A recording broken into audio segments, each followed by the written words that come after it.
There was complete silence in the richly furnished room. In front of the large arch stood a writing desk, behind which sat a long-haired young man. He was fast asleep, his head resting on his outstretched arms. The next moment, the stranger suddenly opened his eyes, as if he had been disturbed by a nightmare. The guy raised his head, leaned his fists on the table, and screamed in surprise that he had not died, also not understanding where he was. The last memories were of an extremely unsuccessful and stale dinner in a restaurant, then a night spent in a hospital ward.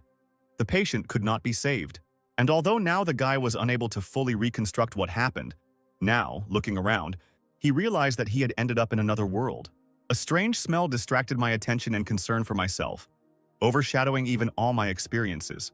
On the table where the young man woke up, 2 bottles were found, one was closed, and several round pills had fallen out of the second. The time traveler grabbed one and brought it to his nose, sniffing. Could this really be the same pill from the legends? But bringing the pill so close to his face was a mistake. The medicine had expired. The pungent smell almost knocked the guy off his feet, and he barely held back the urge to vomit. Sitting down at the table, he snapped his fingers and pushed the filth away, assuming that the body's previous owner had died from taking expired pills. The guy, bored, decided to explore the surroundings. Walking under the high vaulted ceilings, he lazily stretched. Approaching the wooden doors, he was about to go outside, wondering if the previous owner of his body had been lucky enough to transition into his shell in the modern world. But right in front of the guy's nose, the door slid open, and a strong-built man with his hair up almost knocked him down, calling Master Chen. The time traveler pointed at himself, asking if the stranger was talking to him. Much to his surprise, the man turned around and shot across the yard, shouting that the young master needed a rest. The guy was in despair. He crossed the border but still did not see the benefits of the transition. Where are the awards, artistic facts and fans, and where is the system? Something flashed in the air. Fortunately, at least the system still existed in this world. A multitude of small blue squares like moths circled in front of the guy. He enthusiastically ordered the system to tell about its functions. He closed his eyes and pressed his hands to his chest, imagining how, with the help of the system, he would be able to endlessly enjoy food and drink in the arms of his wives and concubines in the future. Suddenly, the system announced a launch failure. The time traveler fell to his knees, letting out a cry of disappointment. The system did explain at parting that there had been a failure, and now the owner had been assigned a time management system, where the owner could change the expiration date of expired products within 5 years, which rather puzzled the time traveler. He tossed his long hair in irritation and decided it was better than nothing. Chen walked back to the table and reached out to the bottles, thinking that he could try to restore the pills to their original condition. Clutching a pill in his fingers, the boy ordered the system to adjust the expiration date of the medicines. Right in the middle of the room, shining golden, a large clock with several hands appeared. Chen boldly extended his hand, realizing that he could control them to achieve his needs. The hands started moving in the opposite direction, and the tablet started to give off a fresh scent. The time traveler was incredibly happy about this, because now there shouldn't be any problems. It seemed that the pills were meant for condensation to increase cultivation level. Chen threw one into his mouth to improve his condition. At that very moment, he felt an extraordinary spiritual uplift. The space around him narrowed. The guy smiled joyfully, and lightning and sparks of blue flowers appeared in the air. The surge of energy was so strong that Chen raised his hands in triumph, confident that everything would go well. But at the same time, the time traveler sighed dejectedly. One pill was not enough. The system was again ordered to return the expiration date of the remaining pills for another 5 years. The clock hands started moving. The time traveler continued to eat. He knew from the memories of his body that this person was stuck at the very beginning of development. His parents were great landowners of the noble king's kingdom, but for some reason the owner of the body had no talents, so there was no development. His peers laughed, made fun of him and called him a weakling. Chen felt a jolt and once again felt dejectedly aware that he had failed. The clock hands kept turning back time. It was imperative to continue taking the pills. The time traveler bared his teeth. He swallowed 5 pills at once but still did not begin to develop. Probably this body really does not have natural abilities. As if intoxicated, the young man suddenly extended his hand and sternly ordered the system to extend the expiration date of the drugs for another 5 years. Finally, punching the wall, Chen realized that it was useless to just swallow the pills and went outside. He saw that the owner of the body had a sworn sister, Chen Yan, the only one who served the Chen residence. Lost in thought, the young master heard someone talking from the side. a young voice bragging to his brothers that he had moved to the 7th stage of the Yuan Condensing Kingdom. His companions began to congratulate their brother. Chen turned around, still thinking. For the Yuan Kingdom to prosper, it was necessary to create a development base, a solid foundation, through the basic breathing techniques. The previous owner practiced these techniques since childhood for 10 years.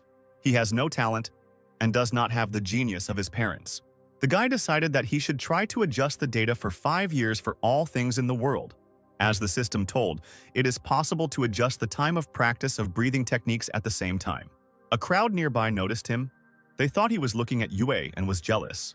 Yue raised his eyebrows and snorted arrogantly. The Chen family was still unable to help the young master in cultivation. He was useless. There were rumors that Chen Xinyuan had come to Cheng's mansion to cancel his admission to Huangwu Academy due to the fact that Chen Dao had not yet begun to cultivate, a decision that was tantamount to death.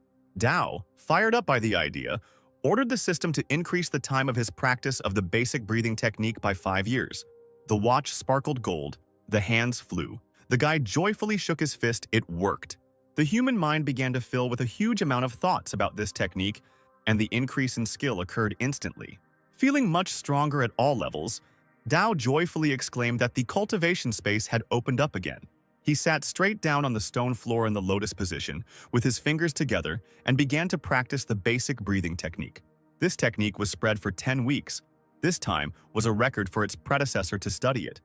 Now, after increasing the skill by 5 years, the cultivation time will surely increase. Time dragged on, but with the cultivation of Dao, I didn't feel it. Finally, a whole 16 weeks passed. The boy looked at the blue glow of his palms with delight. He was able to advance to the Yuan realm thanks to the increase in the effectiveness of the basic breathing technique. Time compensates for the low status. Dao walked along the pavement through the stone arch. He knew that there would be a big show at Chen's estate today, and this was the reason for the death of his predecessor, who ate expired pills. Meanwhile, in the main hall of the Chen estate, many nobles had gathered, and on the dais in the center, on a high throne, sat a stately girl. She sharply spoke out against some decision.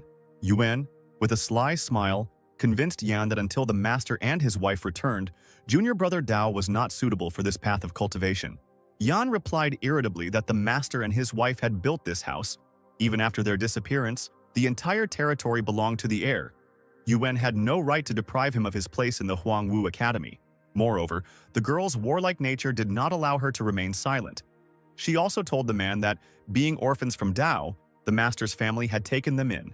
Without them, the children had died of hunger and frozen to death on the street.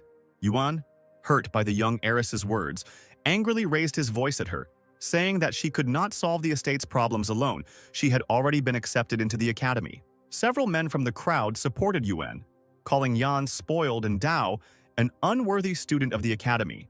But the girl, rising from the throne, declared that after the disappearance of the owners, the city was left without a leader, and called the men schemers. Yuan jumped up from his seat when Yan accused him of aiding her in getting a place on the admissions committee. He shouted that the girl was not the only one dictating the rules in the family, and that only the young master and his lack of ability could be blamed for the problems. As if by magic, after these words, Dao entered the hall, grinning and asking why he had no abilities. He stopped at a distance from the dais, but so that all the advisors could see him, and announced that he had arrived on time. Yan asked worriedly what her brother was doing here. He replied with a smile that he had only come to look around. In fact, the time traveler was not so frivolous, and knew that all the squabbles were happening because of him.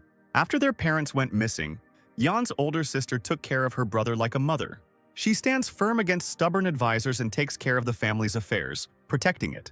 The sister ran up to her brother, asking him to leave, because the girl would take care of everything herself. Yan felt that she had to force the young man to leave to prevent others from using his cultivation as leverage. But the doors slammed shut with a crunch, and Yuan, smiling evilly, suggested that they talk about pressing matters, since Dao was here. He, taking advantage of the moment, deftly ran up the dais and sat down on the throne, propping his chin up with his fist. He was surrounded on both sides by frowning Yuan and Yan. His sister crossed her arms over her chest and demanded that her younger brother obey her. When Yan made scary eyes, hinting at danger, her brother suddenly grabbed the girl by the wrist. All the irritation left the girl's face. She was surprised by this gesture, because Dao had never shown such courage before. The time traveler surprised her even more by saying that his sister should relax and trust him. Dao leaned back on his throne and waved his hand, calling for those who wished to speak. Yuan addressed the young man by name, but he rudely interrupted him, ordering him to address himself as nothing other than young master. The man recoiled from the unexpected change in the character of the previously gentle son of the master. He knitted his eyebrows together, seriously informing about the proposal to refuse admission to the academy, because the heir had not yet begun his cultivation. Dao laughed, asking who here was so outstanding that he would take his place.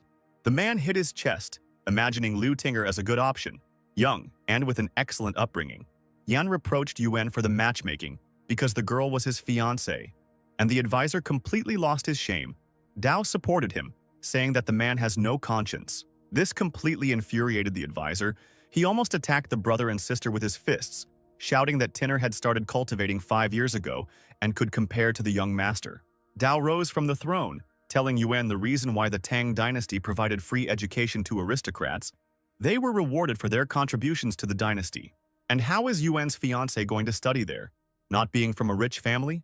Yuan, drooling, shouted in Dao's face that Tinger had joined the family, and after studying at the academy, her contribution would be greater than that of someone who had not yet begun cultivating. One of the advisors drew attention to himself, folding his arms. He predicted the decline of the aristocratic Huo Seihold, and hoped that the young master would think about his family. The gray-haired man raised his eyebrows and also expressed hope for the imminent return of the master and his wife. Yan tried to defend her brother again, shouting that the men were conspiring to intimidate him. Let them attack her. Yan, holding his head high, declared his unwillingness to argue with the girl about such nonsense.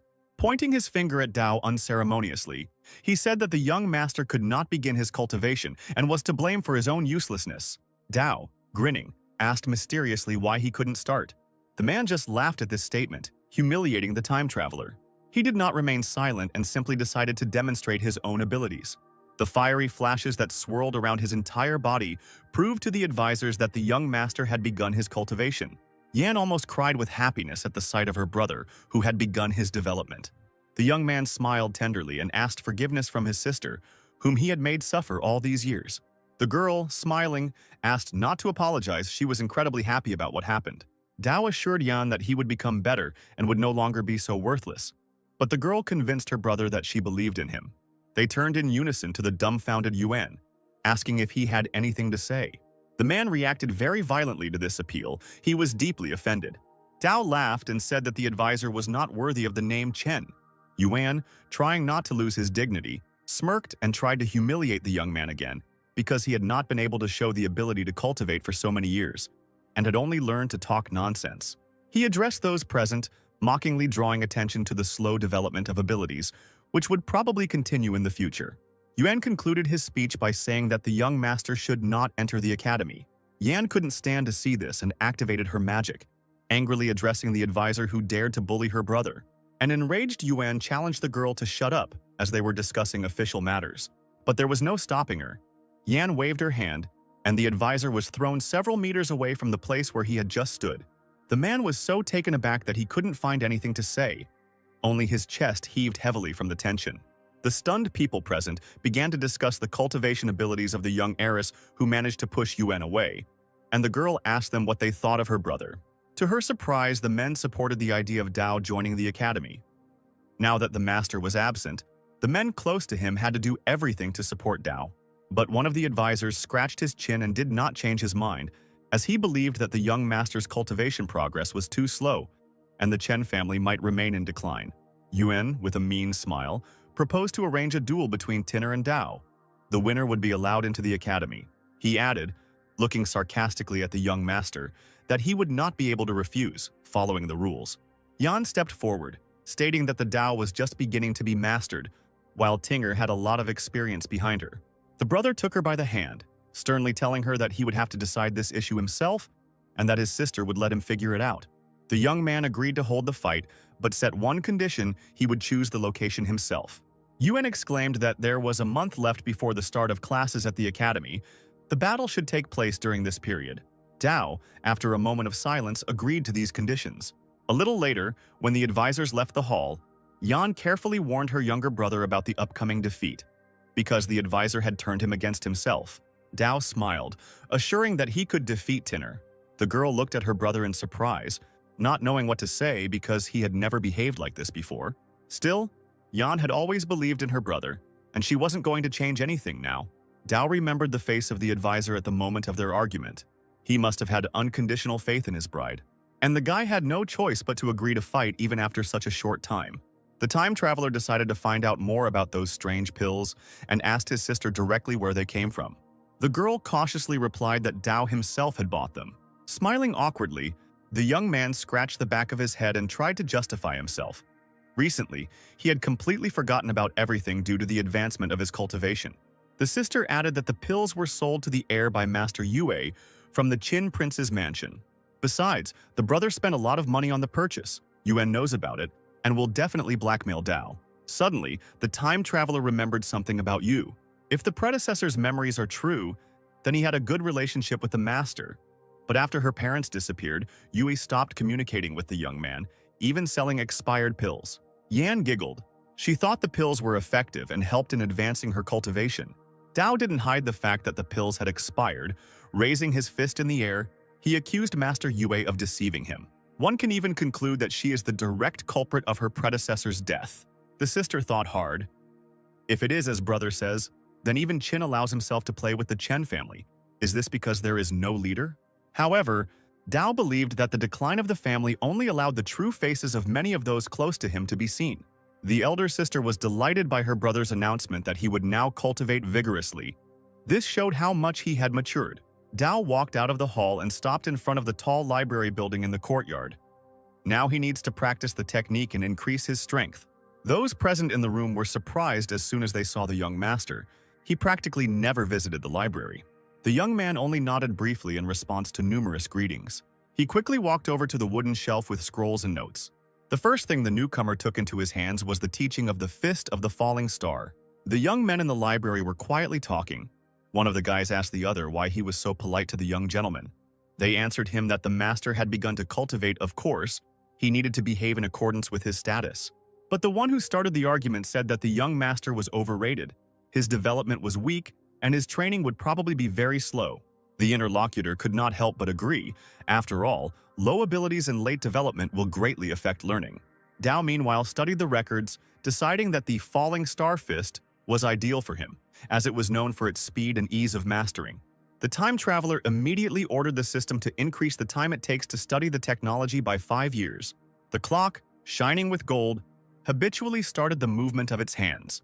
Dao was happy, despite his insignificant abilities. With the advent of the system, his mind was filled with the knowledge of the practice of the Fist of the Falling Star. And now he must increase the training time for all technologies presented in the library by 5 years. The system began to increase the training time of Windy Cloud Steps, Butterfly Sword, Life-Capturing Leg, and many other techniques. Dao fell into a trance while the system did its job and loaded numerous pieces of knowledge into the boy's mind. The crowd looked in amazement at the meditating master surrounded by books, not believing that he was actually practicing so many techniques at once. Gradually, even more people gathered to look at this curiosity. They mocked the volume of recordings and techniques, deciding that Dao was simply shocking the public. Finally, the time traveler woke up and stretched. Now he had mastered the powerful techniques stored in the library. Just as the guy was about to open the door, a voice behind him ordered him to stop. Dao turned around in surprise and saw a small crowd in front of him, led by Yue, who was looking at him with an arrogant expression. The time traveler immediately recognized him, and the others present standing at a distance began to whisper. Dao raised an eyebrow, pretending to have misheard the bully's words. He, feeling that he could do anything, put his hands on his hips and came close to the master, repeating his order. In response, the time traveler gave the impudent fellow a resounding slap in the face. Dao reminded that he was a young master and no one had the right to detain him. Insulted and humiliated, Yue held his cheek, screaming that the guy dared to hit him. But he decided to put the impudent fellow in his place, demanding an apology, and Yue received another blow with double the force. Tears welled up in the corners of Yue's eyes. He cursed and bowed, apologizing to the young master for his ignorance. Dao smirked, stating that they could now talk business. Looking at Yue bowing before him, the time traveler remembered that he had insulted his predecessor in the past. The boy exclaimed that he was in charge of the library, and the young master made a mess. According to the rules, visitors should leave only after cleaning. Bowing low over Yue, Dao reminded him with a smirk that it was not for him to discuss such rules, since this library belonged to the Chen family. Seeing the veins on his opponent's face bulge, the time traveler smiled and suggested that the warlike guy attack first. He bared his teeth and asked what the young master meant. Dao openly invited Yue to attack him in broad daylight to justify his arrogant actions. Excited by such a statement, the opponent could not believe that he was allowed to fight openly with the young master. But he waved his hand, mockingly calling for an attack. Yu flexed his fists, thinking about how a Dao who had just stepped onto the path of cultivation could be so arrogant. He raised his hand back and let lightning burst out from his body. Now everyone would see his new technique, the Fire Cloud Fist Basic Stage. Dao grinned and mirrored this technique exactly. The stunned Yue did not expect such a reception from a weak master at all. Swinging, the time traveler easily threw his opponent back with the help of the technique, causing the crowd to scream in amazement. They grabbed the shocked and angry Yue by the arms.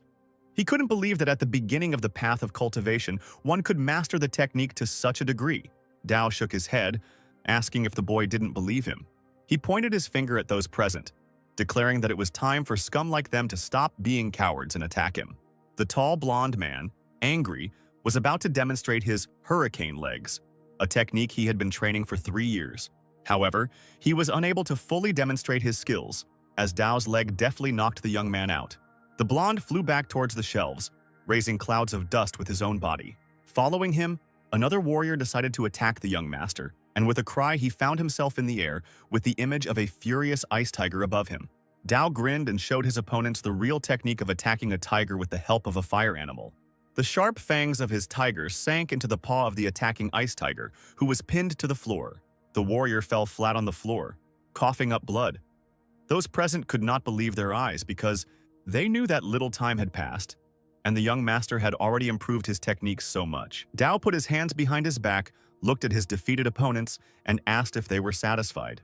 The young men, without getting up, began to bow to the young master, sitting on their knees. The time traveler looked menacingly at the others, as if asking whether they would dare to do anything. But they began to beat their chests with their fists, convincing Dao that they were completely confident in his strength.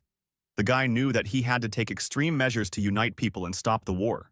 When the library was empty, a respected old man of majestic appearance entered. Seeing the pile of notes, he immediately understood what was going on and turned to the master and madam. Their son had blossomed after so many years. They would certainly be proud of him. Dao walked around the courtyard of the estate, thinking about what to do next. Seeing the young master, a man ran up to him shouting, folding his hands in a welcoming gesture. The time traveler turned around and asked what was going on. He held a skillful box in his hands and exclaimed that Master Yue had sent the pills again. Dao stared at the outstretched item with his mouth slightly open. The pills smelled noticeably sour. The guy immediately felt sick. He asked what it was. The servant relayed the master's words. These are freshly prepared preserved yuan pills that enhance mental abilities and aid focus. Dao grabbed the box and turned to leave, then asked the servant to thank the master on his behalf. However, the servant was not going to let his master go so easily. He shouted after them that the yuan-preserved pills were more expensive than the previous ones and cost 500 gold coins each. To this, the time traveler ordered to convey to Yue a request to sell all types of pills. In the future, he will pay for everything at once. The servant bowed and promised to do everything. Dao rolled his eyes, mentally scolding the master who thought he was an idiot. How could anyone earn the amount he was asking for these pills in their entire life? At home, he poured the pills out onto the table and ordered the system to reset their expiration date to 5 years. The hands obediently moved in the opposite direction.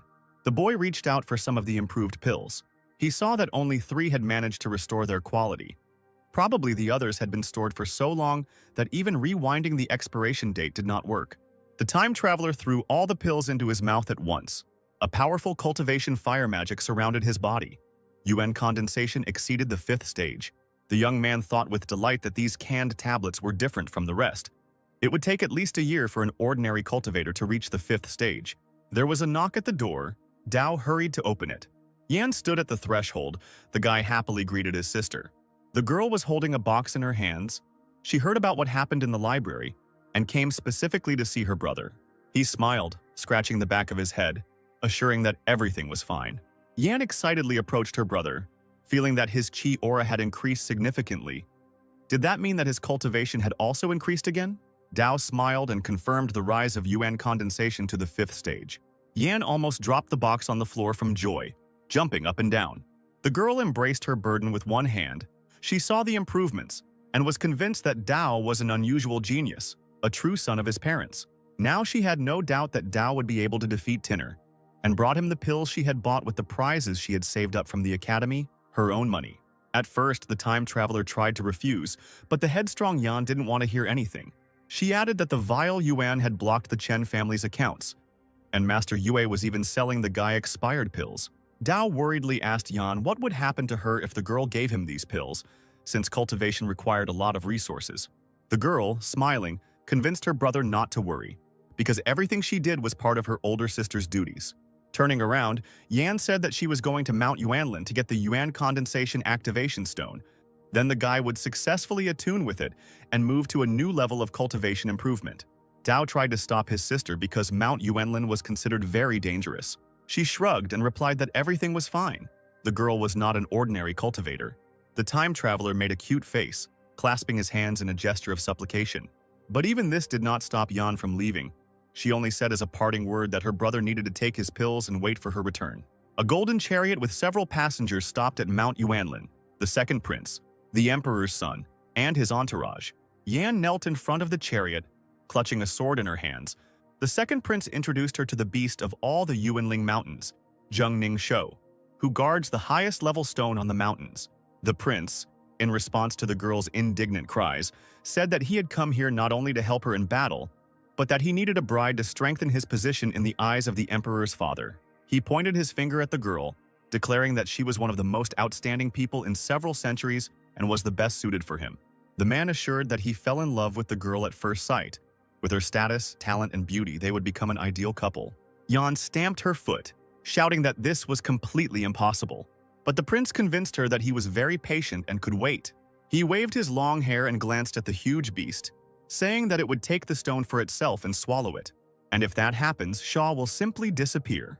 The young lady was not going to give up so easily and immediately rushed at the monster. She cursed.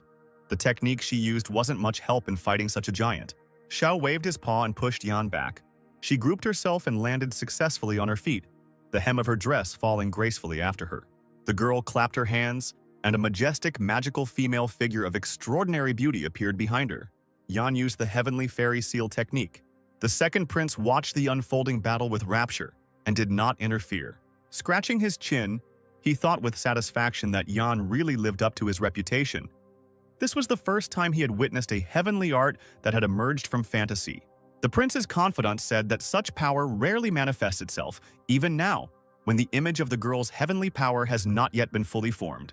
The old man advised the prince to win this person in order to become like the sun in the sky with incredible achievements. Meanwhile, the rivals waited for someone to make the first move and watched each other carefully.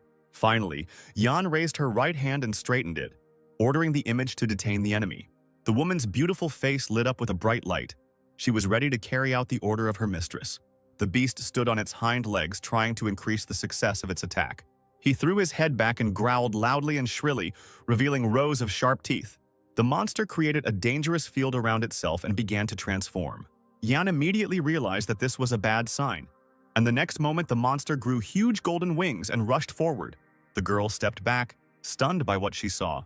Even the second prince and his minions did not expect this. The beast, opening its mouth wide, put its paws forward and flew straight at the cultivator. She, controlling the magical image, forced the figure in the air to repeat her movements. The woman put her hands forward, defending herself from attack. The beast flew through it, making a hole in the translucent entity. Yan looked ahead in shock, as well as at the trail left by the monster. The prince's follower exclaimed that this was no ordinary show beast. It had the blood of the phoenix god flowing through it. Yan was not Shu's opponent, since her heavenly power image had not been formed. If their battle continues, the girl will undoubtedly lose. After these words, the beast swung and struck with a powerful paw at the place where Yan stood. The prince, seeing that the girl had managed to regroup, ordered his followers to immediately help his bride obtain the Yuan spiritual stone. One of them tried to object to the ruler, suggesting to wait until Yan was in a critical situation to accept the prince's terms.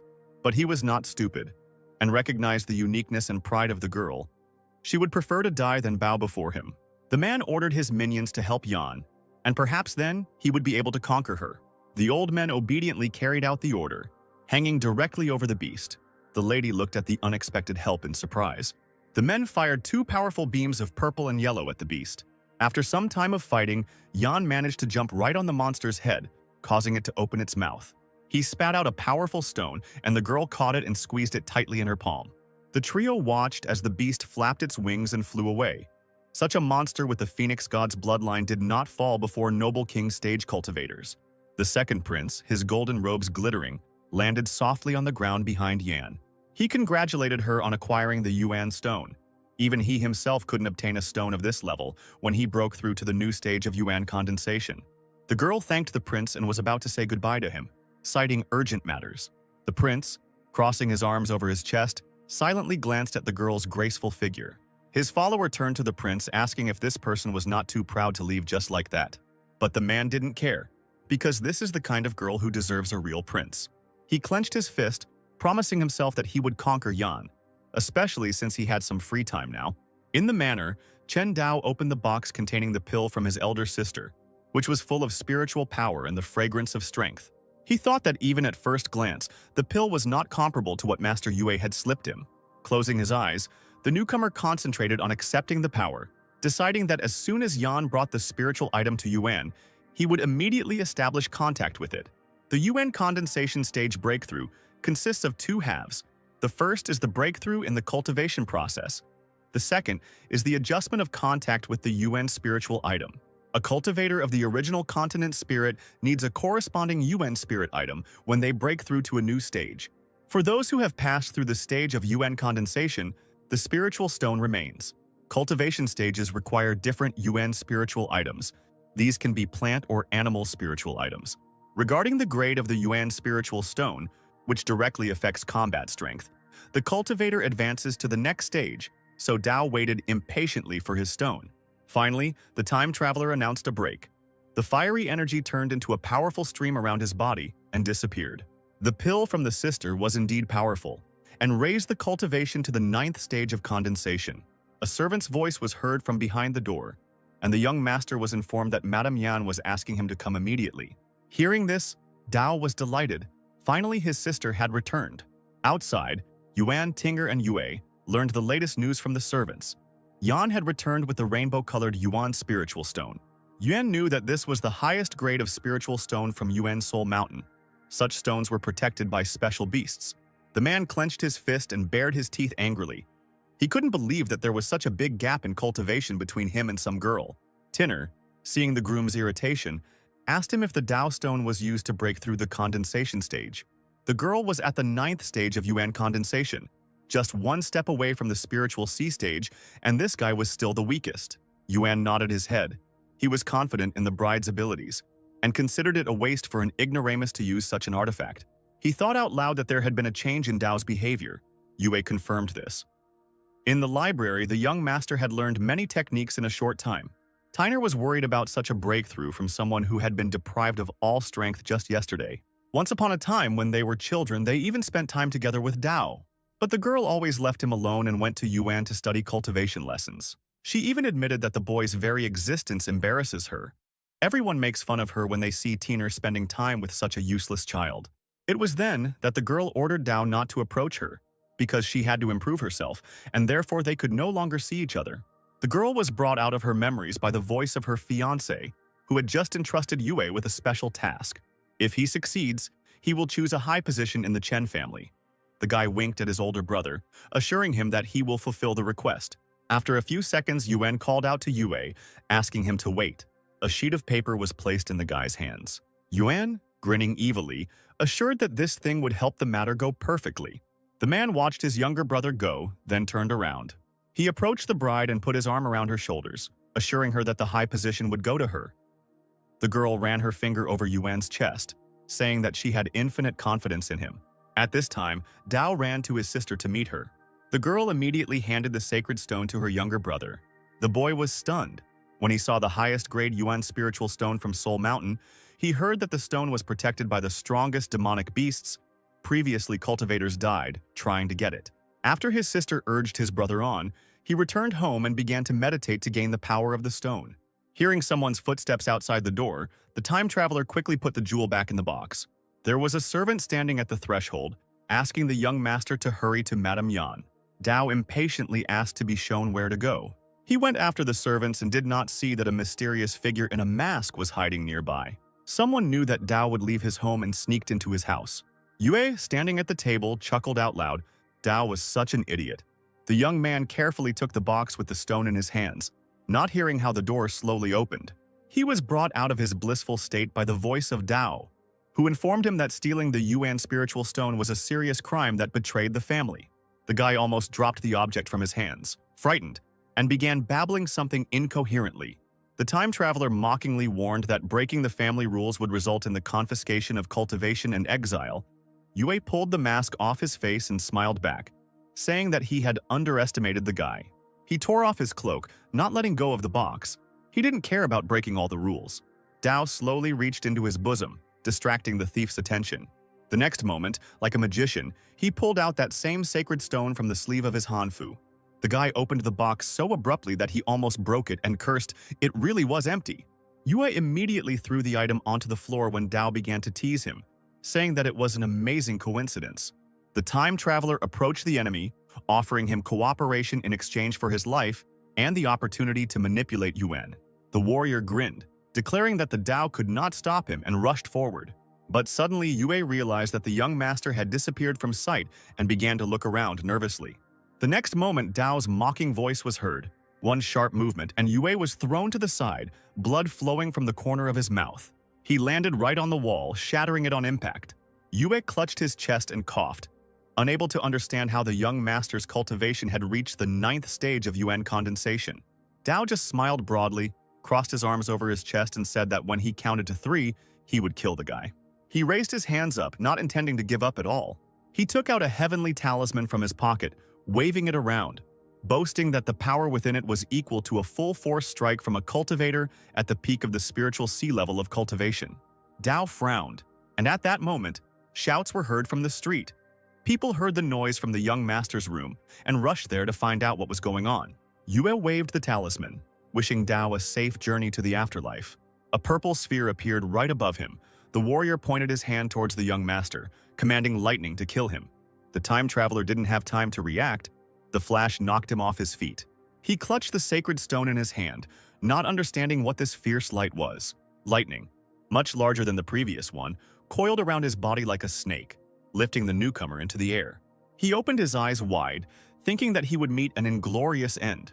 But when he realized that he was still breathing and remained unharmed, he turned his gaze to the rainbow Yuan stone in his hand.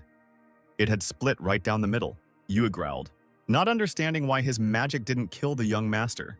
He raised his hand again, commanding the light to kill Dao so that no one would know what had really happened today. But it seems that everything did not go according to plan.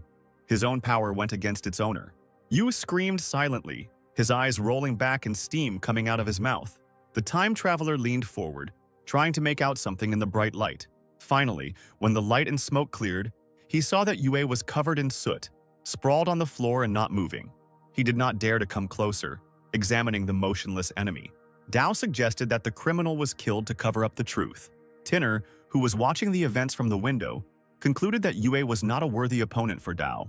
Fortunately, Yuan had prepared the talisman in advance. The man rubbed his chin. Could this overgrown Dao really have become a genius so quickly?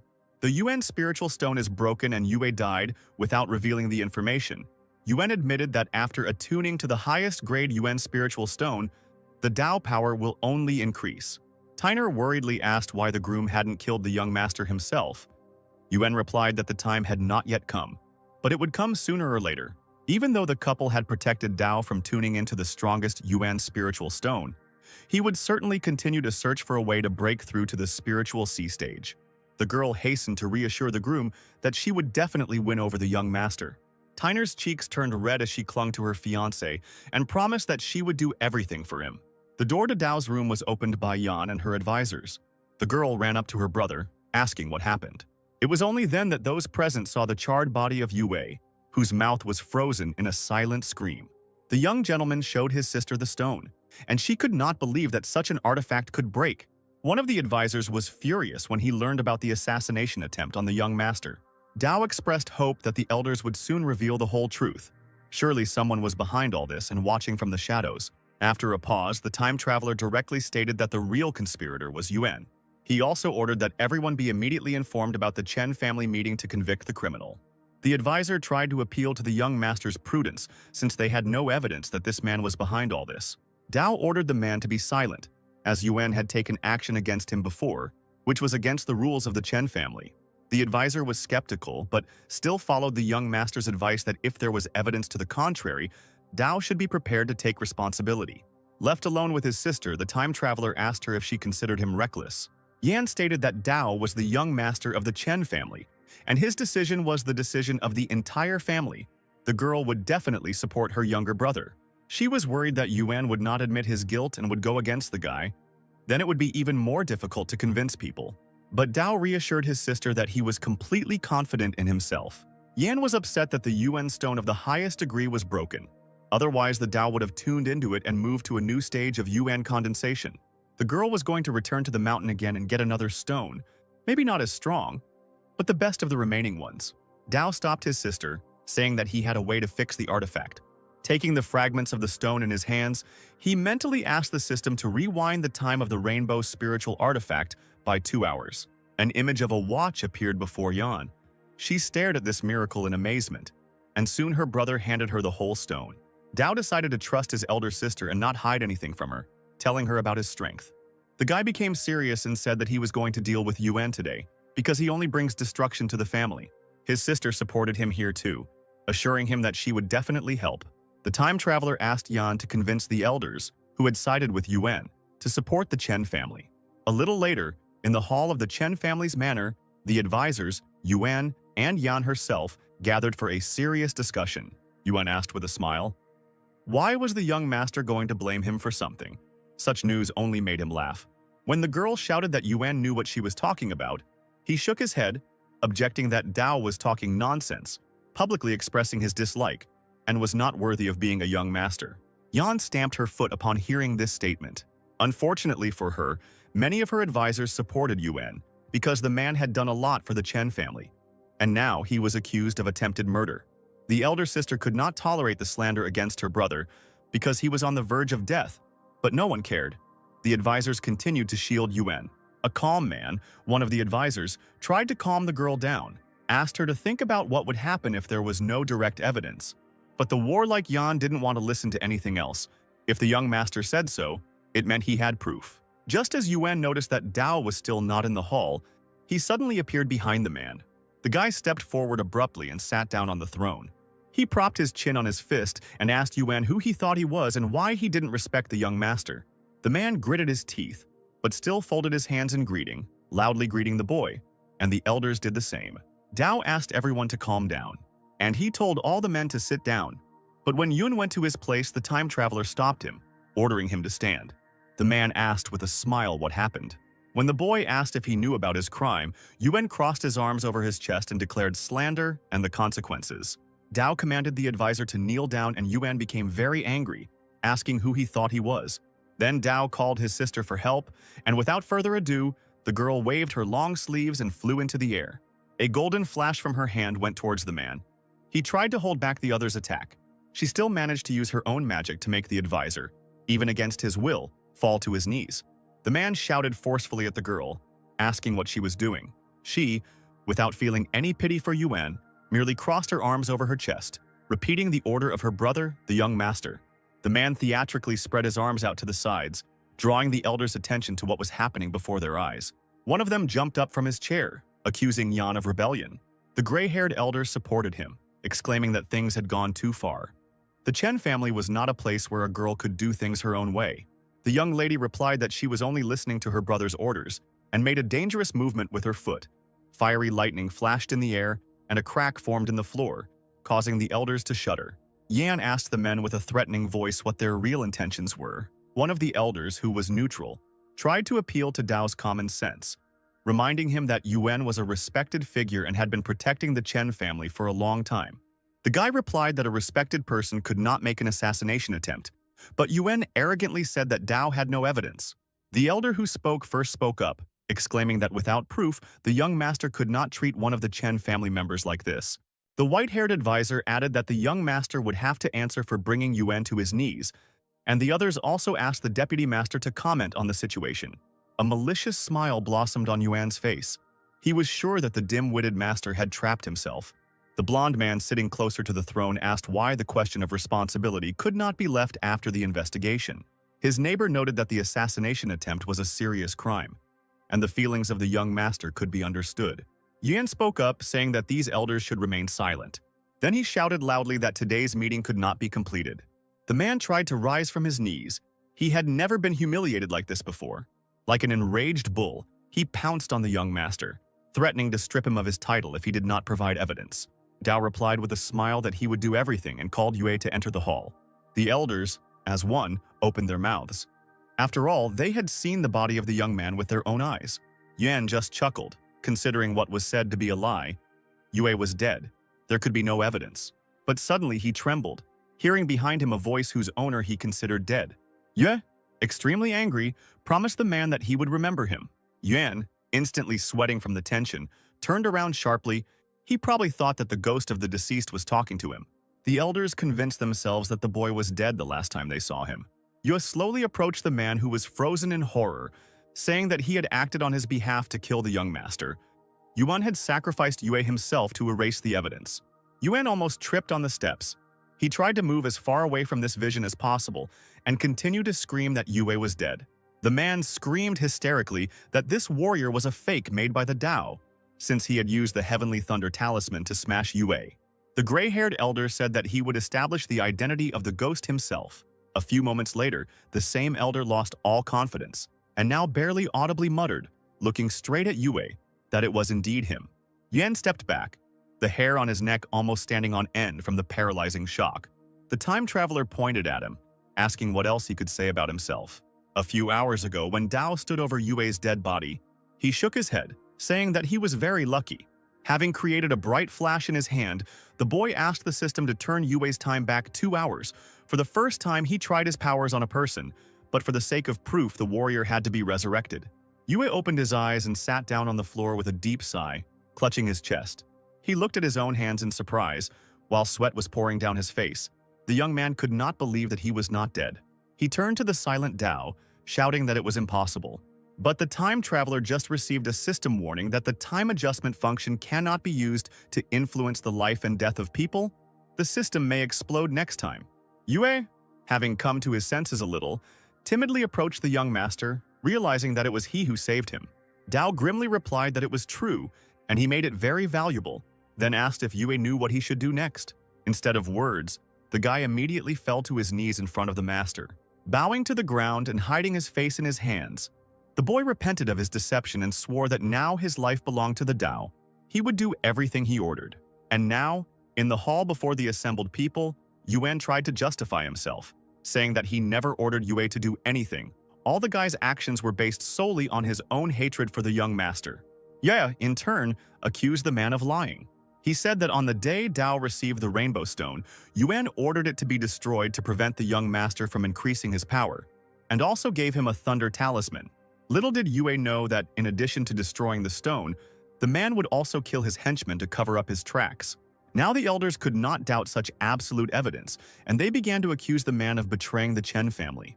Yuan could not remain silent and again addressed those present, urging them not to believe Yue. The guy spat in his direction when he heard the man call himself a worthy person. Yue told the young master that Elder Yuan had committed a huge number of crimes over the years. The guy began to reveal the man's secrets, but he attacked him, activating his power. No one should know the truth.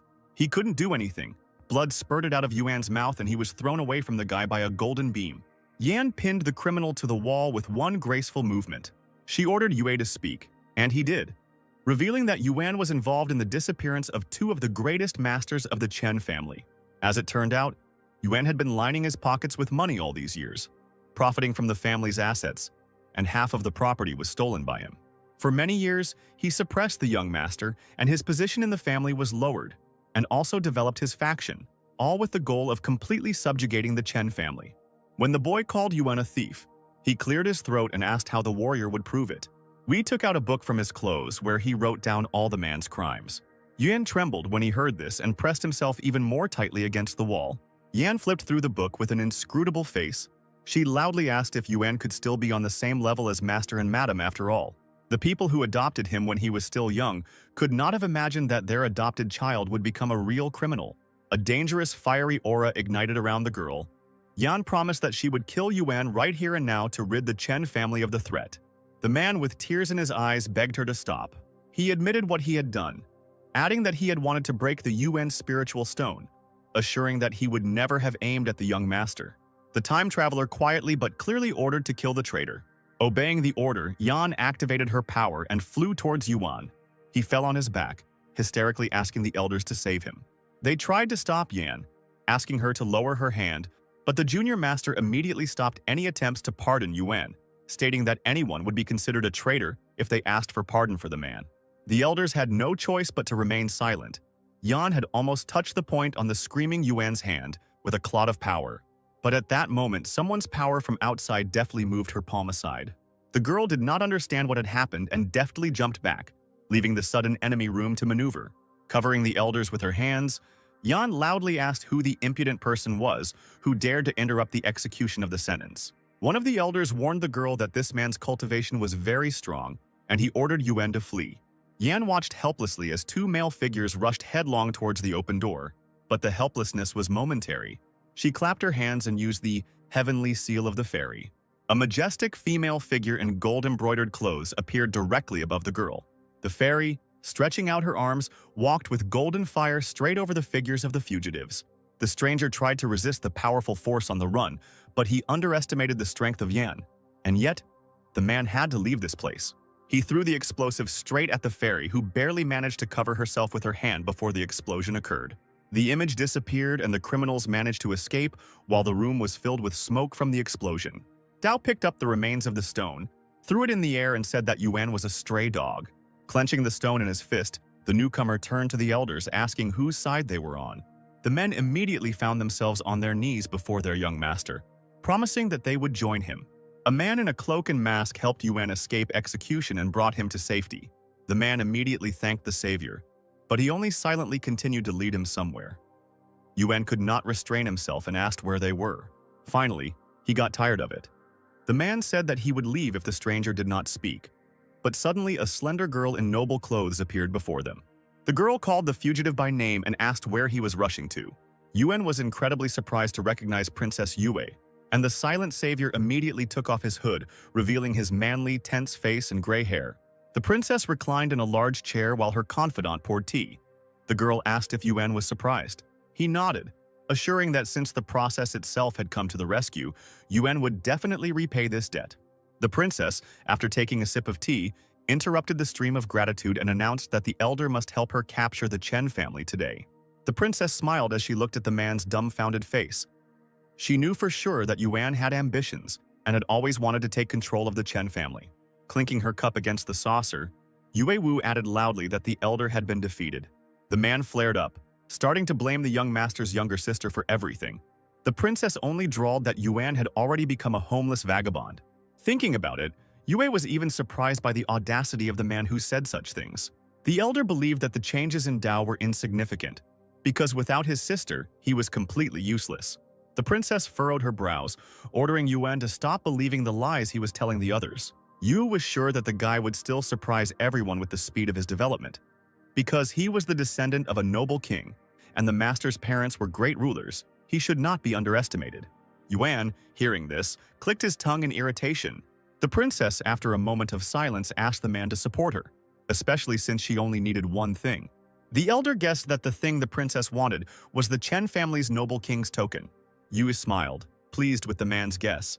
Yuan inquired what the noble king's token was used for, but the princess sharply replied that it was none of his business. All an elder needs to know is that the token is not just a proof of identity. It provides the opportunity to ascend to the heavens in one step.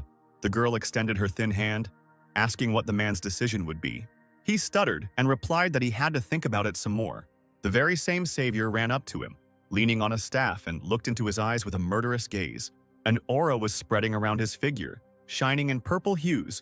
Yuan remembered that this was a frozen stage. But the old man said that Yan's victory was only for safety reasons.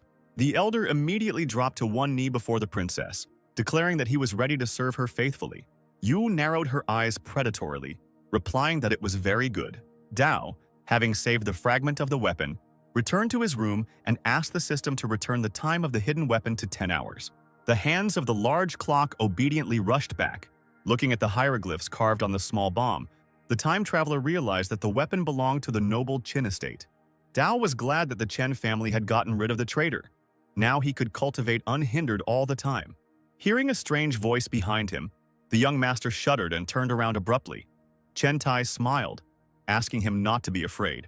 Dao smiled happily when he met the grandfather of his predecessor and greeted him. The boy saw in his memories that the former owner of the body and this old man were very close people to each other.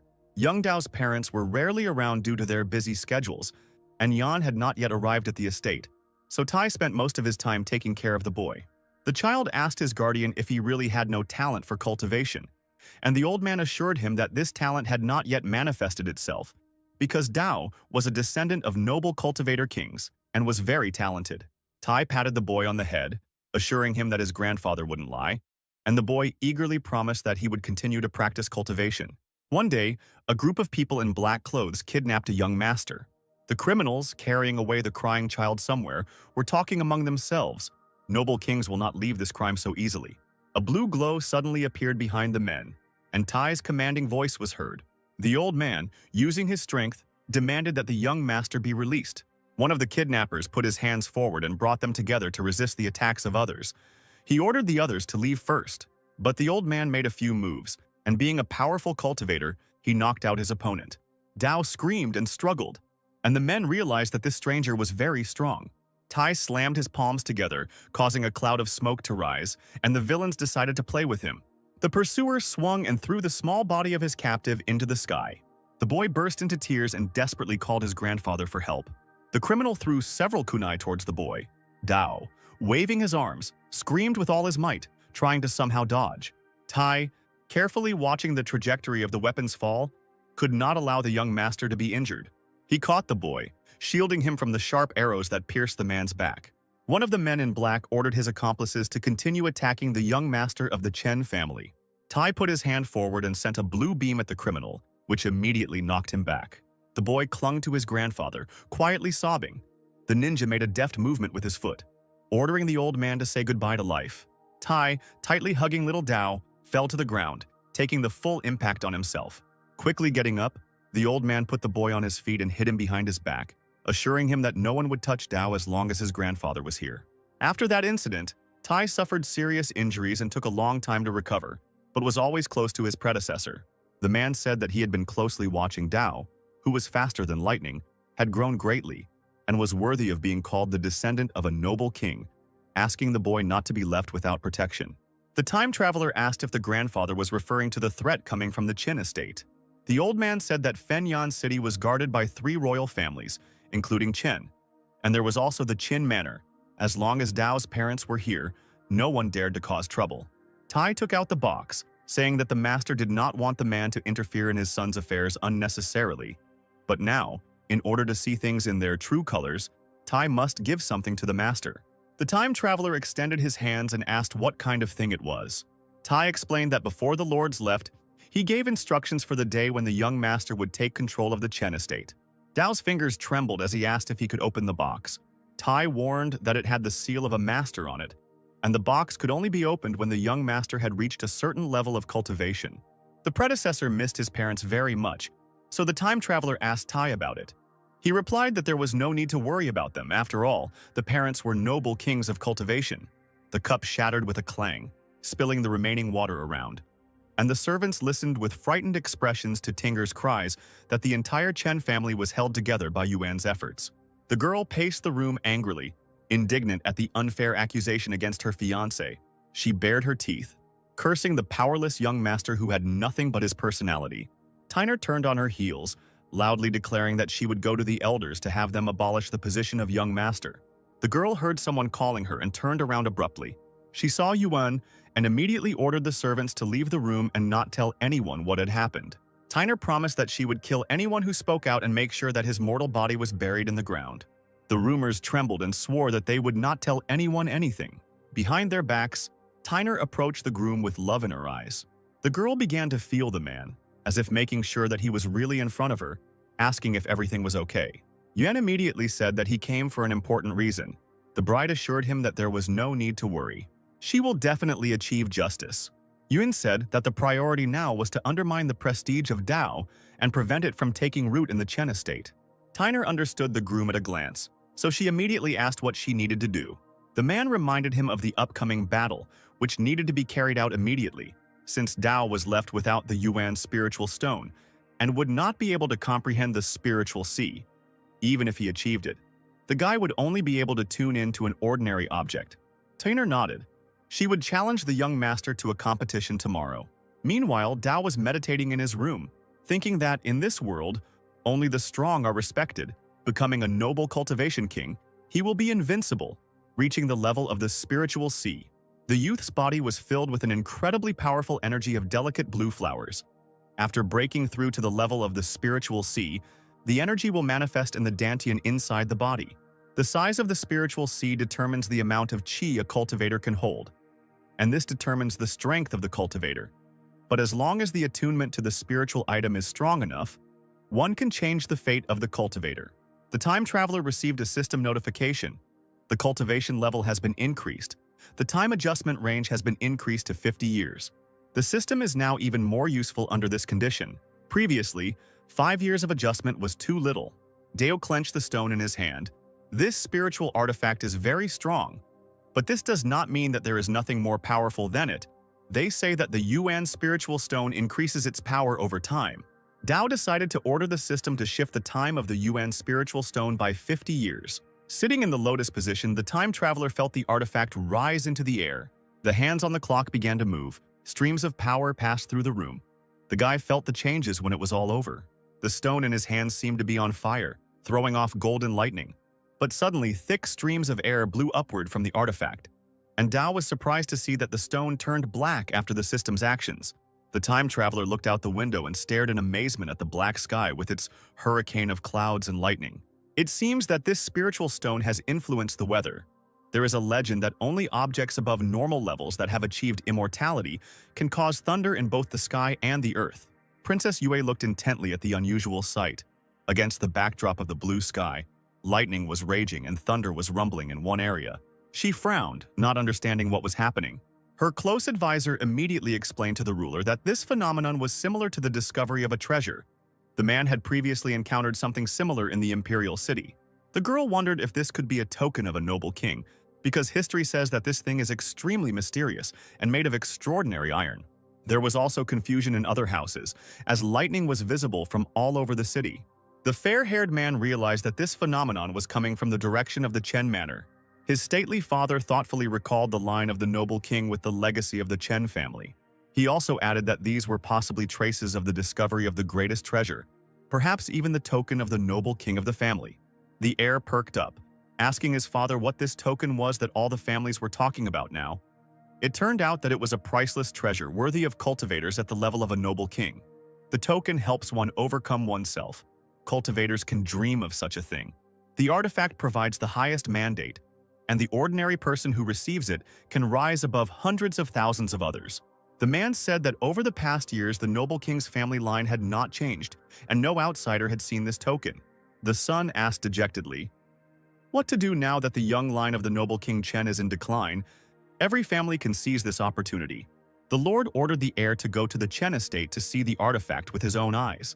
Meanwhile, in the estate, Chen Dao was examining the stone that had changed its color. Now, after fast-forwarding 50 years, his powers had definitely advanced.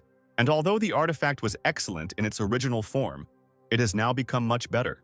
The time traveler decided to tune into it by sitting in the lotus position and creating a magical sphere in which he placed the stone. The process of breaking through to the level of the CC also had to be completed. A little time passed, the meditation ended, and the guy suddenly opened his eyes. He realized that the assimilation with the UN spiritual stone had been successful, and he was overjoyed. The next moment, Dao found himself hanging in the air in the middle of a vast blue ocean. He realized that after assimilating with the black UN spiritual stone, his spiritual pool had become a vast ocean. He continued to enjoy the echoes of power when he heard someone calling him from the street. If Dao was not mistaken, it was Tinner's voice. The reckless girl ran to his estate, screaming that they must fight, and today is the day that Tyner challenges the young master to a duel. The elders who came up behind her asked Yuan's bride to be careful with her words. The girl turned around and boldly announced to the fifth elder that the matter seemed to be between Dao and her only. Let the others do their own thing. The man condemned the disrespect for the master and urged Tinner not to stand out from others just because of her position in society. She clicked her tongue and walked to the door of the manor, ordering the young master of the Chen family not to hide in his house like a turtle. The elder reminded that only the young master should choose the time for the battle.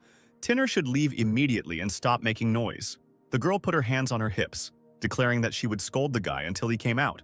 She shouted that if Dao was a man, let him come out and defeat Tinner. The elder clenched his fists, became seriously angry, and almost rushed at the girl himself. The door slid open abruptly, and the young master of the estate himself appeared on the threshold. Tyner smiled predatorily. Finally, he dared to come out.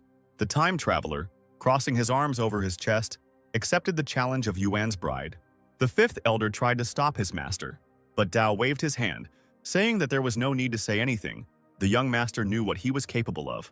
Princess Yue and her advisor walked slowly along the palace corridor, and Yuan ran towards them headlong. The girl stopped and looked at the man in surprise.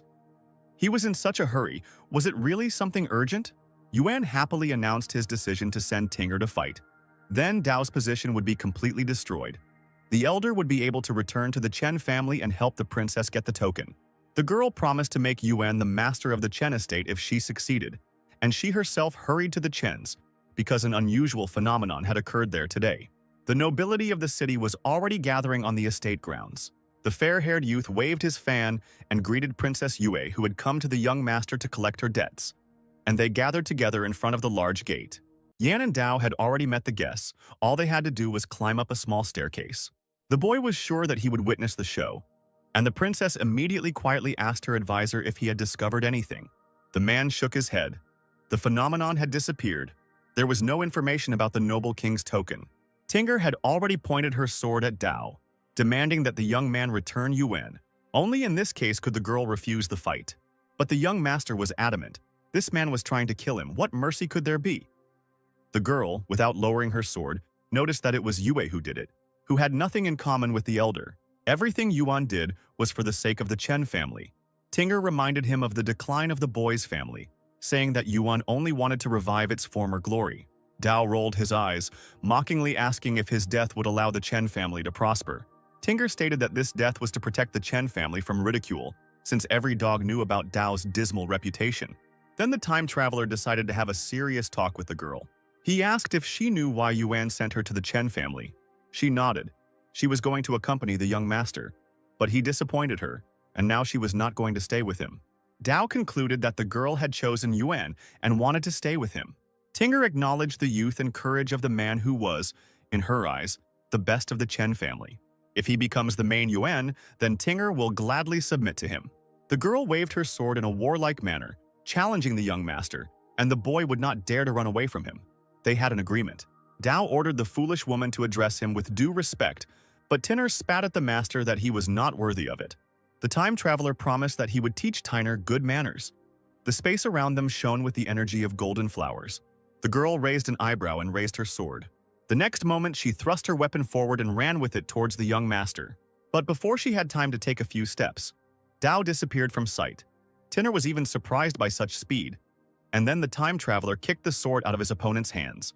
Looking at the empty palm, Tinner couldn't believe her eyes. Princess Yue guessed that the Dao cultivation had reached the world of the spiritual sea. Tinner admitted that she had underestimated the young man, who had already passed on to the next world. She accelerated and shouted that she had already reached the 7th level of the spiritual sea world, and that the Dao was no match for her. Time seemed to slow down. The guy waited for the girl to get closer and then hit her in the face with a backhand. Tyner grabbed her face, shocked by Dao's action, who, hanging over her, called on the girl to remember what dignity was. Turning into a real fury, Tyner swung her fist at the young master, threatening to kill him. Her hand was intercepted by a man's palm. Dao watched the girl dispassionately. Their forces clashed, and it seemed as if the rivals could not defeat each other. Finally, Dao was able to push back Tinner and take a step forward. He gave the girl's hand a stronger squeeze, and she stared at the man opposite her, not expecting such a reception. All confidence gone from her face, Dao asked if she now realized how strong he had become. Approaching Tyner, he gritted his teeth and called his rival a nobody. How dare she mock him? Tyner bared her teeth and tried to hit the guy in the face with her free hand. He let go of the girl and swung his leg, ordering his rival to get away. Tyner grimaced as she fell painfully to the ground, feeling cheated.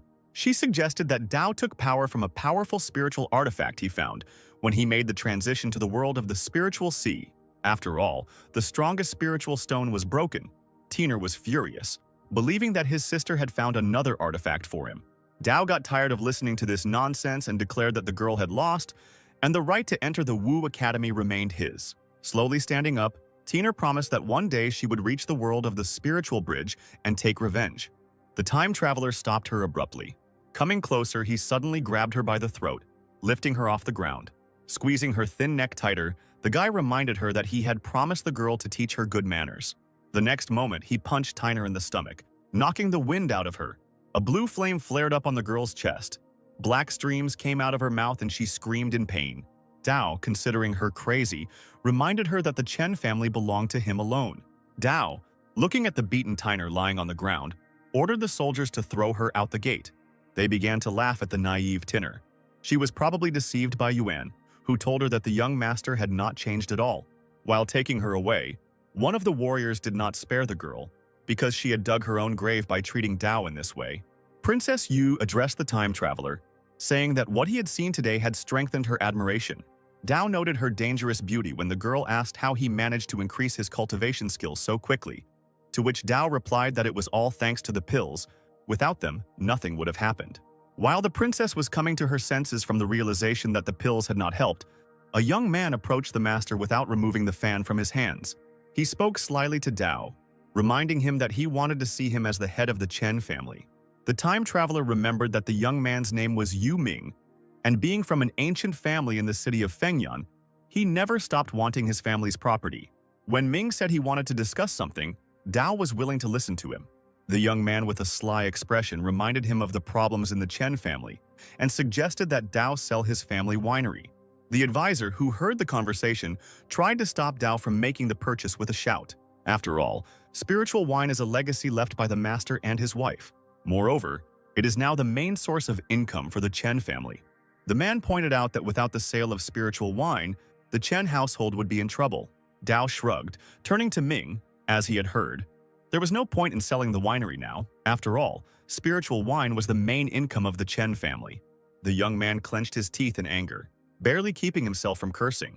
But suddenly, after a few seconds of silence, Dao asked how much money Ming was willing to offer. Hearing these words, Ming shouted with blazing eyes that the Yu family was willing to offer 500 spiritual stones.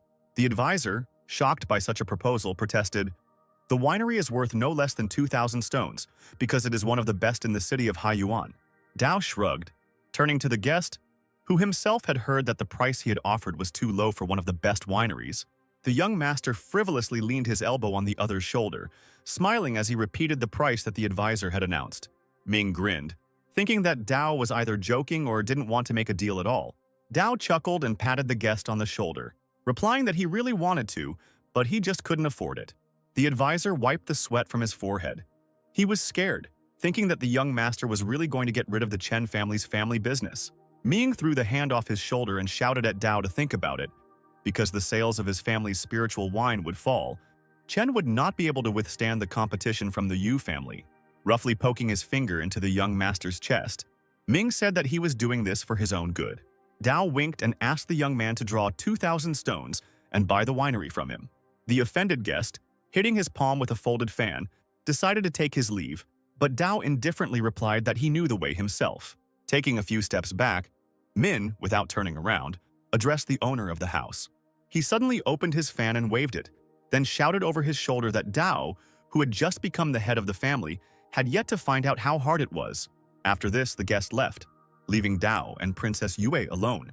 The woman, thoughtfully looking at the stately figure of the guy, thought that he had changed a lot. It was not a fact that the young master would blindly trust her words, as before. One of the advisors, overhearing the conversation, reminded them that Chen and Yu were ancient rivals in the wine industry, and the Yu family had even managed to steal a large share of the market from the Chens. Yue walked up to Dao, intending to discuss something with him. The guy did not refuse the conversation. Taking advantage of her charming gaze, the woman smiled seductively and suggested finding a cozy place to drink tea and talk. Dao smiled and immediately agreed, putting aside all the important matters that he was going to resolve with his close associates, which made the princess incredibly happy. The advisor tried to stop the young leader, suggesting that he wait for his older sister to arrive. Dao turned around and winked at the man, saying that he would handle everything himself.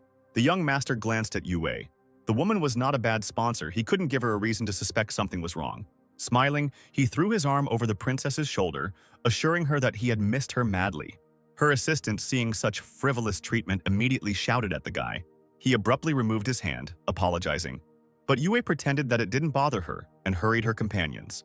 Upon entering the room, the woman remarked that she was pleased to see how the cultivation of the Tao was growing with each passing hour. He thanked her, but addressed the princess in a manner that was not befitting her status, causing Yue to frown. The young master quickly apologized, promising to take care of himself since Yue was so worried about it. The woman quickly pulled herself together, laughing into her fist. After all, they were not strangers. Dao leaned over the table separating them, asking why he had been called here, and promised to help in any situation. The princess, relying on the boy's sincerity, directly stated that she needed the royal token of the Chen family. The corners of Dao's lips twitched as he cursed under his breath. Realizing that this woman was definitely taking him for a fool, she immediately pretended to be embarrassed, saying that she had always wanted to see the royal token with her own eyes. But if he was asking too much, then there was no need to bother. Dao replied with a smile that he couldn't refuse Yue herself, but since the Chen family had very strict rules, he would have one condition. When the princess looked at the master with interest, he blurted out that Yue Wu must give birth to a healthy heir for the Chen family. Seeing the woman's angry face, Dao added that he was not joking, because the royal token was a very important thing, and if Yue Wu gave birth to an heir, he would become part of the Cheng family. The princess stood up abruptly and slammed her fist on the table, shouting that while the families were not that close, it was too early to talk about an heir, and she wanted to see the royal token right now. Dao stood up from the table after the woman and demanded sincerity in exchange for sincerity, since she did not want to accept his condition. The guy dreamily closed his eyes and burst into loving speeches addressed to the princess, declaring that she had knocked him off his feet. For the sake of the royal seal, Yue Wu was obviously willing to do anything, so Dao demanded that she show her sincerity towards him in front of the entire Chen family. The princess turned sharply on her heels, saying that she would return when she had thought everything over. The young master ran after her and his assistant, offering to accompany them. As soon as the three of them stepped outside, a loud, irritated voice called out Chief Chen's name. An angry Yan walked towards Dao and the guests, waving her arms angrily, the hems of her long robes fluttering in the wind. Dao shielded the princess with his body, hoping to calm the raging storm by asking his sister why she had come. Yan's power began to rage around her, and she knew that Yue had come to deceive her brother again. The guest's warrior stepped forward, ready to defend her to the end, the magic of blue flowers raging around his figure. The princess raised an eyebrow and smiled, declaring that she was more than sincere in her feelings for the young master. The boy laughed awkwardly, asking his sister to calm down, and quickly approached her. He pressed his hand to his chest and said that Her Highness truly spoke from the heart. While Yan looked at her brother in surprise, the princess and her assistant walked away to the gate, saying at the end that they were leaving. The woman turned around, saying that she would order the Tao pills to be handed over, this time even for free. Yan burst into screams. She decided that Dao had gone crazy since he seriously believed the vile deceiver. The brother grinned and assured her that he didn't believe the princess for a second, and Yan could relax. Moreover, he will force Yue to return everything that she dared to take from him. After leaving the Chen estate, the princess asked an attendant how strong Yan was to be able to frighten her so much. Meanwhile, while the brother and sister were talking, Yue ran up to them, agitated by something. After listening to him, Dao asked his sister to help him with fishing, which greatly surprised the girl. She couldn't even guess what her brother meant. She just looked at him with a suspicious gaze. The wounded tinner, holding onto the walls, looked for Yuan to help her get even with Dao. Finally, the couple met. The girl threw herself into the groom's arms. Grabbing her by the shoulders, the man began to examine Tiner, worriedly asking what happened and who had hurt her like that. Yuan, listening to the girl's sobs, decided that she had won the battle with the young master, even though the youth had reached the level of cultivation of the spiritual sea in a short time. Tina raised her head and looked at her fiancé with tears in her eyes, timidly saying that she had lost. The man instantly turned cold and angrily pushed the girl away from him. not expecting such an answer. Looming over her, Yuan continued to ask how such a scumbag could defeat the strong Tinner. As anger boiled within him, the couple heard footsteps and a strange, hateful voice. Dao approached them with a smile, saying that Yuan would die today, followed by Yan and Yue. Yuan was momentarily at a loss, looking at the guests, his mouth silently opening and closing. Finally regaining his composure, he asked the young master if he had been following Tinner. The girl hugged herself by the shoulders. She was humiliated even more than before when she realized that Dao had managed to deceive her. The guy chuckled. Because he had only let the girl go for this reason, she was no good for anything else. Tinner burst into tears and turned to Yuan, ordering him to teach a lesson to the one who had insulted her so much. While the girl was generating mana, the man told her that together they must fight to the end, even if it cost them their lives. Tinner assured that no matter how it ended, she would die without regrets if her fiancé was nearby. Without further ado, Yan decided to attack first and rushed towards the traitors of the Chen family to punish them. A fire ignited in Tinner's palm and she exclaimed that she was not afraid of the young master's elder sister. But the next moment something happened that she did not expect at all. Her fiancé suddenly pushed the girl hard in the back. With tears in her eyes, she turned around, whispering his name, not believing that a man could do such a thing. Moreover, while Tinner was being attacked, Yuan simply turned around and jumped away with a high jump. While the confused Tinner didn't know what to do, a strong push from Yan hit her chest. The opponent fell on her back. The blow was so strong that she even slid across the hard floor. Yan quickly found Yuan with her gaze and threw a bright beam of her mana at his back, which painfully pierced the man. He landed on the ground, coughing heavily, smoke billowing out of his body. Dao and his sister rushed after the man, knowing that Yuan must die. Meanwhile, Princess Yue ordered her assistant to collect all the pills they had left to send to the young master. To the man's surprised look, the princess replied that they were worthless and useless anyway. The confidant was worried. He assumed that in such a situation Prince Min might get angry. The woman raised an eyebrow and replied that he wouldn't dare do anything anyway. The old man lowered his head, smiling slightly. It was indeed true. Yi had hoped that once she took the royal token from this fool, she could get rid of him right away. After walking a little further, the princess and her assistant stared in amazement at the exhausted Yuan lying straight on the ground. He, barely moving his lips, asked the princess for help, raising his head with some difficulty. This angered the woman. Instead of helping her accomplice, she immediately asked what happened to him. As he trembled and tried to rise, Dao and Yan arrived, and the young master mockingly greeted the princess. He said that he was chasing a family traitor, and it just so happened that he ran straight to the woman. The boy smiled broadly, concluding that Yuan had run into the trap himself, foolishly trusting the princess. The woman and her assistant stood motionless. Yue blushed slightly, thinking hard about what to answer. Meanwhile, Yuan was weakly reaching out to her, holding out his trembling hand, begging her to save him. Dao, approaching him from behind, cheerfully asked why Yue didn't save him if the woman was interested in the young master. The princess's face was frozen in a cold mask, and without raising an eyebrow, she ordered her warrior to kill the traitor in the name of young Master Chen. The man, sobbing, covered his bloody face with his hand, screaming hysterically. The princess's warrior, following a direct order, struck the traitor in the solar plexus with all his might, finishing him off on the spot. When it was all over, Yue Wu told Dao that the man had come running into her arms himself, and so that the young master would not have to execute him, the princess did it herself. The guy responded with a smile, waved his hand, said goodbye to the princess, and left with his older sister. Thoughtfully watching the departing heads of Chen, the woman asked herself if it could be that Dao was just pretending and wanted to deceive her, since it was obvious that he had changed. Her advisor thought that neither of them had benefited. Yue clicked her tongue. For now, she would just watch what would come of it. Once in the estate, Yue pointed out to Dao the pills that the princess had managed to send, and the guy noticed that she treated the head very well. Taking the pill in his hands, the young master immediately realized that the tablets were treated with something. At first glance, they seemed ordinary, but in a couple of days they would spoil. Dao habitually asked the system to rewind time to return the pills to their previous properties. Now, in the box in front of the guy, there were updated pills. This should be enough for cultivation to progress even faster than before. Without wasting any time, Dao threw a few pills into his mouth and, while chewing, began to meditate, feeling the levels of the spiritual sea world rise. Finally, he reached the required level and finished his meditation, noting the good quality of the gift. Dao thought, in this world, pills are very valuable. Ordinary people cannot create them. But in Fengyan City, only the academy makes something like this. Ye burst into the room, knocking, and announced that he had bad news. Hearing that something had happened to the winery due to the Yu family, Dao demanded to be taken to the scene. As it turned out, the Yu family opened a wine shop opposite the Chen winery, and even lured more than half of the winemasters to join them. A man well known to Dao was just leaving the winery opposite with his companions. Yue, noticing Chen An, immediately pointed his finger, shouting to ask what he was doing and where he was going. When the guy accused the manager of betrayal, the man just laughed. He didn't care. Grinning, he told Dao that the Yu family had made him an offer he couldn't refuse.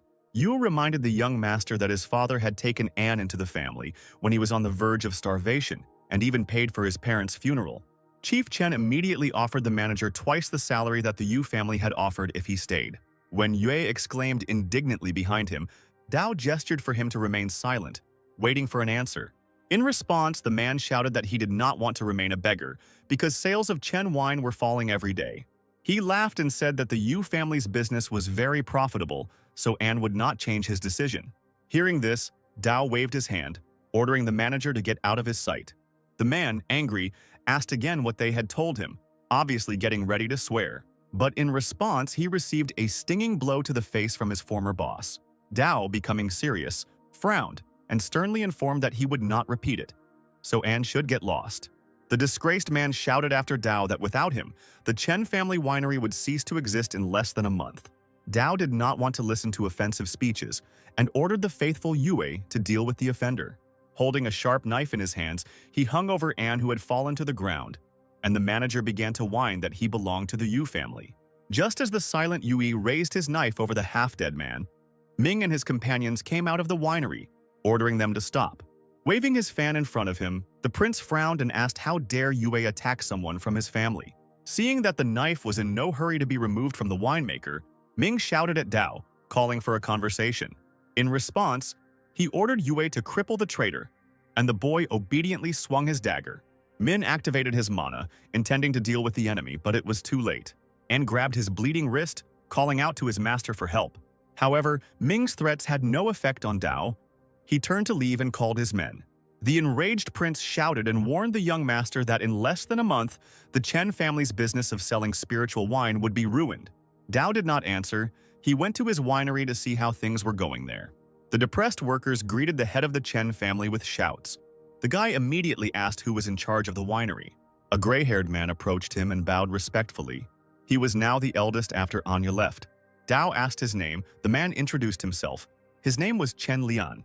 The manager explained that the most important thing in the production of spiritual wine is its age, and the main ingredient that influences this is spiritual yeast. The age of the spiritual wine is directly related to the age of the spiritual yeast. Previously, the trader An was responsible for creating the spiritual yeast. Hearing that there was no one left to do this, the young master asked what to do now.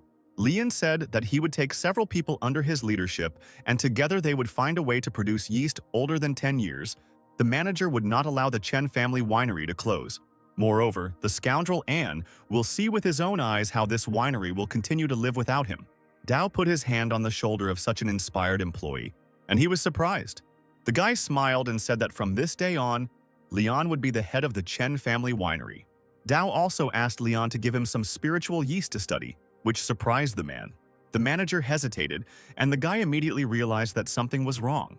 Lian admitted that there were only 4 portions of such yeast left, and only those that were over 30 years old were capable of reproduction. The scoundrel and deliberately used up all the reserves before leaving, sincerely wanting to bury the Chen family winery. But Dao did not stop smiling and asked the manager to give him only 1 portion of yeast, which he promised to return untouched. The man was embarrassed but still fulfilled the request.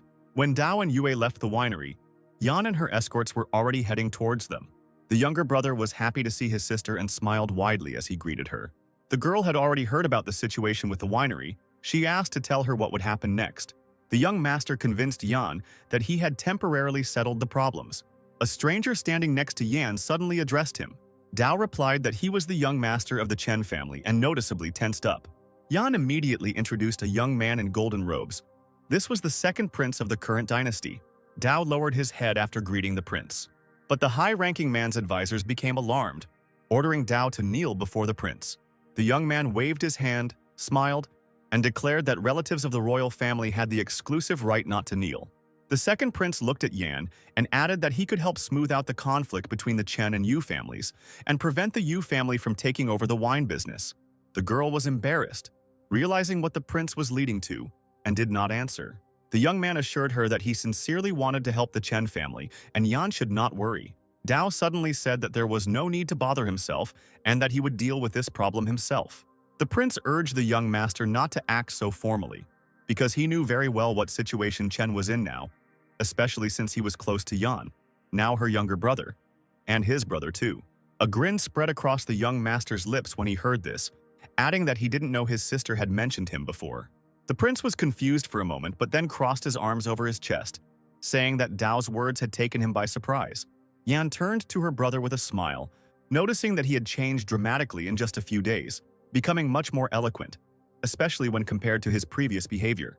The young master extended his hand to the prince, declaring that he was waiting. The prince raised an eyebrow, asking what the boy was waiting for. Dao spread his arms out to the side and exclaimed that he was expecting gifts from his adopted elder brother. The prince grinned and ordered his advisor to hand over the yellow rank pinnacle technique, charging bullfist to the boy. The old man bowed and nodded. He approached the young master, handing over the notes with a slightly dismissive air. With a dissatisfied face, the old man said that this technique was worthless, just a yellow rank technique. Dao took the notebook in his hands, grimacing that this was all he received. Then he threw the notes on the floor, ordering them to take the gift back. Seeing the prince's offended face, Dao mockingly said that this was just a yellow rank technique and he deserved more. The old man was indignant at this behavior, but the prince waved his hand again, ordering him to bring the Dao technique of the mid-mystic rank, Divine Wind Legs. Muttering under his breath, the advisor took out a notebook and handed it to the young master. He crossed his arms over his chest and shook his head.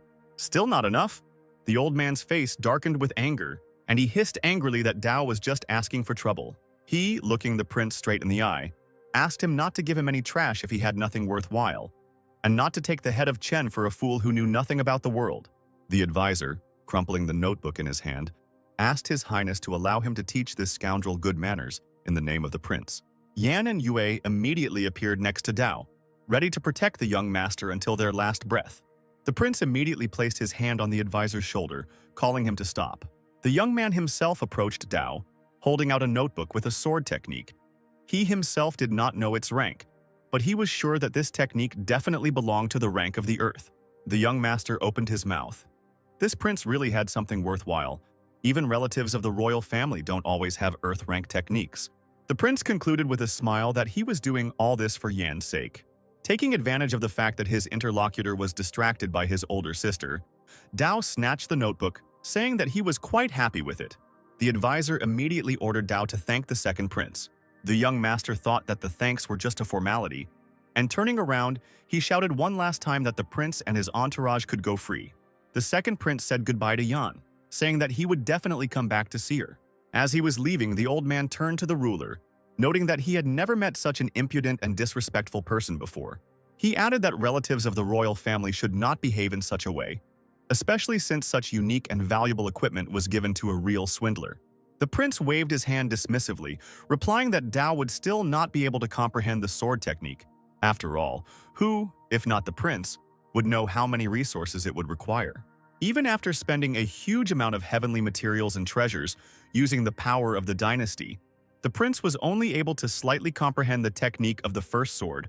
The technique of the second sword requires even more resources, and the young master now has nothing to count on at all, despite all his problems.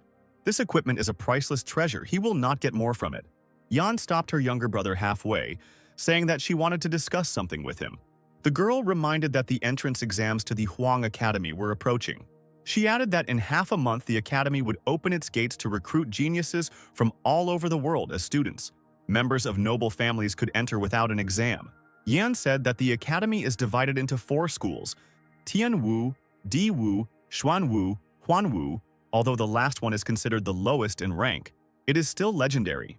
The girl didn't even talk about people who managed to get into the more prestigious schools of the academy.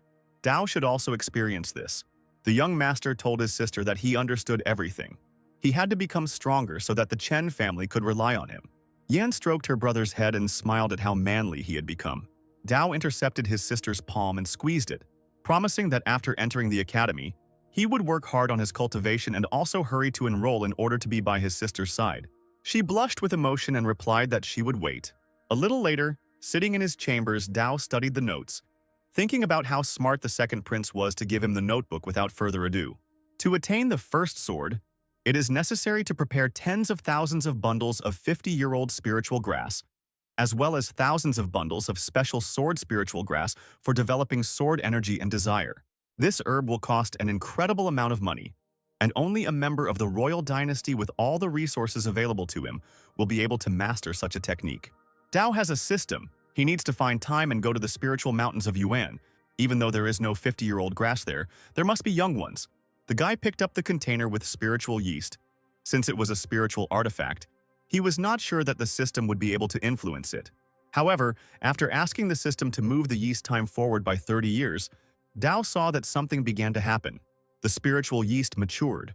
The container in which it was located exploded with growth. The boy exclaimed joyfully, and right in front of him, in the air, hung a clot of yeast, the age and type required for making wine. Then the clot split into several particles due to the actions of the system. Dao decided to try to move the yeast growth time forward by 50 years. A little later, the young master and Yue returned to the courtyard of the family winery. Looking around, Dao saw a huge line standing outside the store of the hated Yu family. They were selling 30-year-old wine and were lowering the prices. As expected, inside the Chen family winery, the workers were in despair. They had failed to cultivate the 30-year-old spiritual yeast.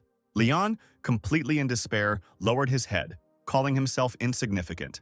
The workers began to encourage the manager, who had managed to create 20-year-old yeast, and this was already a miracle. But unfortunately, 30-year-old yeast can only be created in a year and a half, and the Chen family winery cannot last that long. One of the winemakers suddenly remembered that the young gentleman had taken one of the bottles with him, in case something could work out for him. But his partner advised him not to hope for this, because even those who devote their entire lives to winemaking cannot achieve results in a short time, and the young gentleman even more so. Besides, he is slightly lacking in talent.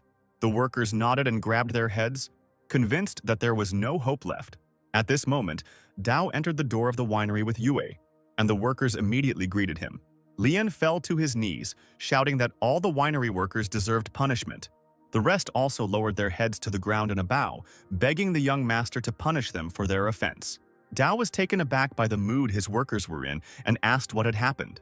Lin said that he was only able to create yeast that was 20 years old, and wine prices have fallen sharply due to the Yu family's intervention, and people don't even want to look at the Chen family's wine.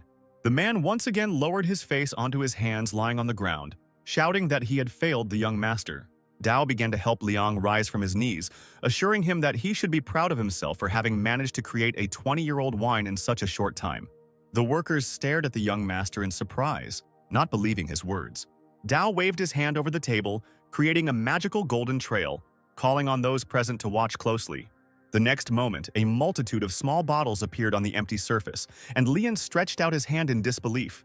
The man carefully, as if looking at a ghost, approached the table and opened one container. Several shining golden balls instantly flew out from there, which almost made the winemaker drop the bottle from his hands. Dao looked at the worker with a smile, who could not believe what he saw, looking in amazement from the containers to the master. Lian was amazed and asked the young master if he had managed to find the great master of producing spiritual yeast. The guy awkwardly scratched the back of his head, embarrassedly revealing that he had made the yeast himself, which caused general exclamations of surprise. Lian grabbed the young master by the shoulders, exclaiming that this was a blessing from above, because Dao's father had previously been a prominent master in creating spiritual yeast. Meanwhile, the line at the Yu family winery was not getting any shorter, and personally urged the crowd not to be shy and come over. The man was sure that without his participation, the Chen family's business would come to an end, and the scoundrel Dao, who hit him, would be punished. The workers at the table continued to call out to people, shouting that they still had plenty of wine. Suddenly, the people standing in the crowd began to look around, distracted from their purchases by the incredible smell of alcohol that was not coming from the Yu family's shop. The man pointed towards the Chen family winery, shouting that the aroma was coming from there. Dao personally stood by the large wine barrels, announcing that this was 50-year-old spiritual wine from the Chen family winery, and, hearing the young master's voice, exclaimed in bewilderment that this could not be. Ming walked calmly through the shopping arcade with his father, bragging that this time they managed to destroy the competitor's winery, which would allow the Chen family to fall right into their family's hands. The men, hearing the noise and seeing the crowd at the wineries, stopped dead in their tracks. Ming pointed his hand in that direction and proudly told his father that the Yu family's spiritual wine was very popular, and they had managed to lure away all the key workers from a rival winery. People in line chatted with each other, sharing their impressions of the real 50-year-old wine, loudly praising the Chen family's legacy. Ming's father immediately tensed up when he heard who the people were talking about. Could these really be the names of the Chen family's people? Meanwhile, the line gradually moved from one shop to another, demanding more wine. Min was beside himself with anger, walking closer to his workers, clenching his fists and asking what happened. He saw Anya sitting alone on the steps of the building. The prince had only walked away for a couple of minutes and demanded an explanation as to why such changes had occurred in such a short time. The man jumped up from his seat and muttered that the Chen family had managed to create 50-year-old wine and was even selling it for less. The young man stamped his foot. This was impossible after all. Anne was the main master. Now Dao should not be able to create even 30-year-old wine. The subject of their conversation was already there. Smiling contentedly, he offered Min to try his family's fresh wine. Without waiting for an answer, Dao threw one bottle into someone else's hands. The young man opened it, sniffed it carefully and stepped back in amazement, exclaiming that it really was 50-year-old wine. Anne was even more amazed when he heard that it was thanks to him that such spiritual wine was created. He clenched his fists, shouting that Dao was slandering his name, and he had done nothing of the sort. He laughed and said that Anne valued their old relationship so much that he left the method for producing 50-year-old yeast right on the doorstep. Looking down and shaking his head, Dao sighed, saying that for that, he was willing to forgive the man for leaving the Chen family. Leaving his competitors clenching their fists in rage, the young master waved his hand at them, wishing Anya a successful career in the Yu family. Min was ready to beat the man, and shouting asked him if he knew how to make 50-year-old spiritual yeast. Anne waved his hands in fear, assuring that he knew nothing and that there was no point in listening to that fool. Dao was just talking nonsense. But Ming did not believe the winemaker, ordering him not to deceive, because the mediocrity of Dao could not independently find a way to create 50-year-old spiritual yeast. Turning around abruptly, the prince gave Anya 3 days to prepare a method for creating yeast, and if he failed, he would have to pay dearly. The workers looked at the head winemaker for instructions, but he had no idea what to do in this situation. The men began to throw accusations at Anne, saying that everything that happened was his fault, since he was the first to leave the Chen family and the others followed him. Min frowned and asked his father what he thought. The man thought, Dao discovered a way to create unique yeast at the wrong time. Now the Yu family will not be able to ruin their business. Ming grinned, his face taking on a dangerous expression. Perhaps it was worth moving to more reliable means, considering that of all the Chen heirs, only Yan was capable of something. But the father rejected the idea of his son, who suggested harming the Chen family. They have reliable security. It is not worth doing something like that. The man noticed that in a few days the Huang Academy would open its doors, and Dao, as a relative of the royal family, would definitely get there. Perhaps they still had a backup solution to the problem, since Ming also met the requirements of the Huang Academy. The man advised him to wait for the right opportunity and do everything he was capable of. The young man's eyes lit up with a dangerous fire. He nodded and replied that he understood. A little later, a fierce battle was raging in the Yuan spiritual mountains. Dao fought with the local inhabitants, disturbed by human presence. All the suffering was done for the sake of the spiritual grass Yuan, near which many animals grazed, and how it was difficult for the elder sister to find a strong spiritual artifact. It was scary to imagine. The boy ordered the system to advance the time for this spiritual herb by 50 years, so that Dao could strengthen its cultivation. As it turned out, the young master was not the only one who came to the mountain to find the amazing herb. The group of cultivators managed to kill several local inhabitants, but they were unlucky. The squad found only low-level and immature grass. The man holding the bundle angrily threw it away and cursed. This was not at all what he was looking for. He and his partner turned around to hear the opinion of the girl who was on the team. Having defeated the beast, she concluded that she would have to go deeper into the mountains and search there. As soon as anyone doubted the success of this venture, Sister Chu declared that even meeting dangerous animals was worth it, because now it was too important for the squad to strengthen the pills. The men hurried after Sister Chu, and Dao had been watching them for a long time at this time. He sank heavily to the ground, happy that in a short time he had been able to collect a lot of grass, more than 100 bunches. The second day did not bring any luck to the group of seekers. They continued to find lonely bunches of hundreds of 50-year-olds. The young master followed the cultivators, picked up their grass and strengthened it with the system. In just one day, he managed to collect more than 100 bunches. The guy completely lost his vigilance from joyful feelings and did not notice how someone approached him from behind, loudly asking what family he was from. It turned out to be cultivators. Sister Chu noticed the pursuer, who was shamelessly using the fruits of their labor. The dark-haired man crossed his arms over his chest and sternly demanded that Dao answer why he was following them. Dao raised his hands up, smiling and replying that he didn't wish them any harm, but was simply collecting the spiritual grass that they threw away. But he himself thought that he had underestimated the cultivation of the trio. Sister Chu suspiciously asked the strange stranger why he needed the immature spiritual herb. Dao embellished his story by saying that the special technique required grass, but due to his own weakness, he could only collect unripe grass. After looking at the guy again, the cultivators shook their heads and decided to leave. Dao even asked permission to continue on with the trio, and Chu indifferently allowed it. Her companion intercepted the girl's hand, revealing fears that the stranger might deceive. The second guy with a bandage on his head patted the man on the shoulder, laughing at his words. The newbie just walks around with them to stay safe. 2 days later, Dao meditated alone, and together with the cultivators, he walked around almost all of the Yun spiritual mountains, taking all the herbs he found. Opening his eyes, the boy looked at the company, thinking that it was necessary to collect 200 more bundles, and then the opportunity to comprehend the first sword would come. The cultivators were meditating separately, and they were discussing the possibility of a pointless trek if they couldn't find the necessary herb further down the road, in the core of the Yuan spiritual mountains. Suddenly, behind them, between the large rocks, a column of light rose up, and the wind among the mountains howled louder than before. The cultivators jumped up and began to peer into the unusual phenomenon. One of them even smelled the aroma, assuming that there was a medical artifact there. Dao also stood up and followed Sister Chu and her companions. As they got closer, people noticed an incredible scene. Huge magical beasts, the demonic beast of the Yuan Mountains and the dragon, were hanging over the stream, hissing angrily at each other. The guy with the bandage perked up, saying that there must be a snow lotus, a 9th-level medicine that would bloom soon. It is not surprising that even such creatures were attracted by the sight and smell of the lotus. The battle lasted for several more hours, and finally everyone saw that the dragon was trapped in the teeth of a huge demonic lion. As expected from the strongest demon of the Yuan Mountains, he managed to deal with the dragon, even though he was wounded before the battle. The next moment, the demon released the enemy from his mouth and fell to the stone ground with a dull sound from lack of energy and strength. Sister Chu stepped closer, urging her brethren not to fall under the lion's dying attack. Looking back, she turned to Dao, ordering him to step back until this was over.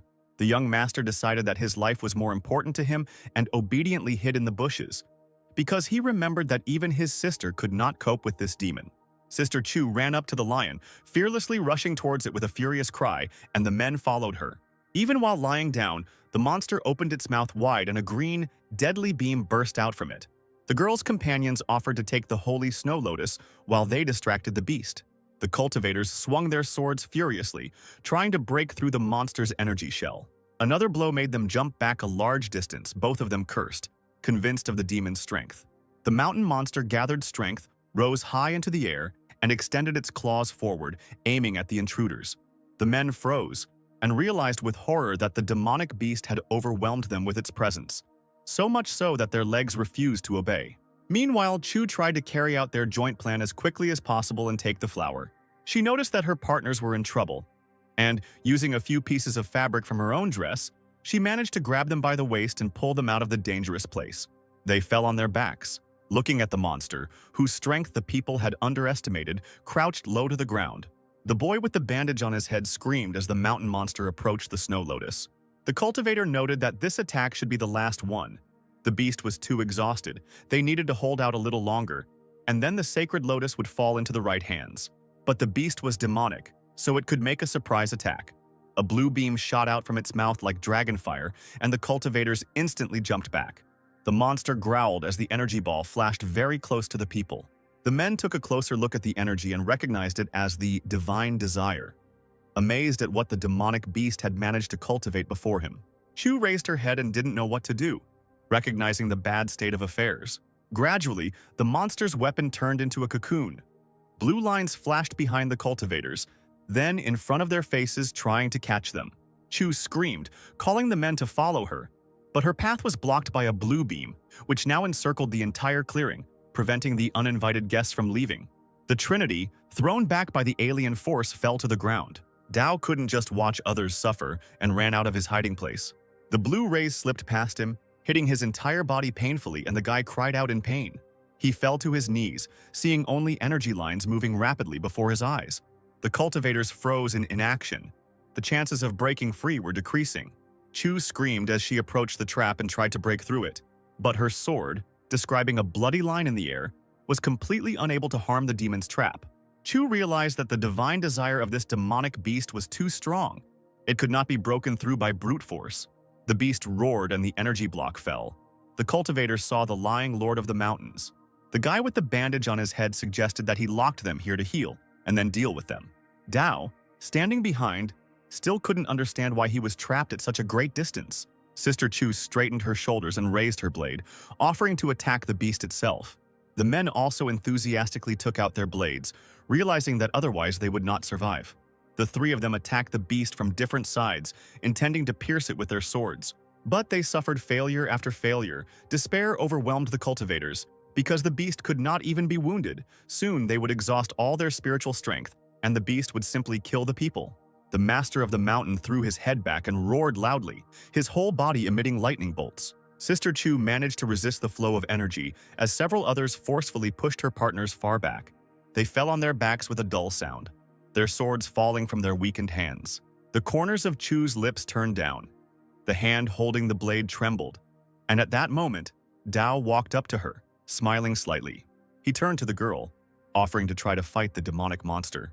She, infinitely tired, looked at him with a surprised look and a bit of disdain. The time traveler added that he would need the spiritual grass that the cultivators had collected. The men, who still hadn't had the strength to get up, grimaced and began to scold Dao, shaming him for making such a request at a difficult time. But the guy didn't even bat an eyelid, replying that he was trying to master a special technique that required a huge amount of spiritual grass, and he only had a little bit left. Meanwhile, the monster stood on the ground, leaning firmly on the ground, saliva dripping from its mouth. Seeing this, Chu, who had a trickle of blood slowly dripping from her mouth, ordered her partners to give him what the boy asked for. The man shouted at the girl, reminding her that they had spent several days collecting spiritual herbs. The cultivator beat his chest and confessed that he didn't believe in the youth who only had the world of the spiritual sea and was incapable of anything. Chu angrily asked what other options they had. The man had nothing to say in response to this, and he angrily threw something at Dao without even looking in his direction. He quickly caught the object, glad that he had enough grass to comprehend the first sword. After bowing to the cultivators, Dao asked them for a little time. Stepping back a little, the newcomer began to meditate, and magical energy of turquoise color rose into the air from his hands. The beast walked around the clearing, demonstrating its patience to the aliens. The cultivators were surprised at the ability of the stupid guy to absorb grass for such a long time. Dao remembered that he had previously absorbed a spiritual stone that had tempered his Dian, which was why he could now gather a huge amount of spiritual energy without exploding. Some time passed, the young master raised the formed relic in front of him, that same sword. The master of the mountains let out a loud roar, heralding his imminent recovery. Having warmed up, he again, releasing his claws, made a jump, getting ready to pounce on the people. In his mind, Dao held the sword out in front of him and closed his eyes for a moment. Taking a deep breath, he had mastered the first sword. Then the guy ordered him to destroy and raised the blade above himself, taking aim. The precise magical strike caused a ringing sound to be heard, and his ocean split into two parts, rising upward, causing the cultivator to let out a startled cry. In reality, not far from him, a demonic beast threw the cultivators away with a strong paw. A weak voice was heard, lying on the ground. They understood that they could not hold out any longer. The guy with the bandage on his forehead crawled a little further away and shouted aggressively at Dao, asking how the process was going.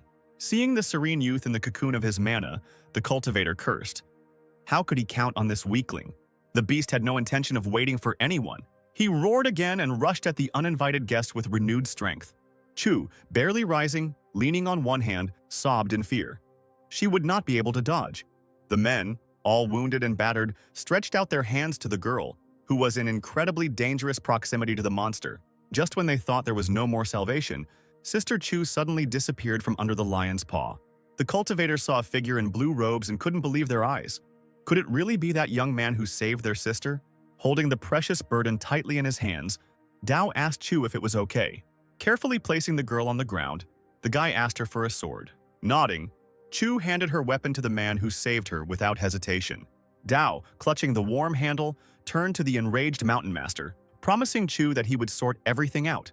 The girl, her eyes wide open in shock, could only ask him to be careful.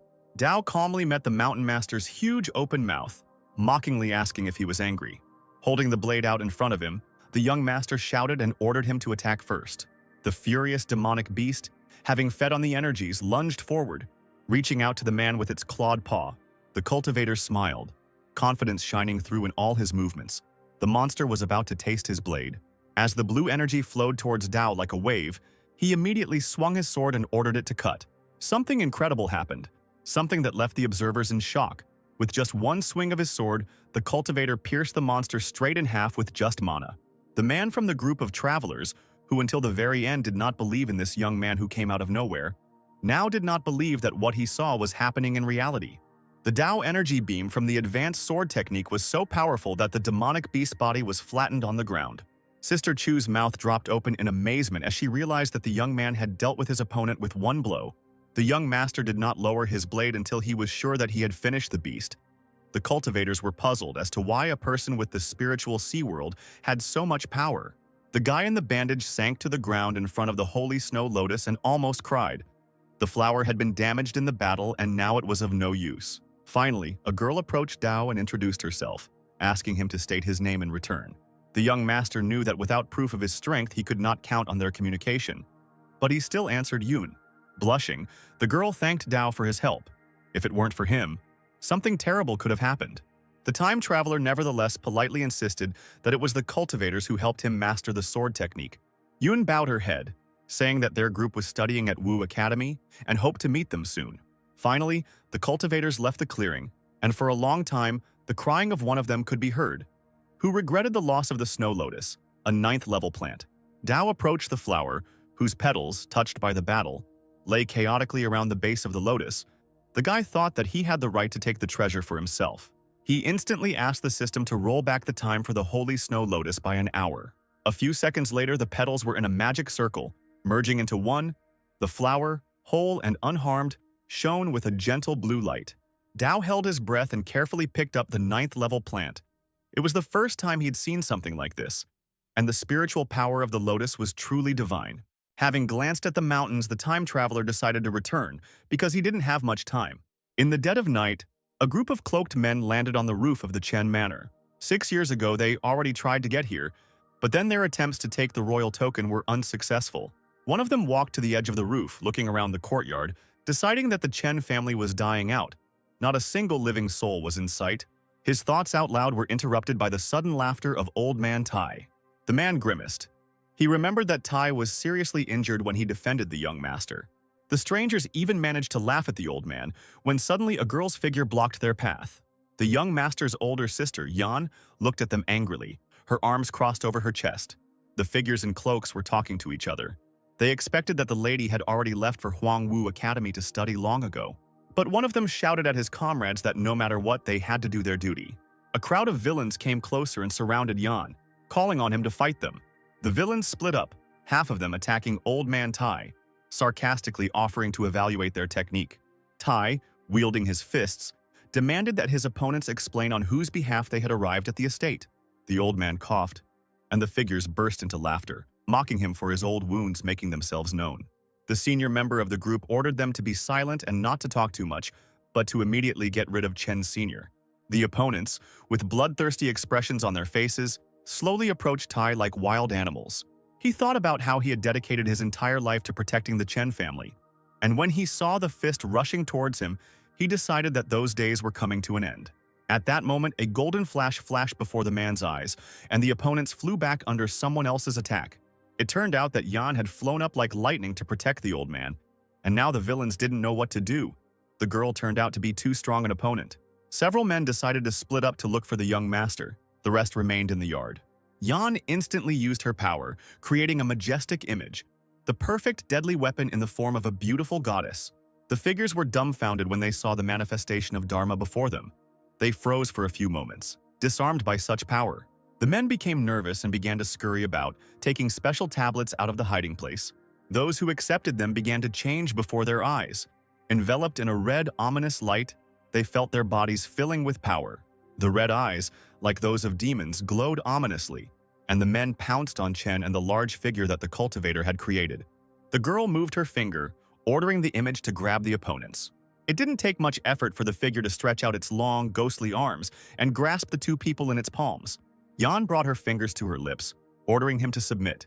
The pleas and screams quickly gave way to the terrible squelching sounds of crushed flesh as the men died in Dharma's great hands. Tai ran up to Yan, telling him that he needed to save the young master.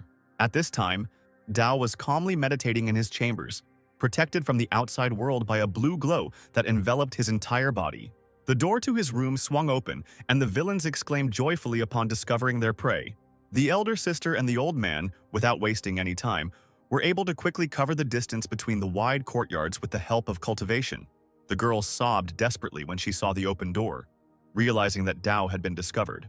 Tai was also worried, because with the current level of cultivation, the young master could not compete with strong warriors. All this time, the second prince silently watched the court of his chosen one from afar, and was the first to notice the attack. Standing on the roof with his advisors, the prince was outraged by someone else's impudence. Someone had gone crazy trying to get the royal token.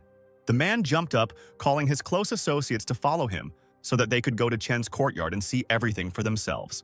The silence of the night was interrupted by the sharp sounds of cloaks flying up, and leaves that had fallen from the trees smoothly fell to the ground.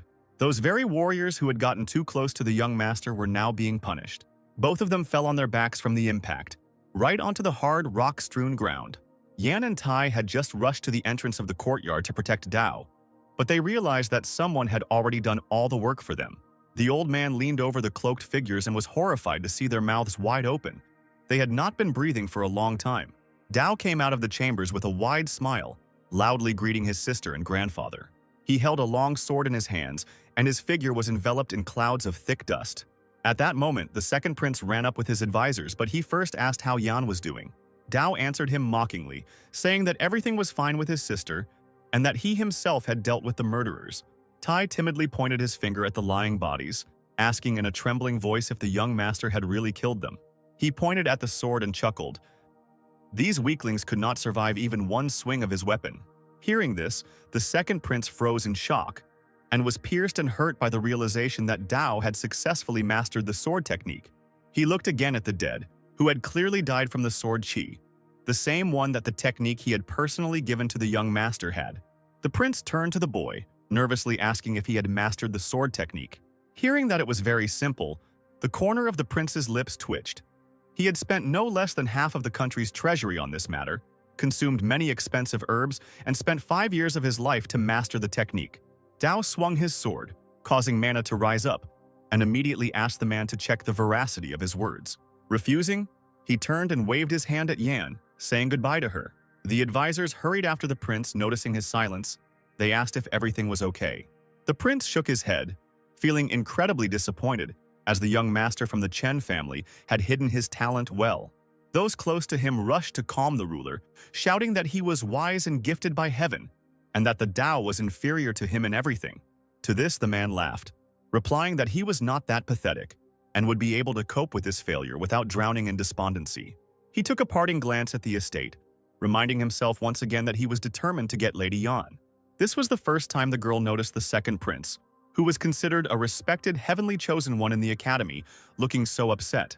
Yan reproachfully scolded her younger brother, calling him disobedient. Tai, scratching his beard, burst out laughing. The young master of the Chen family is a real dragon among people. The old man added that this news would undoubtedly please the elder lord and lady. 7 days later, the time traveler again decided to take up cultivation in earnest. Soon he felt that he had ascended to the 8th step of the spiritual sea.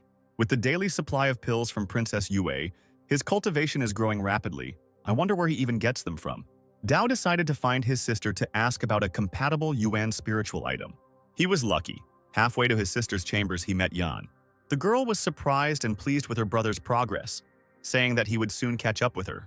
Then the time traveler decided to find out what the most suitable spiritual item for Yuan was to break through the level of the spiritual sea. It turned out that it was the sacred snow lotus, a 9th-grade spiritual herb, rare and guarded by a demonic beast, and few people were able to attune to it. Dao immediately extended his hand, and on his palm the legendary lotus slowly began to take physical shape. Yan leaned back, pressing her hand to her mouth. As Dao headed back to his quarters, a man called out to him, trying to catch up. As it turned out, Princess Yue had arrived at the Chen estate. Dao was delighted by the fortunate coincidence. He just wanted to settle accounts with her. The boy asked the butler to calculate how much money the princess had swindled from the Chen family over the years. The man bowed and replied, including all kinds of gold, spiritual stones, herbs and weapons, at least half of the family fortune. The time traveler turned around sharply, shocked by the princess's impudence. He propped his chin on the back of his hand, even as he admired Yue's insatiable appetite. The butler said that at that time, Miss Yan was studying at the academy, and there was no one to control the Chen family, and the young master trusted the princess too much. Turning sharply, Dao expressed his determination to force the deceiver to pay back everything she owed with interest. Soon, the princess and her advisor arrived at the main hall of the Chen family and waited to meet the young master. The old man remarked that it was a pity to give away the Dao sphere. It had a long history, and it was not easy for the king of Qin to obtain it. Yue shrugged. The sphere had no value. Father had used it to heal wounds, but now it had turned into poison. Anyone carrying it would be poisoned and die within 10 days of exposure. The man asked what would happen if the young master suddenly died. Since then, they would still not be able to obtain the noble king's token.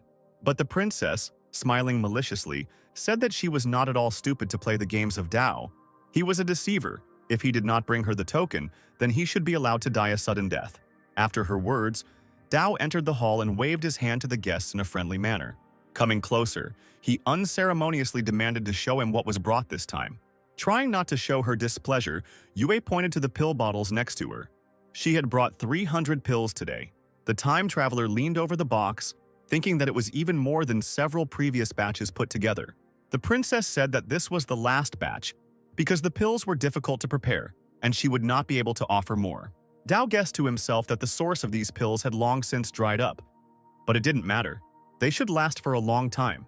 The princess also announced that she had brought an important treasure of the Qin family. Dao was surprised, and the woman slowly lifted the red cloth that was hiding the object. It was the Xuanyan ball, a protective treasure that nourishes a person's self-cultivation by keeping it close to the body. The item is capable of significantly weakening high-level enemies by reducing damage. Dao smiled widely at Yue, exclaiming that she was too kind to him. The woman pressed her hand to her chest, convincing the young gentleman of her sincerity. He repeated her gesture, wanting the princess to also believe his feelings. When it came to the royal token, Dao suddenly put on an innocent expression, saying that the elder sister did not agree to show it. All the feigned kindness disappeared from Yue Wu's face, and she asked who cared about Yan's consent if Dao was the head of the family. The guy beamed and said that, according to his sister's instructions, the princess should give birth to a plump little heir, causing his interlocutor to become truly furious with these words. She rose abruptly from her seat and screamed that the young master had deceived her. Dao raised his hands up, asking why Yue was angry. He wasn't finished yet. The time traveler almost convinced his sister that the princess needed to continue showing her kindness towards the young master, and then everything would work out. As the woman's silence dragged on, Dao hoped that she was just as sincere towards him and wasn't doing good deeds just to get the token of a noble king.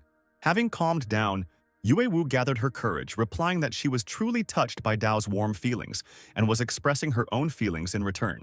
The princess pointed to the mountain of gold next to her. Even the advisor's mouth dropped open when she suggested that Dao take 50,000 gold bars.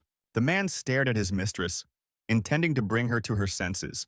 But the woman immediately ordered him to remain silent in a commanding tone, waving her hand. Frowning, she drew Dao's attention to such a generous move and demanded the same for herself. The guy crossed his arms over his chest and raised an eyebrow, agreeing with his interlocutor. In addition to the gold, which did not really interest the older sister, the princess again waved her hand at the vase with treats. Dao chuckled thoughtfully, thinking that Yue Wu probably had a lot of money. Slamming her fist on the table, the irritated princess exclaimed that these were all the spirit stones that the Qin estate had accumulated over the years. The advisor couldn't contain his anger and pointed his finger at Dao, telling him not to pretend to be indifferent, since the princess wanted to give him almost the entire fortune of the Qin estate. The guy grinned. He had been fooling the woman for a long time. She turned out to be very gullible, and today, she would probably go broke. Shrugging his shoulders, the time traveler said that this was barely enough, and he needed to talk to his sister. Yuewu suddenly blushed and clung to the young master, whispering that she was very anxious and needed to know when he would answer. Carefully pushing the woman who was standing too close away from him, Dao set a date for 5 days. Yu immediately walked away, taking a promise from him. As she left, she grinned discreetly, hoping for good news soon. In a dark room sat a sickly-looking man. He coughed, and blood poured from his grimacing mouth. He thought that this could not go on any longer and extended his hand, creating a portal. The man's huge hand fell right above Princess Yue's figure, calling out to her. A woman walking down the street was taken aback when she saw the hand of her respected father above her. The man reached down, intending to grab Yue's small, toy-like figure. A few moments later, the woman was right in front of him, and the father asked how things were going. With a trembling voice, the princess spoke of Dao's promise to obtain the royal token in 5 days. The man's darkened expression softened when he heard the answer, as the Chen family had kept the token hidden for many years. The father laughed madly, his long hair rising into the air like little snakes. With the noble king's token, they would have a hope of breaking through to the next level, greatly increasing their lifespan. He noted Yue's efforts in finding and managing the Qin estate all these years. The princess said with a smile that it was her duty to be hard-working for her respected father. Pressing his fist to his mouth to wipe away the blood, the man released his eldest daughter, promising a reward once he broke through to the next level. The woman bowed and thanked the respected father. As she left, she smirked at being addressed in this way. 5 days passed. Dao declared to his grandfather and elder sister that once he went to the academy, the Chen family would be in their hands. Tai bowed, promising that the young master had nothing to worry about, especially now that Yuan had been driven out of the Chen family and the wine business was flourishing. At this moment, Yue was the first to see the arrival of people from the academy. The representatives landed on the ground, seeing the entire Chen clan leadership already waiting for them. The men were taken aback when they noticed Yan's elder sister among them. The girl smiled, not expecting that these were the people who would be sending out invitations to new students. They smiled back warmly because not everyone was able to graduate from the academy as quickly as senior sister Chen. Yan brought her hands together in a respectful gesture. She would rely on the younger ones to take care of her brother. One of the representatives replied that Yan was too polite, being the pride of the Wu Academy of the Tianshui dynasty. Yan turned to Dao, saying that once he left, she would also return to the academy in a few days. The time traveler assured his sister that he would do everything possible to enroll in an educational institution and find her there. The girl kindly warned her brother that getting into the academy was not so easy. Dao shrugged. He wasn't that confident. But when his older beautiful sister was left alone in the academy, he couldn't help but worry. These words really embarrassed Yan and she blushed. The representative handed Dao an academy enrollment token that had to be broken within 3 days. The men, having completed the formalities, left the Chen family in order to inform the other students. An advisor approached Dao and said that Princess Yue had arrived. Having become serious, the time traveler decided to finish her off. But for now, just the thought of the princess's disappointment makes him feel joy. In the hall of the estate, the woman, without greeting him, immediately demanded from Dao the token of a noble king. The time traveler urged Yue not to rush and reached into the inner pocket of his clothes. He took out a sparkling package from there, asking if the princess was excited. Incredible joy lit up the woman's face at the sight of the cherished treasure. She began to unfold the fabric, mocking the short-sighted Tao in her thoughts. Looking at the brick in her hands, Yue grimaced. Could this really be the noble king's token? Dao sat down in the chair and waved his hand, asking if it really looked like a token. The princess gripped the brick fiercely, growling in her voice, demanding an explanation. She immediately realized that she had been so easily fooled and stamped her foot. The enraged advisor was about to pounce on the young master who dared to deceive his mistress with an ordinary piece of clay. But Yan immediately arrived, preventing her younger brother from being harmed.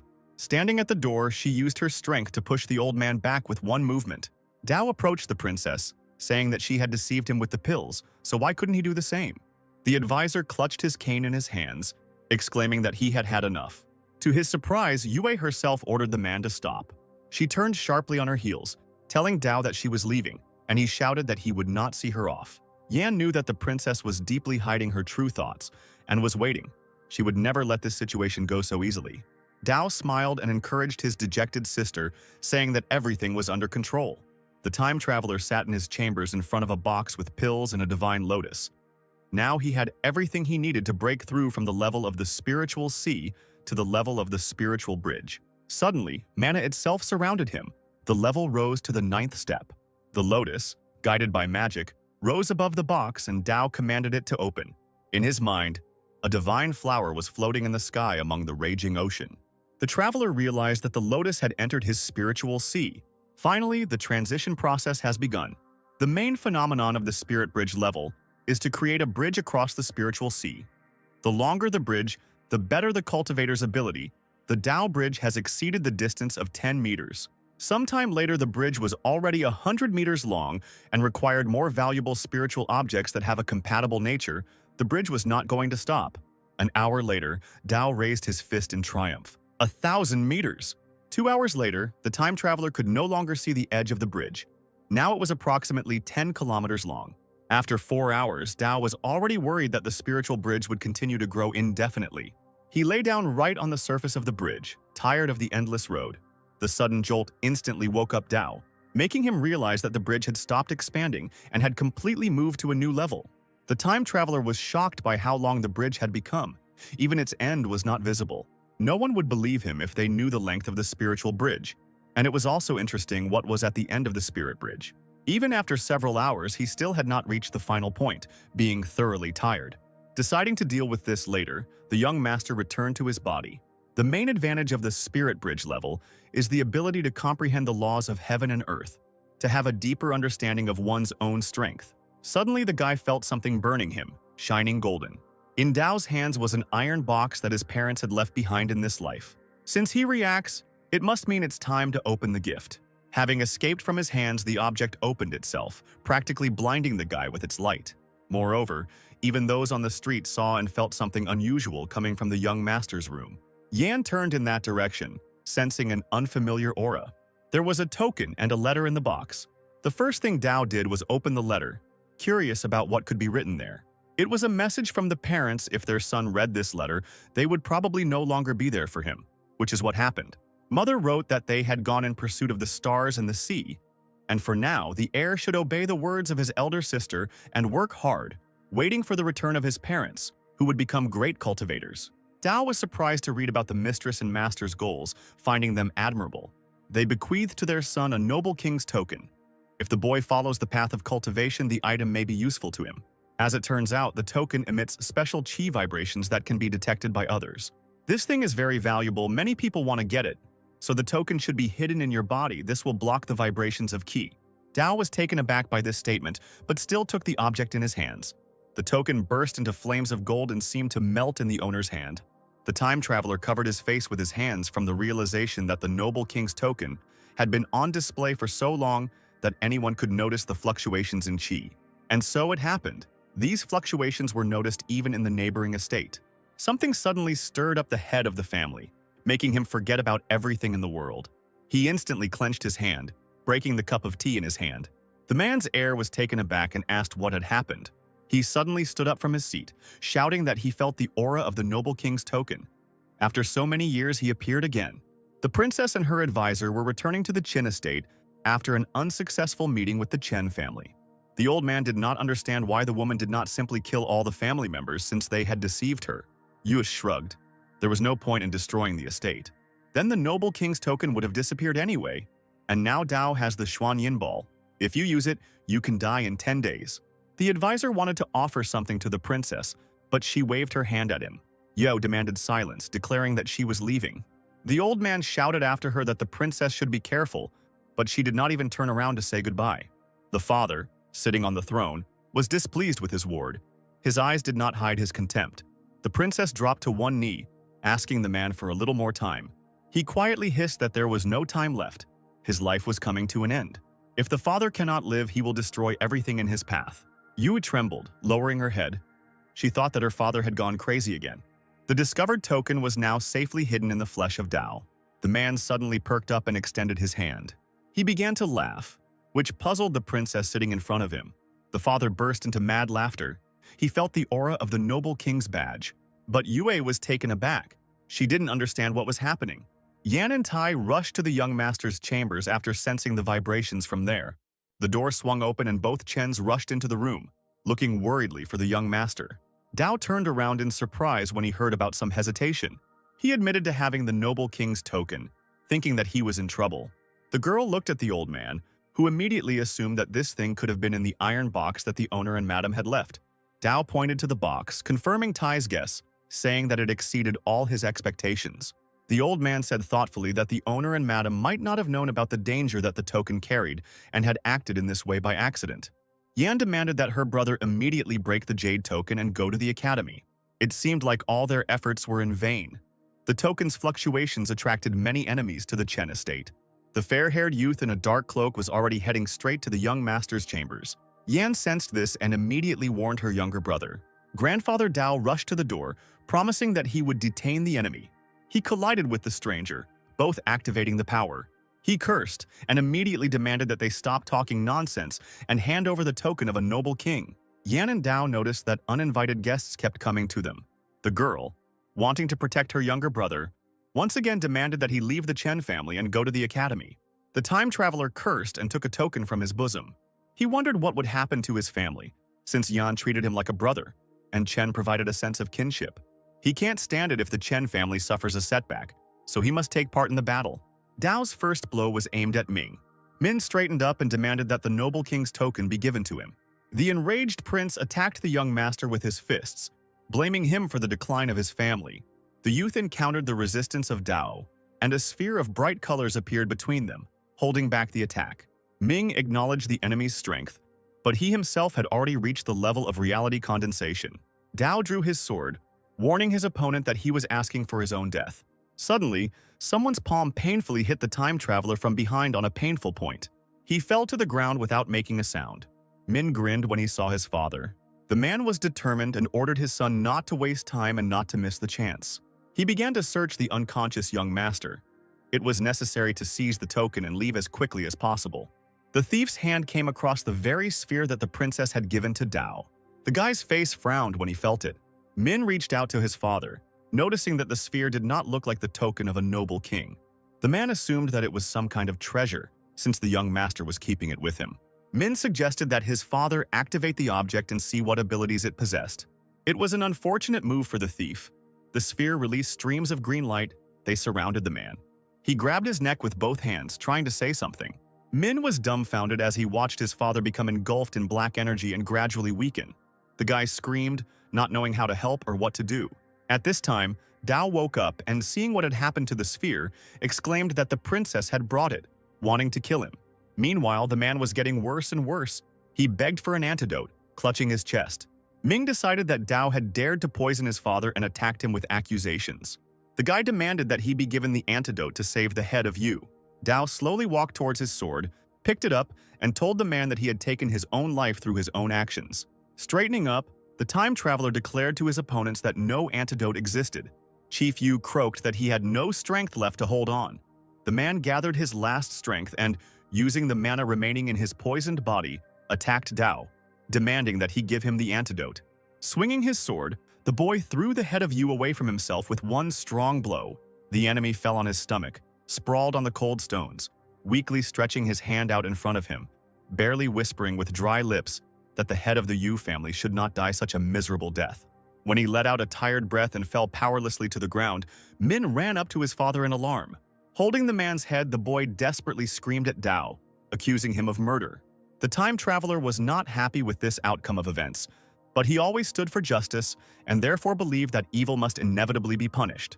Carefully lowering his father's head to the ground, the enraged Ming flew towards Dao with his fist to kill him and avenge the head of the family. Halfway there, he felt an incredibly ominous aura with his whole being and slowed down. Yan was hovering in the air, controlling the celestial fairy that had already knocked out several of Yu's accomplices. The elder sister could not allow the Chen family to be defiled. The two strangers were thrown to the floor by the impact, leaving a hole in it. It was unknown how quickly the men would be able to recover. Spitting on his accomplices, Ming continued on his way to Dao, who was already waiting for him, holding his sword in front of him. The young master swung his sword, but the agile opponent managed to dodge the sharp blade and rushed past.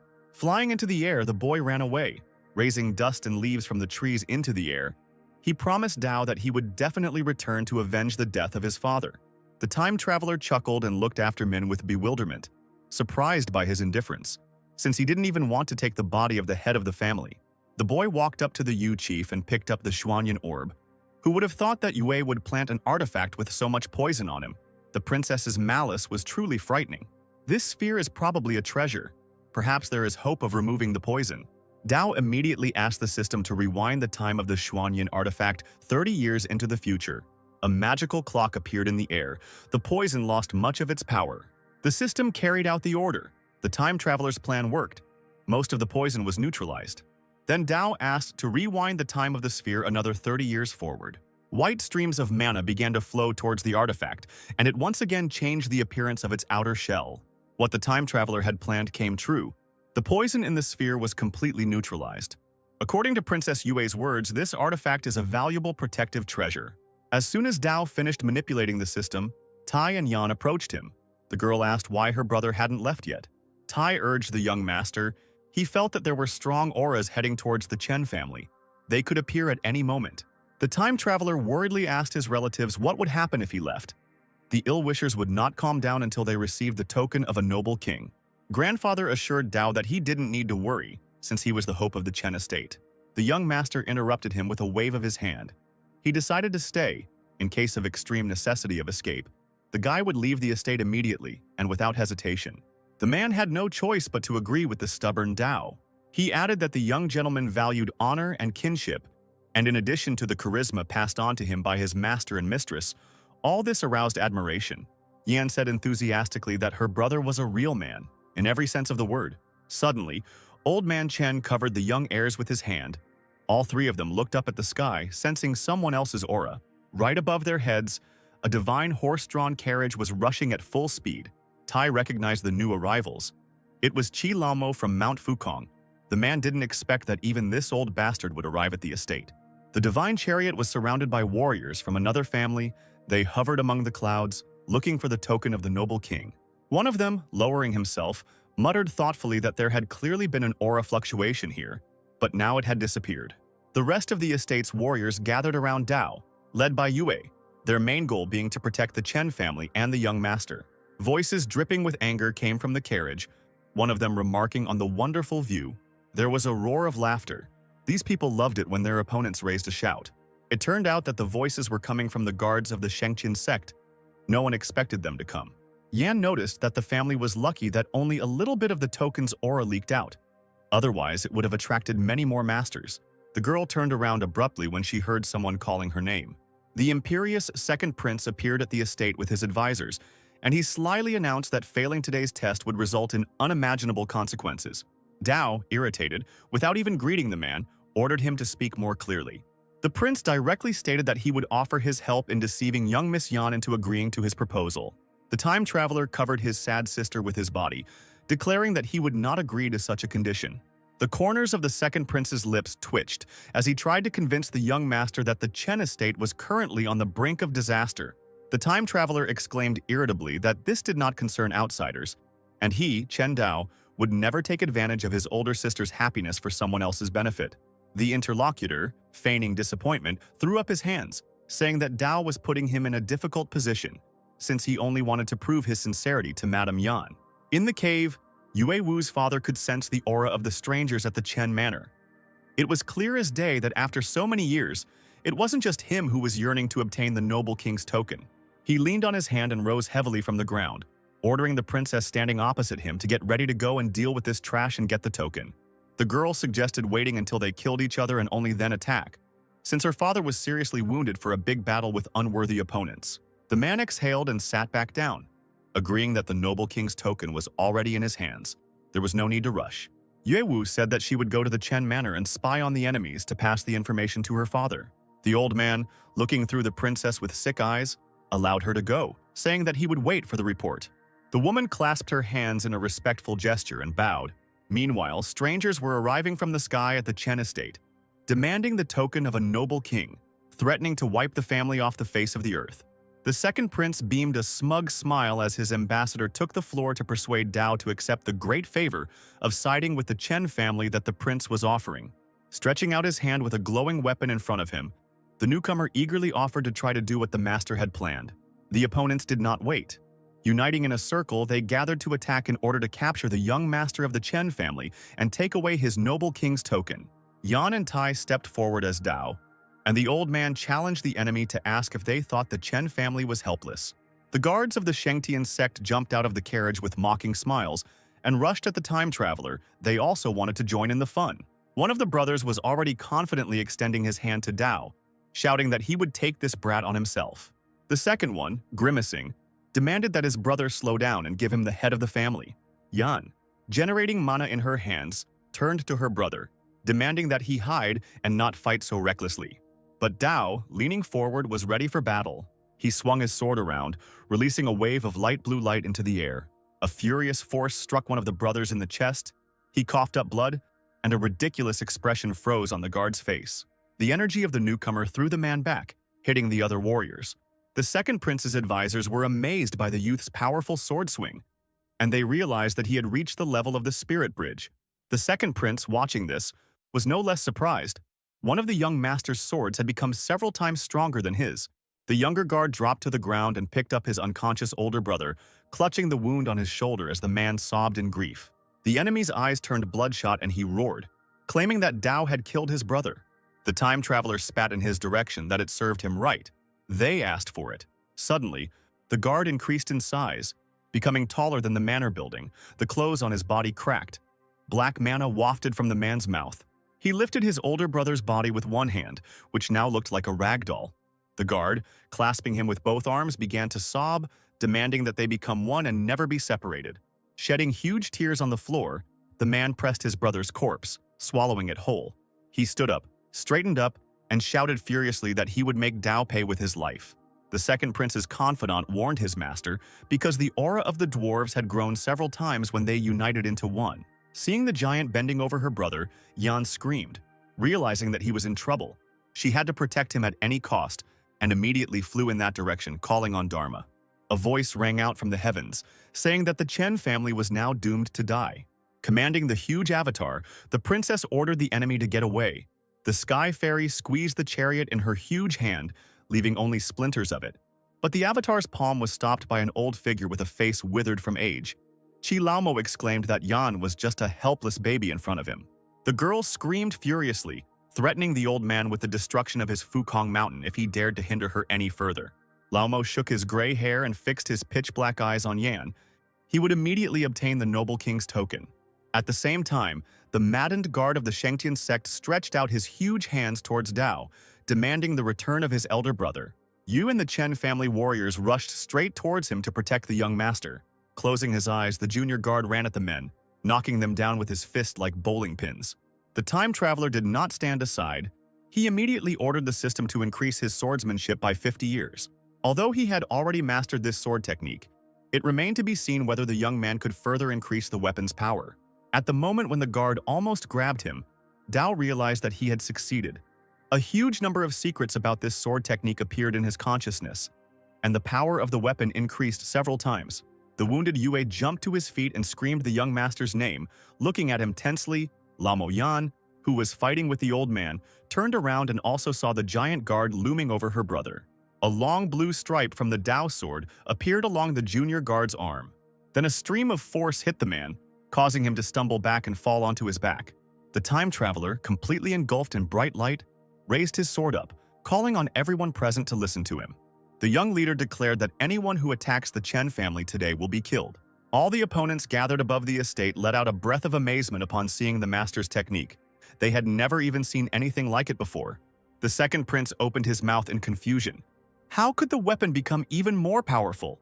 The man's pride was hurt. After all, Dao was mediocre. But why did his abilities exceed the second prince's strength? A portal opened high in the sky and a burial box floated out. Everyone present looked up, recognizing its owner. Tai said that the old demon Yinshan is half human, half demon. No one knows how long he lived. A sepulchral, otherworldly voice came from the box, demanding that the Chen family give him the noble king's token. But the time traveler was not frightened by such tricks. Pushing off from the ground, he flew up to the box, shaming the demon for his arrogance. The sister tried to stop the master, and Yinshan rumbled that the young man thought too much of himself since he killed the guard of the Shentian sect.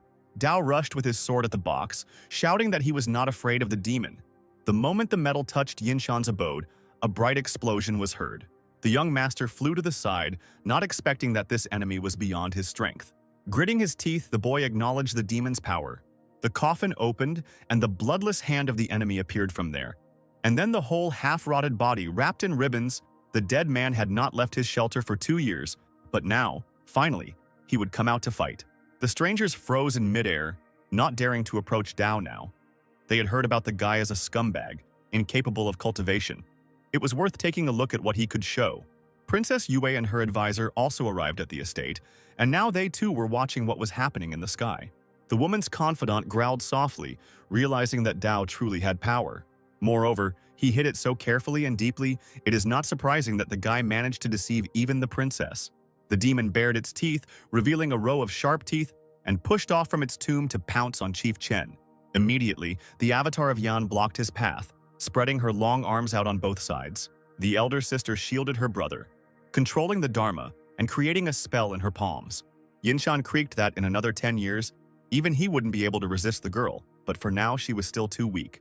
A long, purple glowing dagger appeared in his bloody hand. Swinging his arm, the demon began to fall down like a stone, intending to cut the spell. He succeeded, the sharp, magical steel piercing the avatar's chest. Dharma bound. Yan recoiled, thick blood spurting out from her mouth. Seeing his sister lose consciousness and fall, Dao immediately broke away from the fight, screaming desperately. The second prince rushed towards the girl, no less worried. He managed to pick up the young lady in his arms, asking if everything was okay with her. The powerful demon Qi caused even the heavenly fairy, Dharma Yan, to crumble into pieces. Laomo took advantage of Dao's distraction and jumped on him, holding the blade high above his head. He had been honing the weapon for over 100 years to deflect the blows of gods and Buddhas. This time, Tai came between them, deciding to sacrifice himself for the sake of the young master. The demon's blade struck the old man, blood spurted from his mouth and chest. The man lost his balance and began to give in to the laughter of his opponent. Seeing Tai hit his head on the hard ground, Dao cried out in pain. He gritted his teeth, knowing that he had no right to surrender to this group of thieves. Lamo played with the blade in his withered hands and egged on the young master, suggesting that they measure their strength. Seeing the demon flying towards Dao faster than lightning, the outsiders watching shook their heads, thinking that the young master had overestimated himself. The men thought that the boy was finished because the old demon would definitely cut him into pieces with one blow. The second prince gently but firmly held Yan by the shoulders, who was still eager to help her brother. Seeing his passion suffering, the man ordered his advisors to save Dao. The men took to the skies, promising to do their best, but not hiding the fact that it might be too late. Tai, who had come too, struggled to rise on his elbows, desperately shouting the young master's name. Princess Yue and her confidant continued to watch the events unfold. The woman was sure that Dao was not able to withstand this blow. Seeing someone else's mana so close, the time traveler cursed. But at that moment, an idea came to his mind. The boy asked the system to roll back the blade in the hand of the old demon Yinshan 50 years ago. Seeing the demon's thin streams of energy running back, Dao himself rushed towards the enemy. The two swords clashed, and the time traveler found himself face to face with a mad, decaying old demon. But when his blade became covered in cracks, Yinshan was no longer laughing. Having crushed the weapon to its core, Dao pushed the enemy with force. Their figures were covered in a whip of bright energy. The decrepit body fell down, landing on the stonework. The second prince's advisors immediately landed nearby, retreating back in fear. One of them could not even imagine what he would witness, and could only open and close his mouth, stuttering. The demon rose to his feet, holding in his hand only the stub of the blade he had cultivated for over 100 years. Yan, with her spirit revived, blossomed before our eyes, watching her younger brother's success. Those who watched the battle in the sky were amazed. The guy's cultivation level was the simplest. The sword also looked like an ordinary one. No one understood how the guy managed to defeat the demon. Princess Yue stepped forward, seriously reporting that the young master had amazed her with his strength. But the confrontation was not over yet. Disgraced by how easily a man could destroy the work of many years, Yinshan rushed towards Dao with his bare hands, threatening to wring his neck. At this, the time traveler pointed his sword forward, ordering the old demon to stop lying. The guy brought the sword down on the enemy with all his might, and the blade immediately lit up with an incredibly bright golden glow. The demon, puzzled, stepped back, frightened by this outburst. He looked at the young man in shock, spitting out scraps of bandages falling onto his face, asking how such a worthless thing could withstand his attack. Now those who came to take the seal by force no longer considered Dao a weakling, because he fought on equal terms with the old demon, the one who had cultivated several hundred years more than the young master. The time traveler pressed his hand to his chest. The Xuanyin sphere was an incredible treasure. It helped him block a significant part of Yinshan's power. Princess Yue guessed that this was the very sphere she had hoped to use to kill the boy, and emitted an aura fluctuation. Her advisor reported that he had discovered that there was no poison in the sphere, and did not understand how this was even possible. The princess smirked, realizing that Dao was clearly hiding something, and managed to surprise her.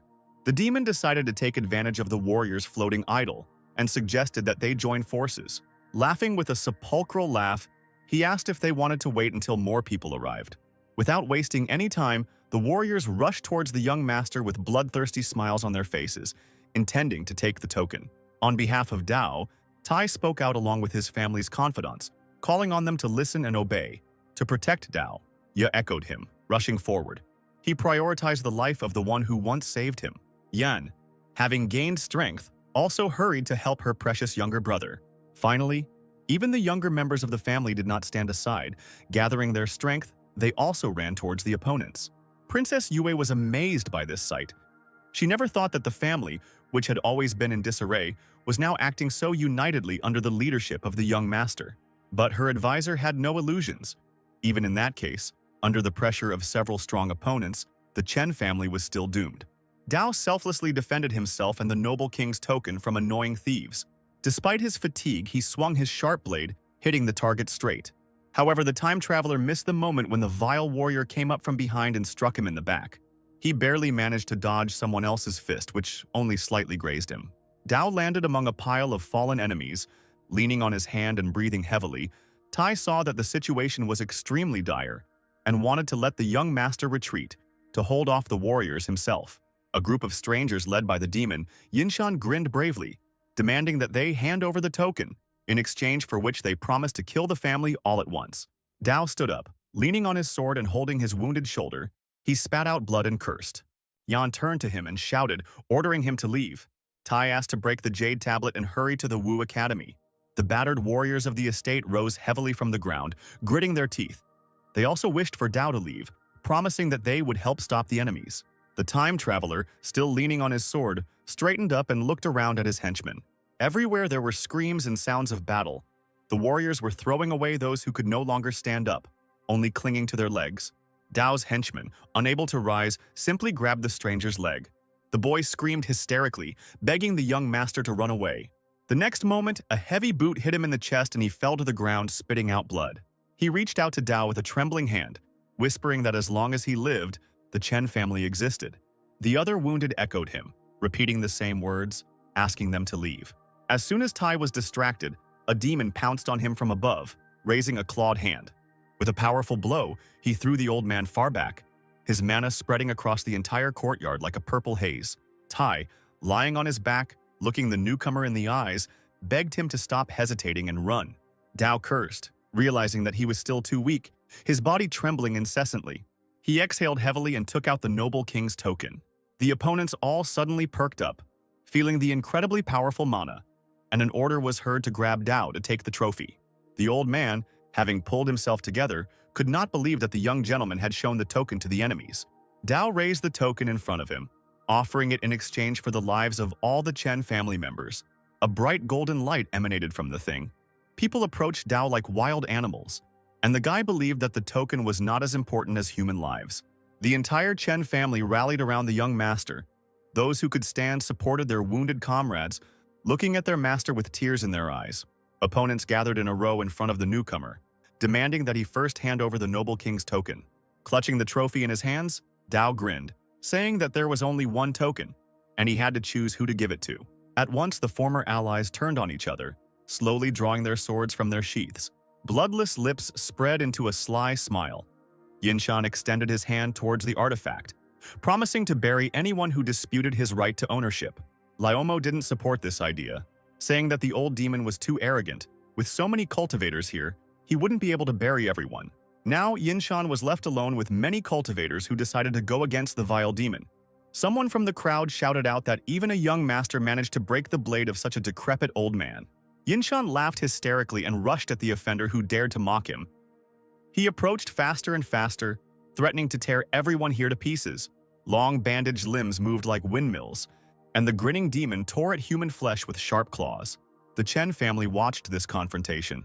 Tai praised the young master for his intelligence and sharp mind, as this trick would exhaust the enemy's strength.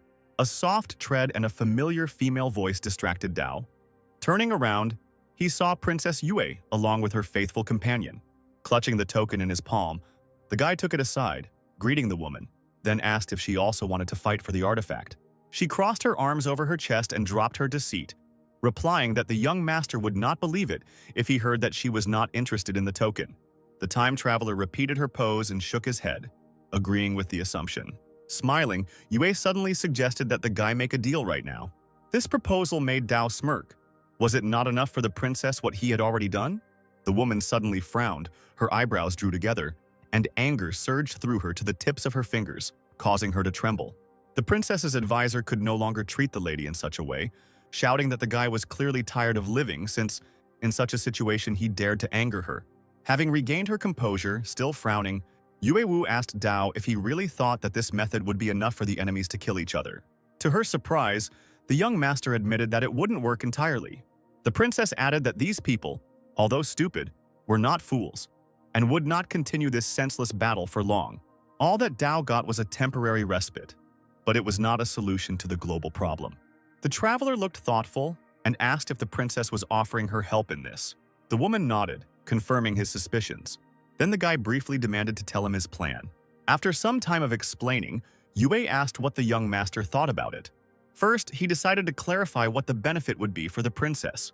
She did not give a clear answer, limiting herself to saying that Dao himself would find out when the time came.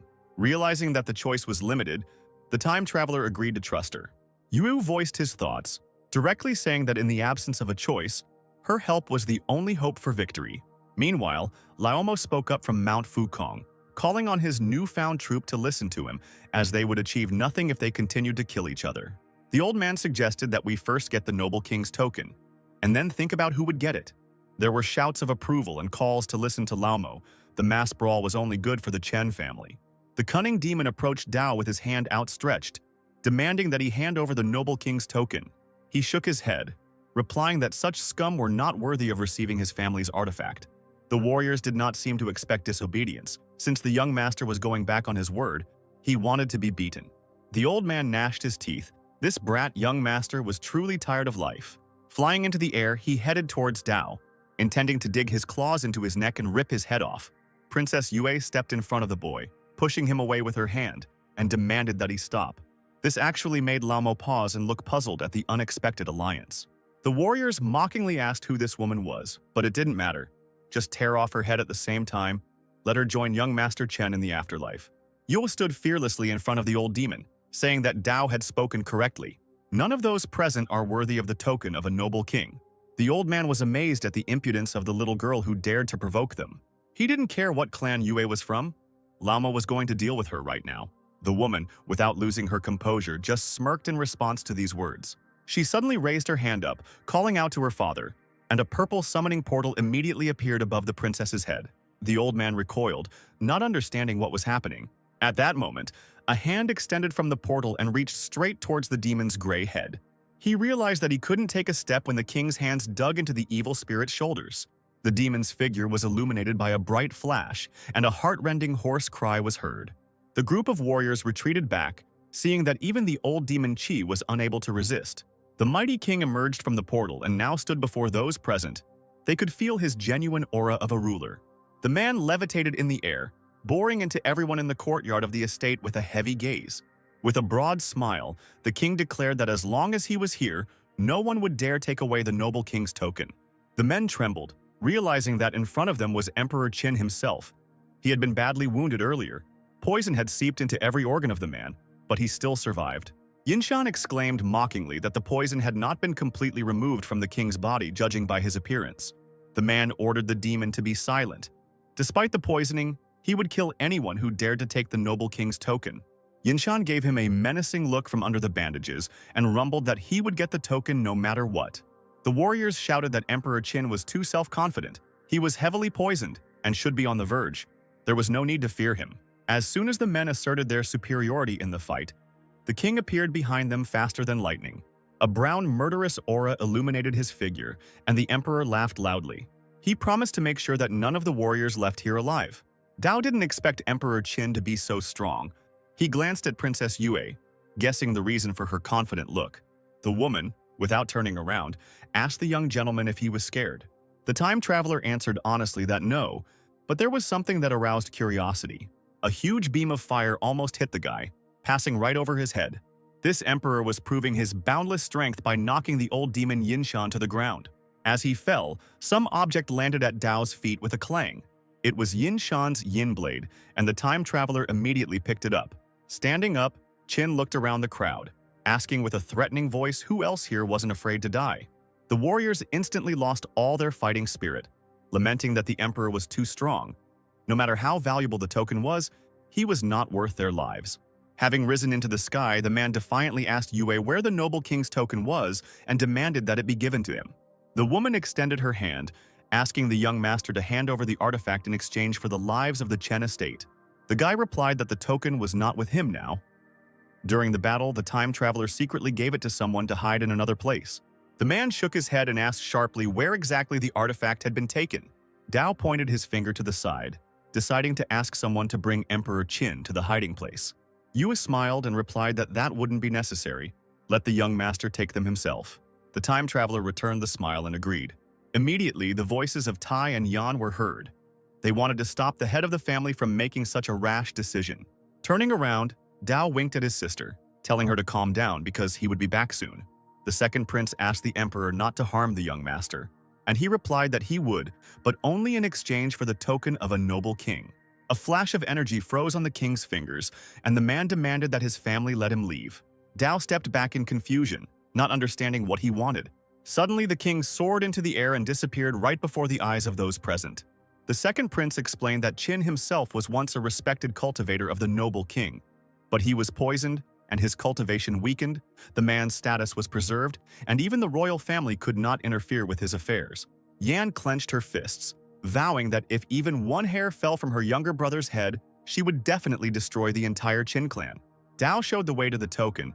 The group found themselves far from the estate in a picturesque forest. The emperor impatiently asked the young master where the artifact was hidden and when they would arrive at the place. The time traveler exclaimed that they had arrived and pointed his finger towards a large stone standing in the clearing. The emperor landed on the ground first, followed by Dao and Yue. The guy approached the stone, saying that he hid the token under it, as he ordered his people to do. The old man broke into a smile, ordering the princess to watch over the young master while he took out the noble king's token. The woman glanced sideways at the cunning Dao, offering to allow her to go and get the artifact herself. Qin agreed, keeping the boy's figure in his sight. Yu walked around the huge stone from all sides, carefully examining the ground, and finally turned around with a cry of victory and a box in her hand. The man abruptly snatched the box from her hands, a mad gleam playing in his eyes.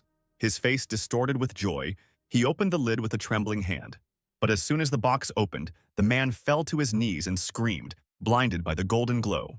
Whatever was inside was burning his eyes. Qin covered his face with his hands, shaking his head. He shook his fist and turned menacingly towards Dao, accusing him of plotting against the emperor. The man rushed towards the boy, threatening to tear him to pieces. But before he could even get close to the young master, a magical wave blocked his path, knocking him off his feet. Dao continued to stand calmly in place, while tentacles burst out from under the ground, firmly trapping Qin. He realized that he was trapped. The man clenched his teeth in rage, hysterically asking how the young man dared to do such a thing. The tentacles firmly bound the emperor's hands and fixed them. He screamed that even such magic could not stop him.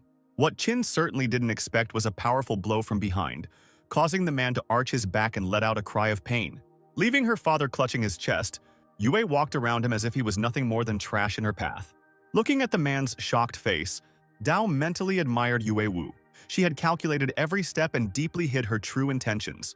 Qin's eyes were bloodshot, but his face was frozen in an expression of disappointment, resentment, and incomprehension as he asked Yue with dry lips why she did this. He appealed to the princess's duty as his daughter, who had betrayed her emperor. Looming over her father, Yue smiled bitterly as she remembered that in all these years, he had never treated her like a daughter. let alone like a human being. The princess angrily shouted that she had been a tool all these years, working for the emperor, and in cases of failure, her father did not think of her as a family member. Now she had enough. The man found himself locked in a magical trap. He realized that it had been created for a long time, which meant that Yu had been planning to betray him for a long time. The woman admitted with a smile that she had been stealing the Chen family's wealth all these years just to improve this trap. Dao rolled his eyes, cursing under his breath. After all, the Chen family was not directly involved in this adventure. The golden chains bound the man's entire body and clanged loudly as he rose. Yue was born from his flesh and blood, and her life belonged to him. The treatment of his daughter was only his right. The man glared at the princess, saying that she dared to betray him, and that this was the worst mistake a woman could make. To this, Yue Wu firmly replied that Qin was not worthy of being her father. The woman screamed with pain in her voice that the emperor had ceased to be her father by abandoning her mother, so the princess had not only betrayed, but would also kill her own parent. Dao thought about it. He didn't know that Yue had such a tragic childhood. Pulling herself together, the princess told her subordinate father with a smirk, and as a sign of respect for their relationship, she would leave his body untouched. The man leaned forward, gathering dark energy in his hands. He laughed, laughing at Yue's attempts to kill him.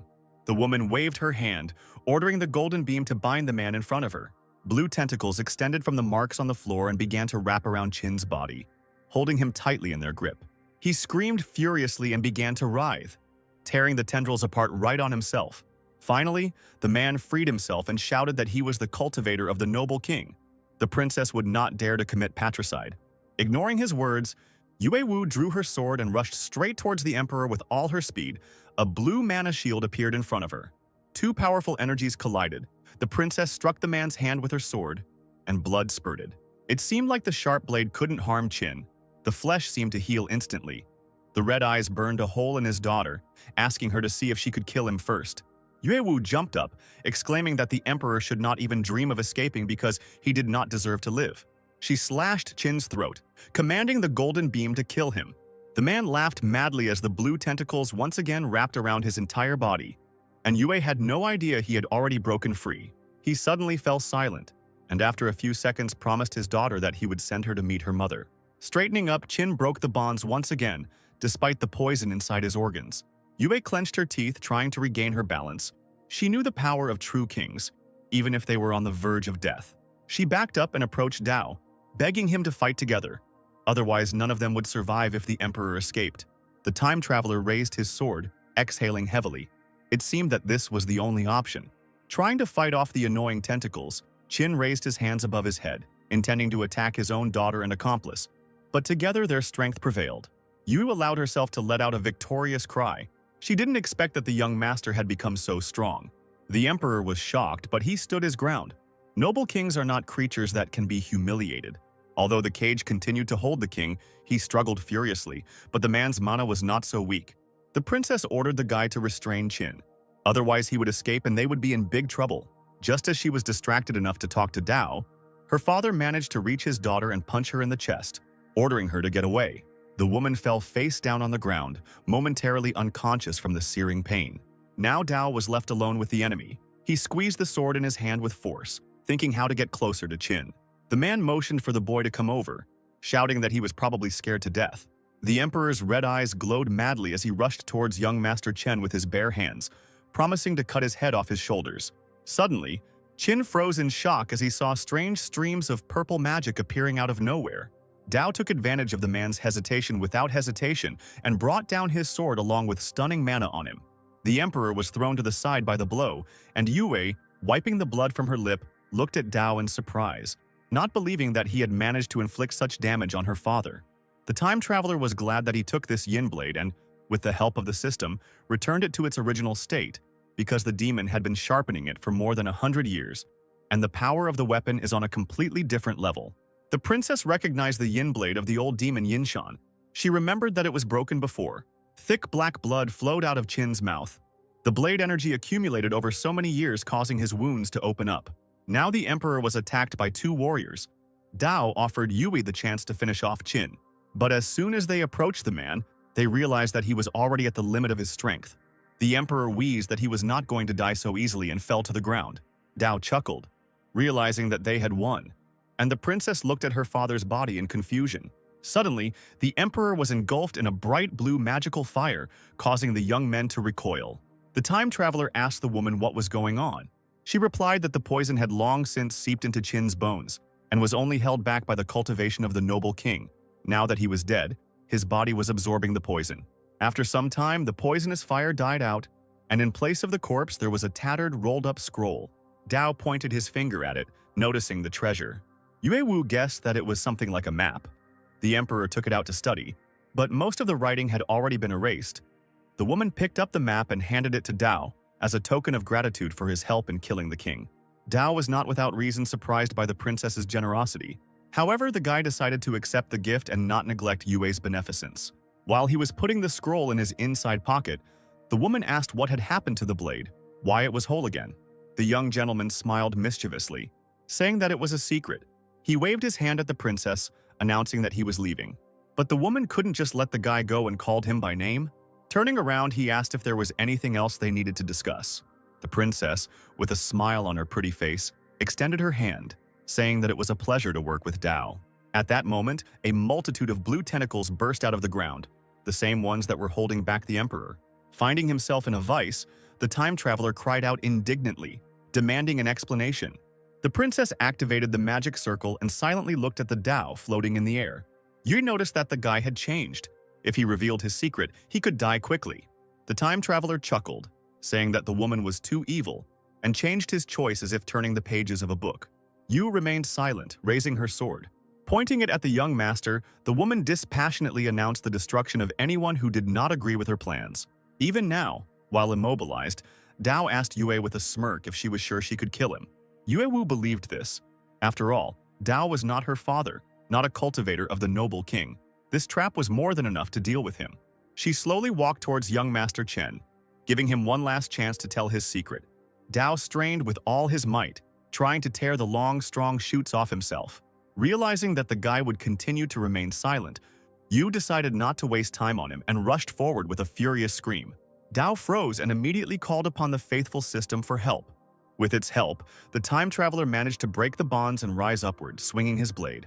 Approaching the princess, he slashed her across the stomach, causing a purple pillar of mana to burst out.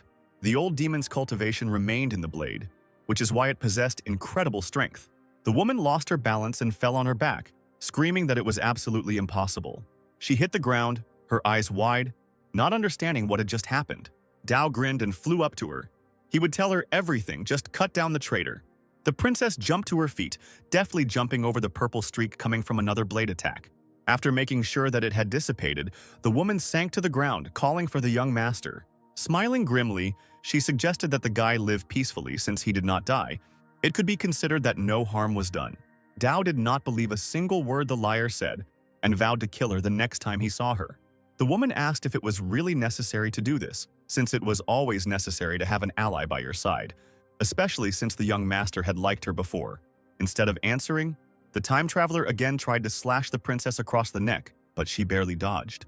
Dodging, her lips stretched into a smile, Yue Wu playfully called Dao a rude person. The woman jumped up and flew into the sky, shouting that she was in a great mood today and had no desire to quarrel. Sometime later, Dao returned to the Chen estate, where he was already joyfully welcomed. Tai bowed, grateful to the young master for the family's victory. Yan ran to her brother, exclaiming that since the noble king's token had been discovered, he could no longer remain in the estate for long. Suddenly, the sky turned gray and split open, and a huge golden hand appeared from there. Those present froze in fear, trying to comprehend what was happening. The old man knew that this was a true cultivator of the noble king, and now he decided to attack them. Yan and Tai tried to protect the young master and ordered him to flee. Meanwhile, the hand continued to reach out, and under its pressure, the stone floor of the estate collapsed. Even the warriors of the family felt it, falling to their knees, blood spurting from their mouths. Yan screamed again, calling for her younger brother to escape. Dao looked at the token in his hand. Was there nothing he could do to stop this? The guy squeezed the artifact in his palm with all his might and cursed foully from impotence. Tai fearlessly stepped right under the palm, gathering all his strength together. He exclaimed that he would put all his strength on the line and would not pay attention to the origin of the enemy. The circle from which the palm extended lit up with a bloody light, and the owner of the hand reached out to the old man. Dao couldn't watch them risk their lives for him and immediately ran up to his grandfather. The older sister overtook him, protecting him. She again ordered her brother to run so that the family's sacrifices would not be in vain. The time traveler, looking at the huge enemy, screamed in horror. The owner of the palm, knocking Yan off her feet with his pressure, rumbled that she was overestimating her strength. The girl fell to the ground, struck by the heavenly blow, and sobbed loudly. The voice laughed, praising the resilience of the little doll, who managed to survive the blow of the noble king. Yan cursed. She was disgusted to hear these words. She had to buy enough time for her younger brother to escape. The second prince, running to the epicenter of events, dumbfoundedly called out to Yan. Dao turned around and noticed the second prince standing nearby. He demanded with all his might that the man save his sister, so that he might think that he had done a service to the young master. The second prince replied sarcastically that Dao must value him very highly to have him deal with a cultivator of a noble king. The time traveler shook his head, replying that the prince would not be here if he could not. Crossing his arms over his chest, the man replied that it didn't matter. He would accept the request, since he was going to protect Yan anyway. And judging by what the young gentleman has done recently, his services will be worth a lot in the future. The second prince tried to resolve the issue diplomatically, and respectfully asked the esteemed noble elder king to introduce himself and show his face. The answer was a dismissive cry, ordering the second prince to mind his own business, and a hand came down with force on the warriors, scattering them to the sides. Innocent bodies lay on the broken stones, and a voice boomed, ordering them to get away. This made the second prince extremely angry, and he began to create a strong magical barrier in his hands to protect the remaining survivors. A golden bell rose into the air. The man commanded the golden beam barrier to open. A golden, tangible bell spread out above him, his advisors, and Yan, protecting them from the elder king. The hand fell right next to the protective bell, destroying the earth again. Dao made a difficult decision. After examining the area, he decided to leave the estate. The time traveler squeezed the seal in his hand, and his figure began to slowly dissipate into the air. The elder king began to destroy everything around him again in anger after seeing the escape of the young master. The heavens opened up again and swallowed the huge limb, a voice warning Dao that it would not escape. The older sister rose to her feet, standing in the middle of the ruined estate. With tears in her eyes, she was forced to admit that the Chen family had been destroyed in the end anyway. The second prince exclaimed that they simply could not stay here any longer. The girl clenched her teeth, promising that she would definitely get retribution for this pain. Gathering her strength, Yan wandered off somewhere, leaving behind the puzzled second prince. Min, standing on a hill in the distance, watched as the majestic estate turned into ruins. He gloated because the Chen family was destroyed. The Dao deserved it for killing his father. As he walked down the stairs, the young man crossed his arms behind his back, preparing to report everything to Wu Academy. What happened did not escape the sensitive gaze of Princess Yue and her advisor. She wondered out loud, who was the noble king who attacked the family? Wasn't he afraid that the two noble cultivators would take revenge? The advisor assumed that the king must have known about the disappearance of the lord and the master, because if he had been sure of the opposite, he would never have attacked the estate. The woman raised an eyebrow and acknowledged that her confidant was right. The advisor reported the message from the demonic sect. They were pleased with the assassination of the emperor and offered Yue a chance to become a heavenly demon. They also sent a jade pendant to the Wu Academy. The woman looked defiantly into the distance, peering at the ruins of the estate. The princess proudly exclaimed that her ambitions were not limited to the area, since she had the opportunity to become a heavenly demon, and she had no intention of going to the academy at all. Meanwhile, Dao materialized on the territory of the Wu Academy. The time traveler deftly landed on the stone floor of the territory. An incredible sadness filled his heart as the young master once again recalled the death of grandfather Tai and the rest of the Chen family. Dao's heavy thoughts were interrupted by someone's mocking voice from the side. Three young guys led by a strong man pointed their fingers at him, but the time traveler seemed not to even see them as he descended the stairs of the platform. A dark aura engulfed his body. Bitterness turned into rage. The guy was ready to destroy the noble king right now and take revenge on him. Brother Scar blocked his path, hanging over him and flexing his muscles, ordering him to stay put. These words dispelled Dao's thoughts, and the traveler, as if he had just noticed the strangers, stopped dead in his tracks. They grinned and asked if he was new to the academy, and that those like him should be taught the rules of this place. Dao was surprised and asked what other rules there were. Scar pointed his thumb at himself, indicating that the newbie just needed to listen to him. A group of other guys passing by noticed that Scar was bullying the newbies again. His older sister was a level 9 disciple in Huangwu Academy, and no one dared to stand up to her brother. Raising an eyebrow, Dao lazily asked how he could obey. Scar's Kerr, standing behind him, immediately called Dao an idiot and ordered him to hand over the most valuable thing he currently had on him.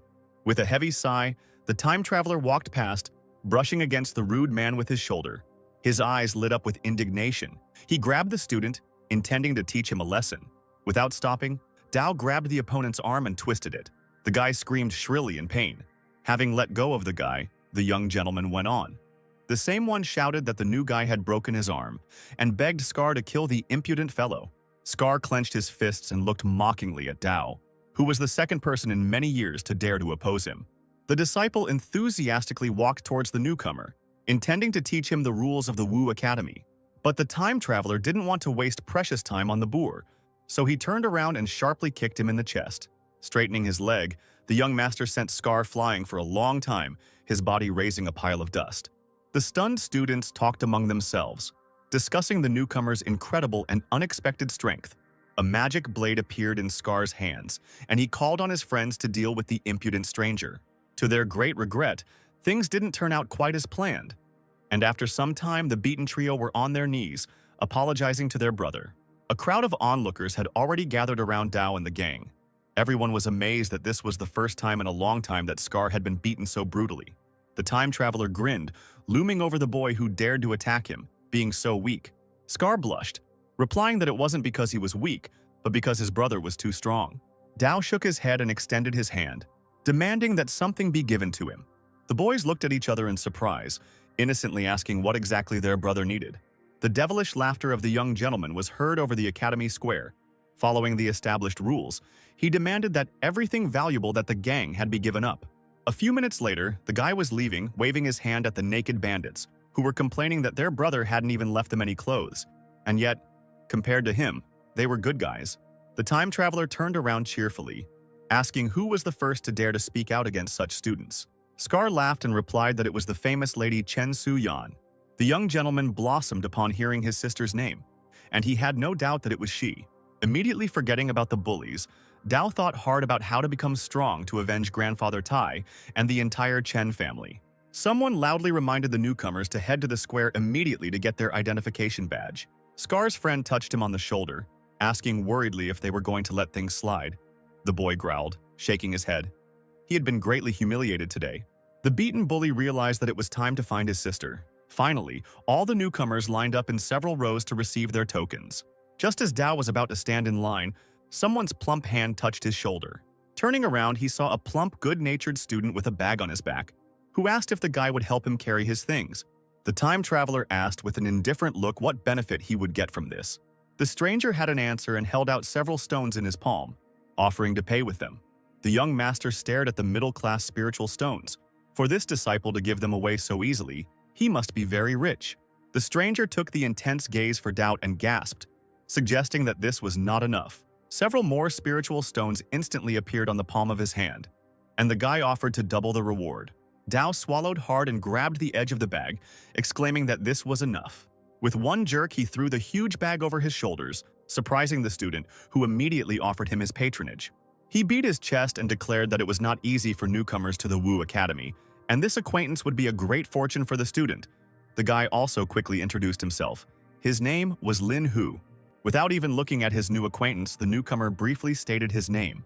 The academy administration handed the boys tokens, ordering them to keep them carefully. The men said that they were a form of identification. Whether it was for accumulating merit or exchanging pills, the tokens had many uses in the academy. After accepting the item, Dao thanked the staff with a smile. Just as he was about to leave, a female voice was heard calling him to wait. The men immediately bowed deeply and greeted elder sister Chu Yun. The newcomers in line began to whisper among themselves, discussing Sister Yun's beauty, but the others advised them to be quiet, since the girl ranks third among the geniuses of Wu Academy. Yun looked closely at Dao, who stood in front of her, not knowing how to act. Hu whispered that senior sister Yun was a celebrity in the academy. It would be great if the newcomer got to know her better. To everyone's surprise, the girl smiled happily and personally greeted Dao, saying that she didn't expect him to appear at Wu Academy. The young gentleman's new acquaintance stared at his new acquaintance in bewilderment, not expecting him to be communicating with such a famous person. Dao bowed respectfully. They really hadn't seen each other for a long time. Yun turned to the men from the administration and asked to replace junior brother Dao's ID badge with a gold one. They looked at the girl with puzzlement, saying that the golden token could only be possessed by those whose strength was among the top 100 students. Yun insisted on her own, because her younger brother had sufficient qualifications. Moreover, she herself was ready to be his guarantor. The man hesitantly held out the gold token, shrugging his shoulders. Pulling himself together, he straightened up and said in an official tone that this token had more authority than a normal token. It also provided a discount on purchasing items in the Wu Academy. It needed to be protected. Dao accepted the gift, sincerely thanking elder sister Yun. The girl waved her hand, replying that it was nothing special. Let the young master accept this token as a token of gratitude for saving her life last time. Walking through the vast grounds of the Wu Academy, Hu eagerly asked his new acquaintance under what circumstances he met his older sister. Moreover, it seemed like the new guy had an incredibly good relationship with her. Dao shook his head, replying that they were not that close. He just helped the girl by chance. The guy sighed sadly. He was sad that he was also unlucky in life. Scar was just passing by, he still couldn't find his sister. The guy gritted his teeth. He really wanted to deal with the scum that had disgraced him. One of his gang fawningly babbled that his sister was third in the sextet, and as famous as Yun, the new guy would be in big trouble. Their friend asked them to speak more quietly, noticing a newcomer in the distance who was heading in their direction. Scar suddenly turned deep red and clutched his strong chest, a frightened expression frozen on his face. Hu, who had been telling Dao something animatedly before, fell silent and stopped when he saw the hooligans. He touched the newcomer on the shoulder with a trembling hand. When the time traveler turned around, Hu quietly asked him to walk more slowly. Dao was surprised. His new friend pointed his finger in the direction of Scar and his company. He told them the leader's name and that he specialized in robbing new students, and the boy was afraid that he and Dao could become targets. But the next moment, Hu put on a brave face, convincing the time traveler not to be afraid because he could settle everything peacefully. He swam up to the hooligans with an unctuous smile and greeted them sweetly, expressing his hope that Brother Scar would treat the newcomers well in the future. Ignoring him, Scar waved his hand at Dao, exclaiming that he was glad to meet his older brother. Hu's mouth dropped open in shock when he heard the new student being addressed in this way. The young master looked at the guys with a disdainful glance, ordering them to get lost. He didn't even want to see them. The gang of hooligans backed away and then, waving their arms, ran away smiling. Hu slowly turned to Dao and looked at him for a long time without taking his eyes off him. The time traveler felt awkward and asked why his friend was looking at him so strangely. Still not recovered from what had happened, the boy cautiously asked why Scar called Dao an older brother. The young master answered briefly and simply that he had beaten him, and continued on his way. Hu whispered the last phrase of his new acquaintance with his lips, standing in place. He ran up to Dao and started taking his bag from him, still smiling. Literally snatching his things from the time traveler's hands, Hu began babbling that he wouldn't let his friend Yun wear anything. He hit his chest and exclaimed with a smile that from now on Dao was his elder brother. The time traveler shrugged his shoulders and couldn't refuse. Finally, the young master received the long-awaited solitude. He entered the high-walled room and sat down on the floor in the lotus position. It was time to cultivate in a calm environment and raise his cultivation level. He remembered that earlier, when he ascended to the spiritual sea realm, the time system change interval increased to 50 years. But later in the spirit realm, this did not happen. Could the spiritual sea and spiritual bridge realms be one? The time traveler closed his eyes to concentrate on his own thoughts. He had previously read in the cultivation manual about the realms of the spiritual sea and spiritual bridge. They were once indeed one and the same. The boy stared at the wall in shock, realizing that if that was the case, then by breaking through to the next spirit fusion realm, the time interval of measuring time should increase. Dao took out the scroll he had received from Emperor Qin from his inner pocket and had to try to return it to its original position. The time traveler ordered the system to return the scroll's time by 50 years, and long waves of energy began to flow towards him. The scroll was newer, but still partially destroyed. It was probably very old. We need to try again. Breaking through to the next kingdom. There was a knock on the door, and without waiting for an answer, it was opened abruptly. It was Hu. He suggested that Dao go to the library tower to pick up some techniques. Putting the scroll back into his pocket, the young master stood up, saying that the evaluations of the techniques he learned from the Chen family were at a low level. Even with the experience of a 50-year-old master, they were not strong enough. He definitely needed to go to the library to pick out some high-end equipment. After walking a short distance, the friends stopped in front of the majestic building of the academy. Hu cheerfully told Dao what he heard, On the top floor of the Academy Tower, there are high-class heavenly-level techniques stored. I wonder if they will have a chance to see them. Suddenly, the guy's way was blocked by two not very friendly men, who asked the strangers to show their tokens. Hu frowned and silently handed over the previously issued token. The man checked it on some special device. Then he handed it to the student with a grin, concluding that the gray token had 0 points and that Hu currently did not have sufficient skills to enter the library tower. The student was surprised, but suddenly decided that the man did not need his token at all. In the outstretched plump palm lay several spiritual stones. The man pursed his lips as he looked at the bribe. Hu continued to say that his older brother had worked hard and deserved it. The employee coughed and took the stones, pretending to shake the student's hand. Hu didn't expect that he would only be allowed to choose one technique scroll from the second floor for himself upon entering. Smiling, the boy reached for the stones, asking his older brother to be more accommodating and give him a few more techniques, but he stopped the attempt because a simple student had no right to bargain. The strict employee added that it would not be enough for the student to select more books of stones. Shrugging, Hu waved his hand towards the library, calling Brother Dao to follow him. But now, the hand of power has blocked the way for the time traveler. The man extended his hand, asking where the new boy's share was. Raising an eyebrow, the young gentleman simply replied that he had nothing. The employee frowned, exclaiming that the student did not dare say that he had nothing to offer. Hu smiled ingratiatingly, trying to divert attention to himself and give the guard what he asked for instead of Dao.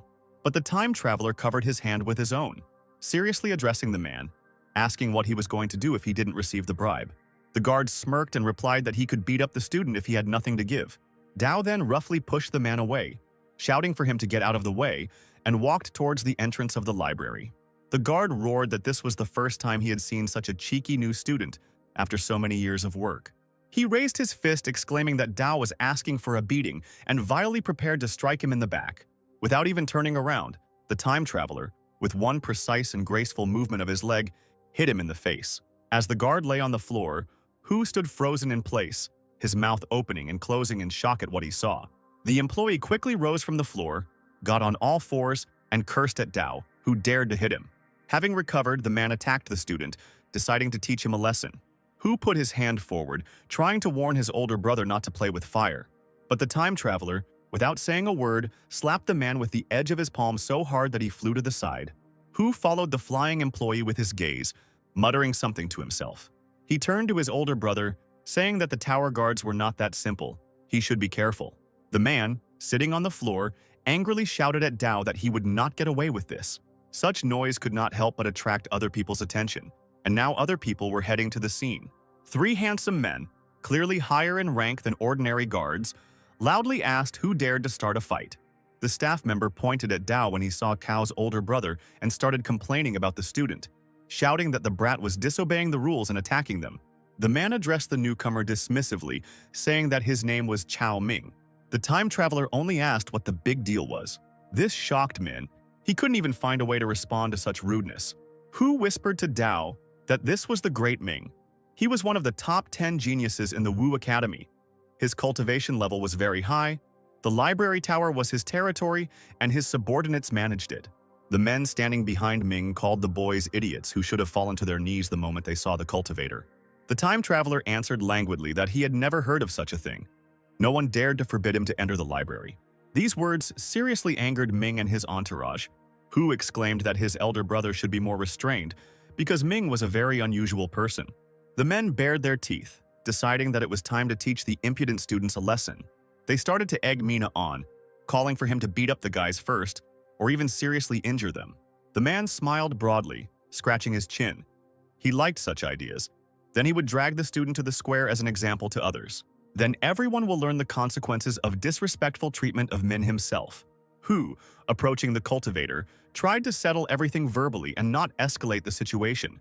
The man, without even listening to him, hit the student in the face with all his might, and he fell to the floor. He shouted that no one would dare ask him to calm down. Frowning, the cultivator ordered everyone to step aside. Dao lifted Hu from the ground. Holding him by the shoulders, the time traveler asked if everything was okay with him. Almost crying, the student begged his older brother to leave while there was still a chance, because even Scar was no match for this man. Dao put his arm around his friend's shoulders, convincing him that he was confident in his abilities. The time traveler warmed up his knuckles until they cracked. Min was too self-confident to dare to hit his friend. The man shook all over with anger, not believing that someone dared to say such a thing to him. Pointing his finger at the guy, the cultivator ordered that his legs be broken and his mouth torn for such insolence. The man's accomplices stepped forward, flexing their fists, and convinced their older brother that they could easily deal with the student. Dao stood motionless, wondering who he should start with. The trio pounced on the guy from different sides, shouting at him not to resist and not to make things worse for himself. The time traveler knocked out Min's subordinate with one precise blow of his fist. The blow sent him sliding across the floor right to the feet of his boss. The cultivator shouted that the shameful pile of trash couldn't handle one impudent person. He had barely managed to do anything when a commanding female voice was heard from the sky, calling them to stop. A stern-looking woman in rich clothes smoothly descended to the ground, and everyone bowed before Elder Mao. The eyes of Ming's subordinates immediately sparkled as soon as they saw the beautiful elder. The cultivator himself bowed respectfully before her, briefly greeting her. He exclaimed that, being in charge of the library tower, they had encountered for the first time a newcomer who not only broke the rules, but also injured the tower guards. Mao turned to Dao, asking if this was true. The guy pointed at the men, saying that this was nonsense and that they were making fun of others by taking money from them. Min explained the reason why the guards charged a fee. It was a deposit for the scrolls with techniques, so that new students would not damage the scrolls. The deposit would be returned to them after they handed in the training material. The guard confirmed his words. The students with gray tokens pay the deposit, and the newcomer who hit them was too arrogant, having only a gray token. Mine exclaimed that these newcomers were too undisciplined. They must learn the rules, otherwise there would be no law and order in the academy. Dao clicked his tongue, disapproving of the cultivator's words. He proceeded to the young master, promising to detain him and personally place him in the academy prison. At that very moment, the time traveler gave the man a resounding slap in the face. He grabbed his cheek and looked in shock at the one who dared to hit him. Many students had already gathered around the company, and they gasped when they saw that someone dared to hit their older brother. The cultivator angrily demanded an explanation today. Dao pulled out a gold token with a jerk, asking if it was enough. The students were amazed again and began to whisper among themselves. Min couldn't believe that the new student had a gold token on him. Hu smiled and said that the gold token was given to the disciple by Yun as an exception. Min immediately sank upon hearing the familiar name. Now it became clear why the newcomer dared to speak out against him. Because the guy was supported by Yun herself. Elder Mao spoke up. She demanded that the case be closed. Demanding deposits was against the laws of the academy. The guards had to stop this. Min, having become meek, promised that he would immediately cancel this rule. The elder turned around abruptly, ordering her to be let through to the entrance of the library tower. The cultivator's subordinates ran up to him, urging him not to let go of the offspring that had deprived them of their source of income. Ming approached Dao, threatening that life at the academy would be a living hell for him since he dared to cross his path. The time traveler fearlessly walked around him, replying that this had not yet been decided. Finally, Hu and Dao entered the library tower. Hu exclaimed in amazement that each stone here represented a specific technique. Elder Mao came out to them and told them that there were 5 floors in the tower, and with each floor the techniques became stronger. Only after mastering more than 10 techniques on each floor can one enter the next one. Almost all the students with good abilities in the Wu Academy practice the techniques from the 5th floor. Dao bowed respectfully to the woman, thanking her for her story. Ming crossed his arms over his chest, mockingly advising Mao not to tell the guys about this, since they could only dream of getting to the 5th floor. The man mockingly called Dao, calling him his younger brother. The cultivator said that he would wait for him on the 5th floor and mockingly hoped that nothing bad would happen to him along the way. The time traveler responded in kind, stingingly saying that everything would be fine with him. As the man passed by, he noticed that Dao was at a loss. The time traveler, looking at the library column, ordered the system to increase the training time for the Scorching Sun sword technique by 50 years. Long golden energy waves engulfed the young master's body. After increasing the time, the mastery of this technique is complete, but it is too weak. You need to strive upward to increase the strength. Hu called out to his older brother, boasting that he would soon master his first technique. Dao smiled sincerely and congratulated his friend on this. Hu paused for a moment and looked at his student with astonishment, seeing that he was moving on. The time traveler smiled, placing his hand on the gate, which began to glow with a golden flame. The gate swung open, the level up was successful. You realize that Dao had managed to pass through the gate to the 2nd floor, meaning that he had truly mastered the 10 techniques. But it hasn't been more than an hour, Even the geniuses of Wu Academy can't do it so quickly. The guy fell silent and quietly called out to Dao. When he responded, Hu cried out with tears in his eyes that he would always remain his older brother. The young master turned around and shrugged, not resisting. Once on the second floor, Dao also mastered 10 techniques there. He felt his body being filled with immeasurable strength, as expected from the academy. Most of the techniques on the second floor were better than those of his family at the same level. The fashion master muttered happily that he was already on his way to the third floor. Blue fire engulfed Dao's figure as he reached his destination. Mao's eyes widened as he mastered the next 10th technique. The cultivator himself had barely reached the fourth floor. His subordinate stood to the side and praised the cultivator, congratulating him on achieving yet another technique. The man burst out laughing and exclaimed that he had finally done it after 3 whole years. It's finally time to go up to the 5th floor. His accomplices talked among themselves, mocking Dao, believing that he was still on the 1st floor. The cultivator arrogantly asked them what that disciple was hoping for. He's just an insect that can only get in the way. Once Mao reaches the 5th floor, the gap between them will become wider and wider, and from now on, the newcomer will be nothing. As soon as the cultivator crossed the threshold of the hall, he heard a painfully familiar voice behind him.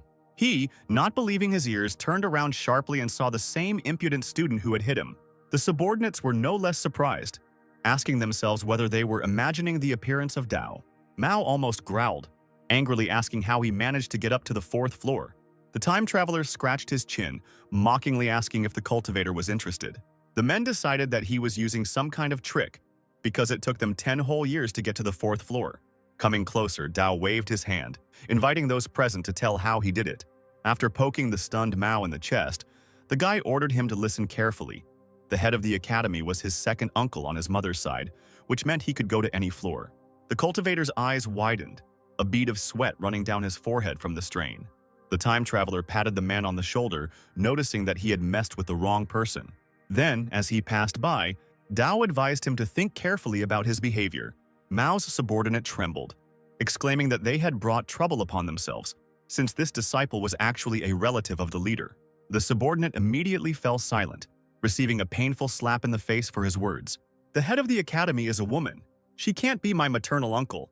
The guy shook his head, angry at himself for having so blindly believed the newcomer who had managed to deceive everyone present. Angered, he rolled up his sleeves and advised Brother Min to teach the liar a lesson. But he stopped the henchmen, noting that they would face punishment from the academy if Dao was beaten on the library grounds. Enraged by the freshman's frivolity, the guy angrily asked what to do, since it was obvious that the whole company was being deliberately provoked. Min smirked as he ordered his henchmen to report the newcomer, as entering the upper levels of the library by dishonest means was a valid reason for punishment. The students burst out laughing, praising Brother Min for his resourcefulness, and they decided to do what they had planned immediately. The man turned on his heels and informed everyone that he would go up to the 5th floor in the meantime. Looking over his shoulder, Min added that no one could go up to this floor without real strength. The leader would personally punish anyone who dared to enter there. Dao stared at his disciple and said nothing. He left the room, leaving the villains alone, and addressed the system. The time traveler ordered to increase the time of studying the Xuanzhao Sutra by 50 years. The boy found himself in the center of an air vortex. His mana glowed for a moment, but a second later it went out again. Dao couldn't help but sigh in disappointment. He frowned when he realized that even with 50 years of training, he had not been able to master this sutra. Dao put his hands behind his head and began to walk around the hall. If he didn't have this system, he really would be ordinary trash. It seems that the time traveler needs to choose to study easier techniques from the 4th floor. Otherwise, he will not be able to get to the 5th floor due to non-compliance with the requirements. After a while, the newcomer's cry of joy echoed throughout the hall. Dao's figure was illuminated by a bright light, and he noted with some pride that he had finally found 10 techniques out of 50 that he had mastered and could now ascend to the 5th floor. In the library on the 5th floor, the heads of the academy had already gathered near a massive column. The doors swung open, and the stately figure of Elder Mao majestically entered the room. She shook her head and said that the techniques of the 5th floor were not that simple, and after so many years, she still had not been able to comprehend them. The silence that followed was broken by Mina's cry to the woman, asking her to wait. She turned around sharply, asking what happened. The man brought his palms together in a respectful gesture, saying that the new student Mao had spoken to earlier was too arrogant. He even dared to trick his way onto the library floors. This news amazed the elder, who had already formed a positive impression of the first-year student. Min, clenching his fists in anger, continued to pour out his complaints, saying that somehow Dao had reached the 4th floor in just an hour. He called the guy a fraud. The scoundrel dared to behave like that even after the elder herself stood up for him. His tirade was interrupted by the voice of Dao himself. Mao was the first to notice him. The time traveler loudly offered to rip out the tongue of Min, who was chatting a lot behind the backs of others. The man grimaced and turned towards the door, clearly not expecting the boy to catch him off guard. Min pointed his finger at the new arrival and, stuttering, asked in confusion how he ended up on the 5th floor. The time traveler, putting his hand on his hip, mockingly asked why he couldn't be here. At this, Min waved his hand, hysterically screaming that others spend decades and still can't get up here. But an ordinary newbie got to the floor so quickly. The time traveler smiled again, folding his arms across his chest. He claimed that there was no one in the world stronger than him, so it was not surprising that the student was able to reach the 5th floor in a few hours. Ming turned to the elder for support. Dao couldn't be allowed to leave. There was clearly something wrong with him. Mao frowned, raising her eyebrows, and asked Dao if the man was telling the truth. He nodded, confirming that it had only taken him 2 hours to get up here. Min shouted again that the student had confessed to everything and that people like him should be thrown into prison immediately. Mao looked at Dao again, sternly asking if he was going to explain anything. The guy threw up his hands, puzzled, answering that he had already told everything. In this world, he has no equal. Min burst out laughing. He thought that the student was mocking those present, considering them idiots. He mentioned the legendary Yan, who spent 3 days to climb to the 5th floor, and the second-ranked student in the academy only reached the goal after 3 months. The old men standing at a distance supported Ming, scratching their thick beards. They pounced on Dao with accusations of his insignificance. He certainly could not be more talented than Yan. Min then asked if Dao thought he had more potential than the girl. And in general, he needs to stop making excuses. The guy committed too serious a crime. Mao, who had remained silent until then, exclaimed that the student's arguments were insufficient, but she believed in the integrity of the Tao, so she decided to give a chance for a reasonable explanation. The time traveler feverishly thought about what to do because he couldn't tell about the system's help. Min took advantage of the pause and pounced on the newcomer, shouting that Mao shouldn't waste his precious time on such trash. He had barely taken a step when he heard a low female voice demanding that he stop. The head of Mao herself appeared on the floor, a higher-ranking elder, a tall, dark-haired woman who looked around the stunned crowd. Min immediately became quiet and bowed before the leader. Dao couldn't even imagine that such a beautiful woman was the head of the Wu Academy. Mao brought her hands together and smiled softly, greeting the freshman by directly addressing him. He immediately bowed his head respectfully, responding to the greeting with gratitude for the honor bestowed upon him. Min ran up to the head. He tried to convince the woman that Dao was a swindler who had tricked his way onto the 5th floor. Mao waved her hand, demanding the man to remain silent until spoken to. Leaving Ming in amazement, she turned back to Dao, asking how he had managed to get here. The time traveler repeated his words again, declaring that he had no equal in this world. Mao looked at the boy with an interested look and asked if he knew who the last person who held such confidence was. Dao, without a shadow of a doubt in his voice, loudly said his sister's name. The woman said that Yan was the recognized #1 hero in the mortal world. The head narrowed her eyes, piercing the figure of the newcomer with them. Was he sure that he could compare with this talented person? Straightening up, the guy said crisply that he would be able to surpass her no matter what. Mao's gaze darted to the side as Ming interrupted her conversation again. The man dared to speak again, repeating that Dao was only a beginner. Even 10,000 like him would not be able to compare to Yan. Min pointed his finger dismissively at the student standing behind him, exclaiming that he definitely used some kind of trick to get to the 5th floor, and the leader should punish him. Mao's eyebrows shot up. The woman, as before, demanded silence. Did Ming not hear her? The leader smiled encouragingly at Dao, saying that self-confidence was a good trait. Now the boy could say that he had surpassed Yan in terms of climbing speed in the library tower. Ming's eyes widened as soon as he heard these words. The man did not expect that his efforts to convince Mao of the fraud would not pay off.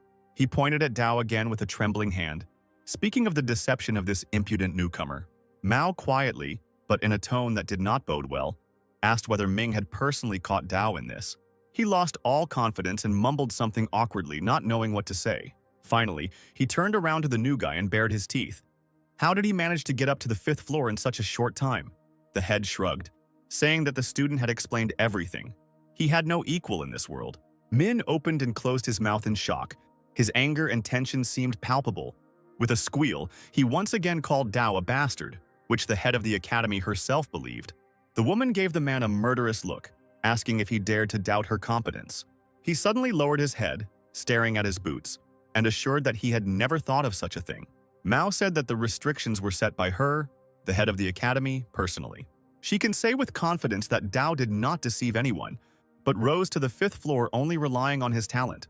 Min stepped back, shocked by what he heard. This was completely impossible. The time traveler exclaimed that Ming had slandered him, so the leader Mao should punish the deceiver. Mao's verdict was not encouraging. The woman ordered the man to leave immediately and gaze at the wall for a whole month. He tried to say something else, but upon hearing the leader's menacing voice, he immediately fell silent. Finally, realizing that he could do nothing more, he bowed and asked permission to leave. Taking one last look at Dao, he saw the student's grin and clenched his teeth in helpless rage. Min snorted dismissively and turned sharply towards the door. The leader turned to the elder, calling her sister, and offered to accept Dao as her personal disciple, because the guy had great potential. The time traveler was surprised. He had previously suspected the women of being related. They were surprisingly similar to each other. Junior Mao did not dare to question the order, and promised to do her utmost to raise a disciple like Yan for the sake of the academy's future. Twirl a strand of platinum hair between her fingers, she told Dao that from now on he would be studying with her. As his senior, the boy would be able to move freely throughout the academy. But Dao's joy was marred by the elder sister. Waving her hand, she asked the elder not to mislead the newcomer, warning that he should not go beyond the academy. The reason for this was the noticeable changes in the activities of the demonic sect. All the disciples had to be on guard. Meanwhile, in the building of the demonic sect, in the huge, gloomy palace, something was really happening. The sect members gathered in front of the throne, watching as another member prepared to pounce on the motionless girl. Princess Yue, without changing her expression, extended her left hand forward, blocking the blow. Her hand closed in a death grip around the man's neck, and the old man standing behind her asked for mercy. The palm unclenched, and the man fell to his knees. The guy with the eye patch turned to his comrade. Noticing that Yue was very talented, he nodded, noting the girl's high abilities. The princess's ruthlessness was a good quality, as that was what the sect was famous for. The sect leader laughed, saying that Yue Wu had performed well. No wonder she was predicted to become a heavenly demon. The man slowly stood up and broke into a smile, announcing that Wu Academy would soon be holding a competition. The leader, without further delay, voiced his intention to send Yue there. She must use every opportunity to destroy the academy's students. The girl, without changing her expression, loudly replied that she would carry out the order.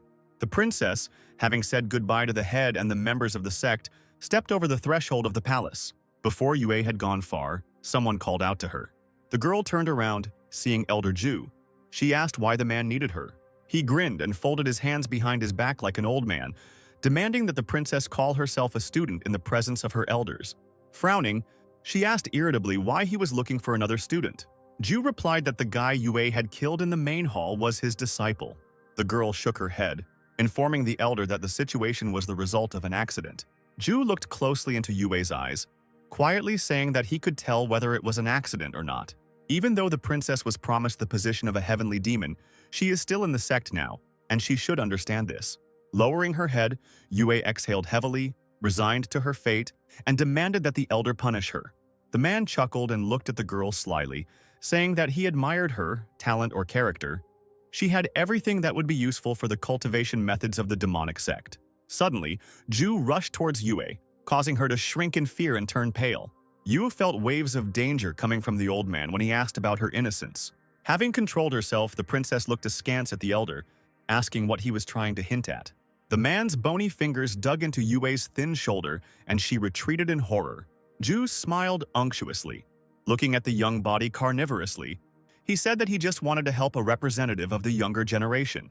With a profitable cooperation, he, having mastered the dual cultivation technique, will be able to help Yue increase her cultivation several times.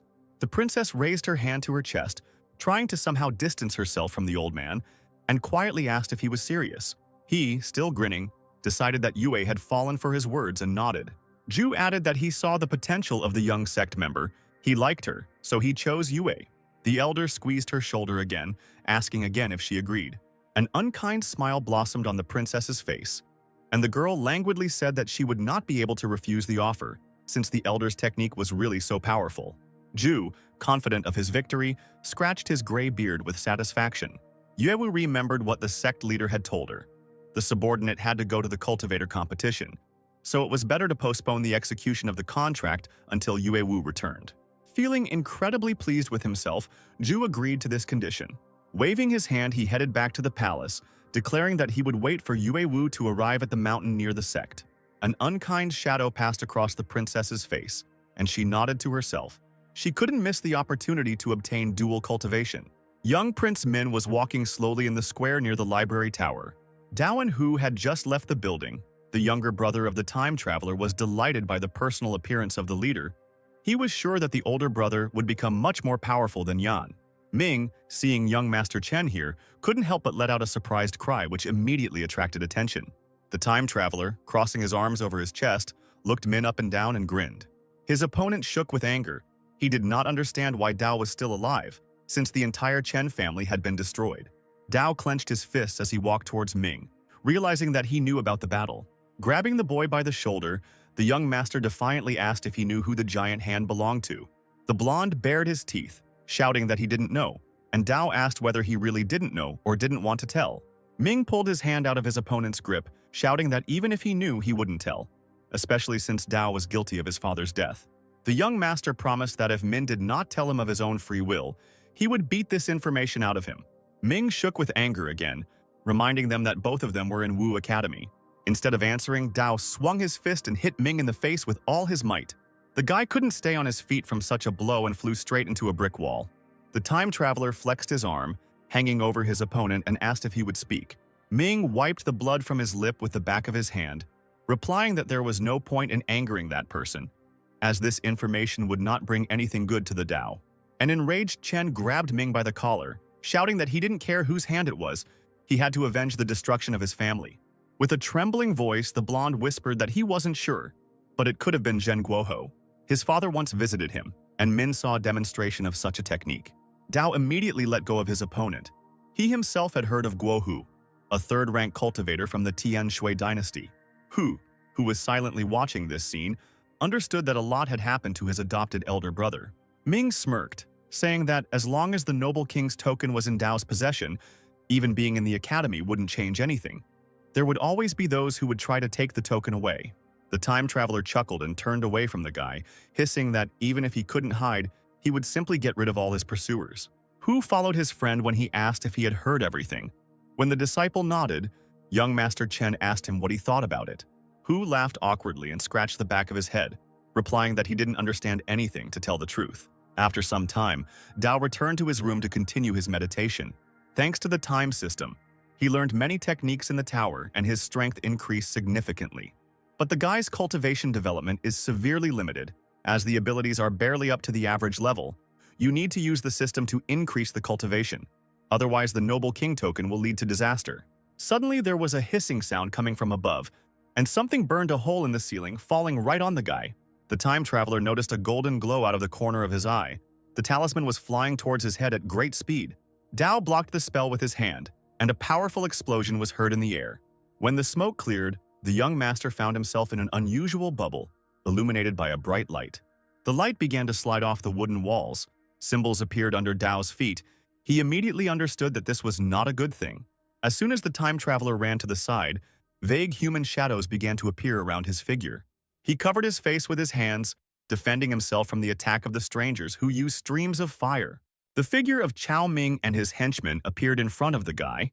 The time traveler stepped back, seeing his opponent standing in front of him, grinning evilly. Dao smiled back, asking why the man had come. Did he really want to kill him? The newcomer's insolence once again angered Ming. Previously, none of the academy's students dared to contradict him, so Dao should be taught a lesson. The time traveler straightened up, asking if his opponent was afraid that the boss would find out about this. Min waved his hand around the barrier that hid those present from the outside world, drawing the newcomer's attention to it. No one would know anything if he died. The man was sure that the leader would not be able to keep an eye on him due to his busy schedule, which is why Dao should kneel down and offer his neck for a quick and painless death. The time traveler held his sword in front of him, shouting that he was ready to repel the enemy's attack. Min smirked as he asked the newcomer if he really thought of himself as some kind of expert. Does such a weakling really think he is worthy of fighting against him? The henchmen flexed their fists, suggesting that their elder brother not waste time on Dao, but rather deal with him quickly. The man ran forward and extended his hand, intending to grab the young gentleman by the neck. He instantly swung his sword, sending blue beams of mana towards the enemies. Dao raised his hand sharply, increasing the shockwave coming from the sword. The time traveler swung his sword through the air a few more times, and that wave picked up the enemy, throwing him into the air. He closed his eyes in pain, not suspecting that he would end up in the role of the loser. The man was thrown beyond the barrier, straight onto the hard road outside. The faces of the other villains turned pale, and beads of cold sweat rolled down their foreheads.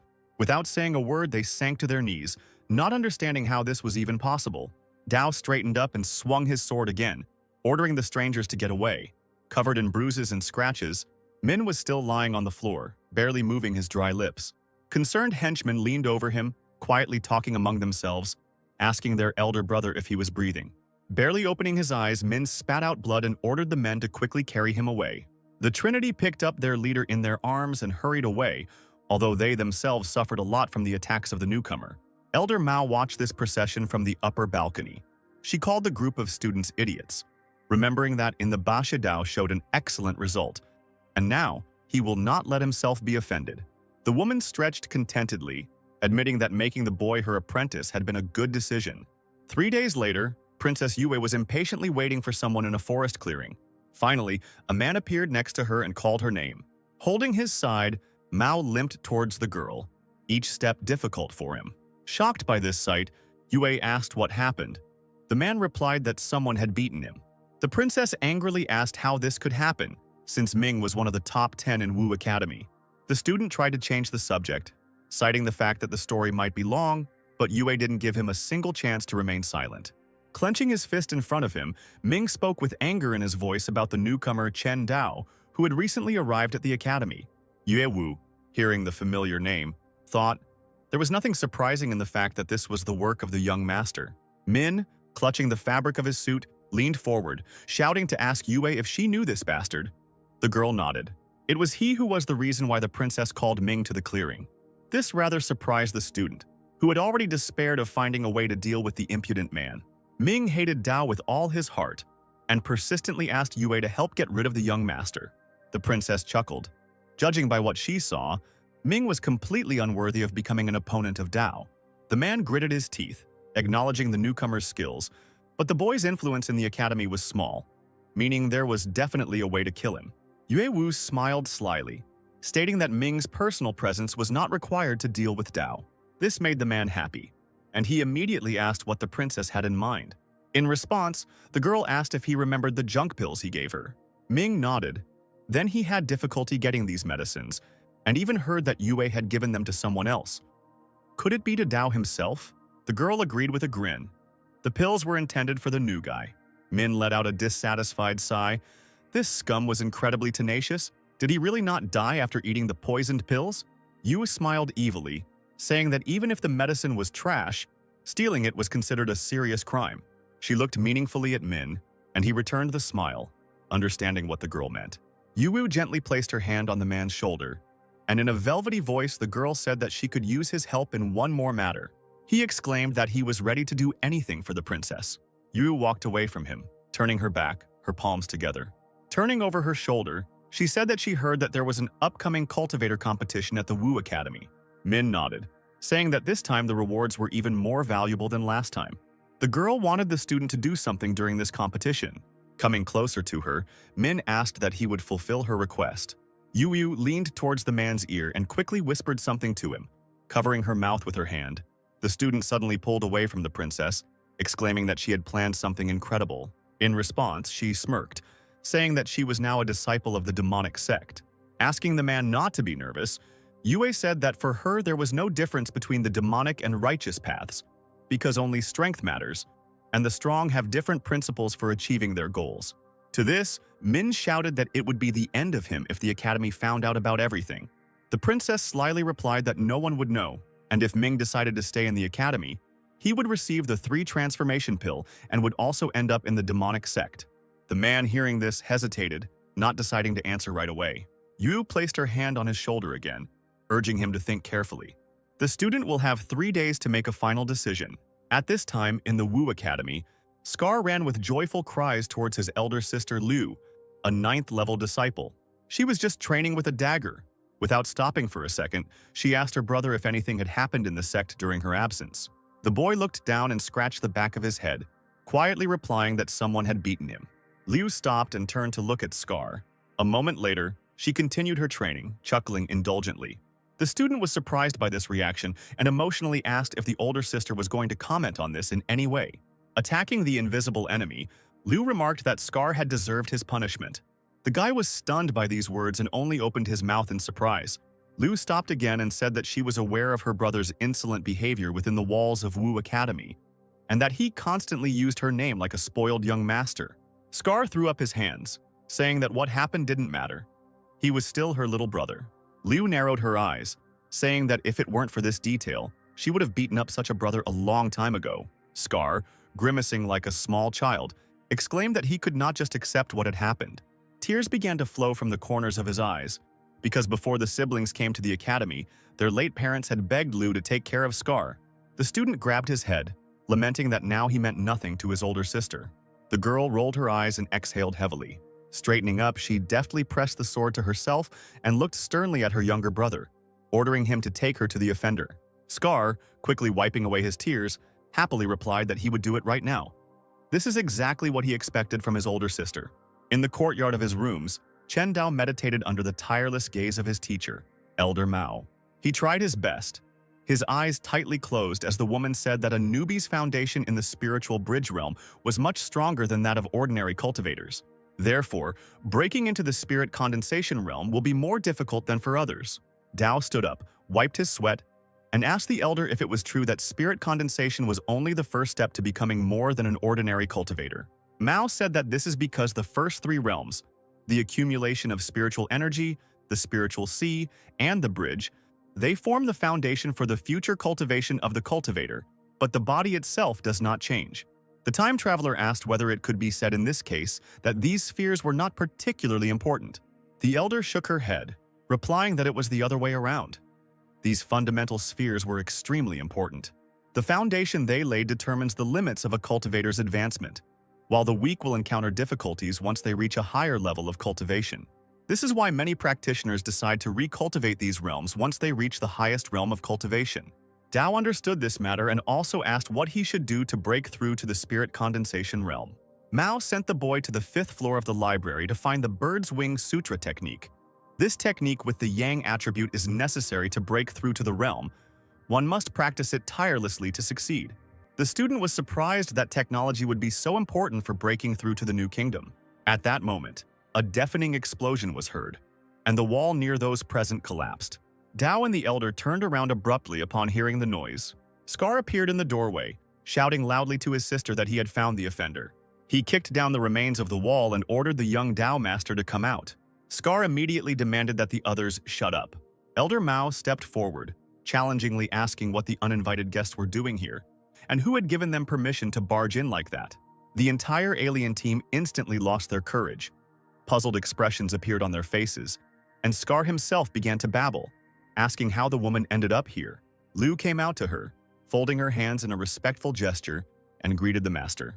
After examining her, the elder noticed that the girl's cultivation had improved significantly, and she had been very lucky in the tests organized by the Wu Academy.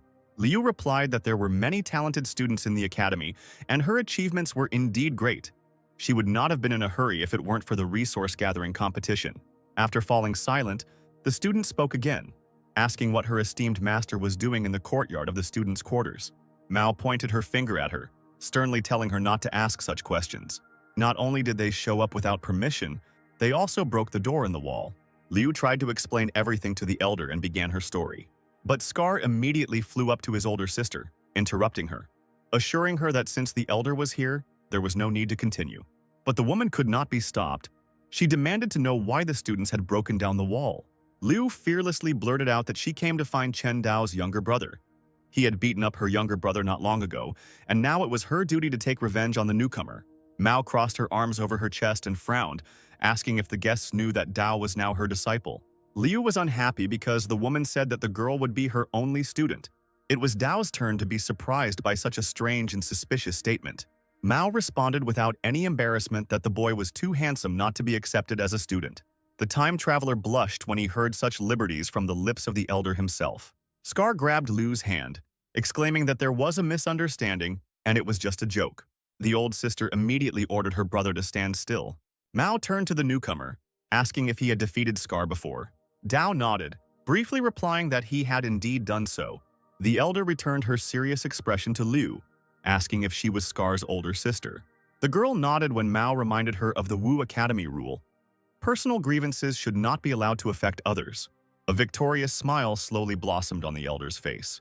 She stepped aside, suggesting that the boys fight among themselves and resolve all differences once and for all.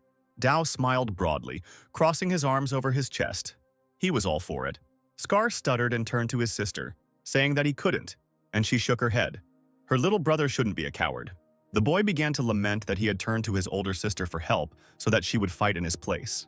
But Liu could not contradict the respected master. If Scar loses this time, she will fight in his place next time when the master is not around.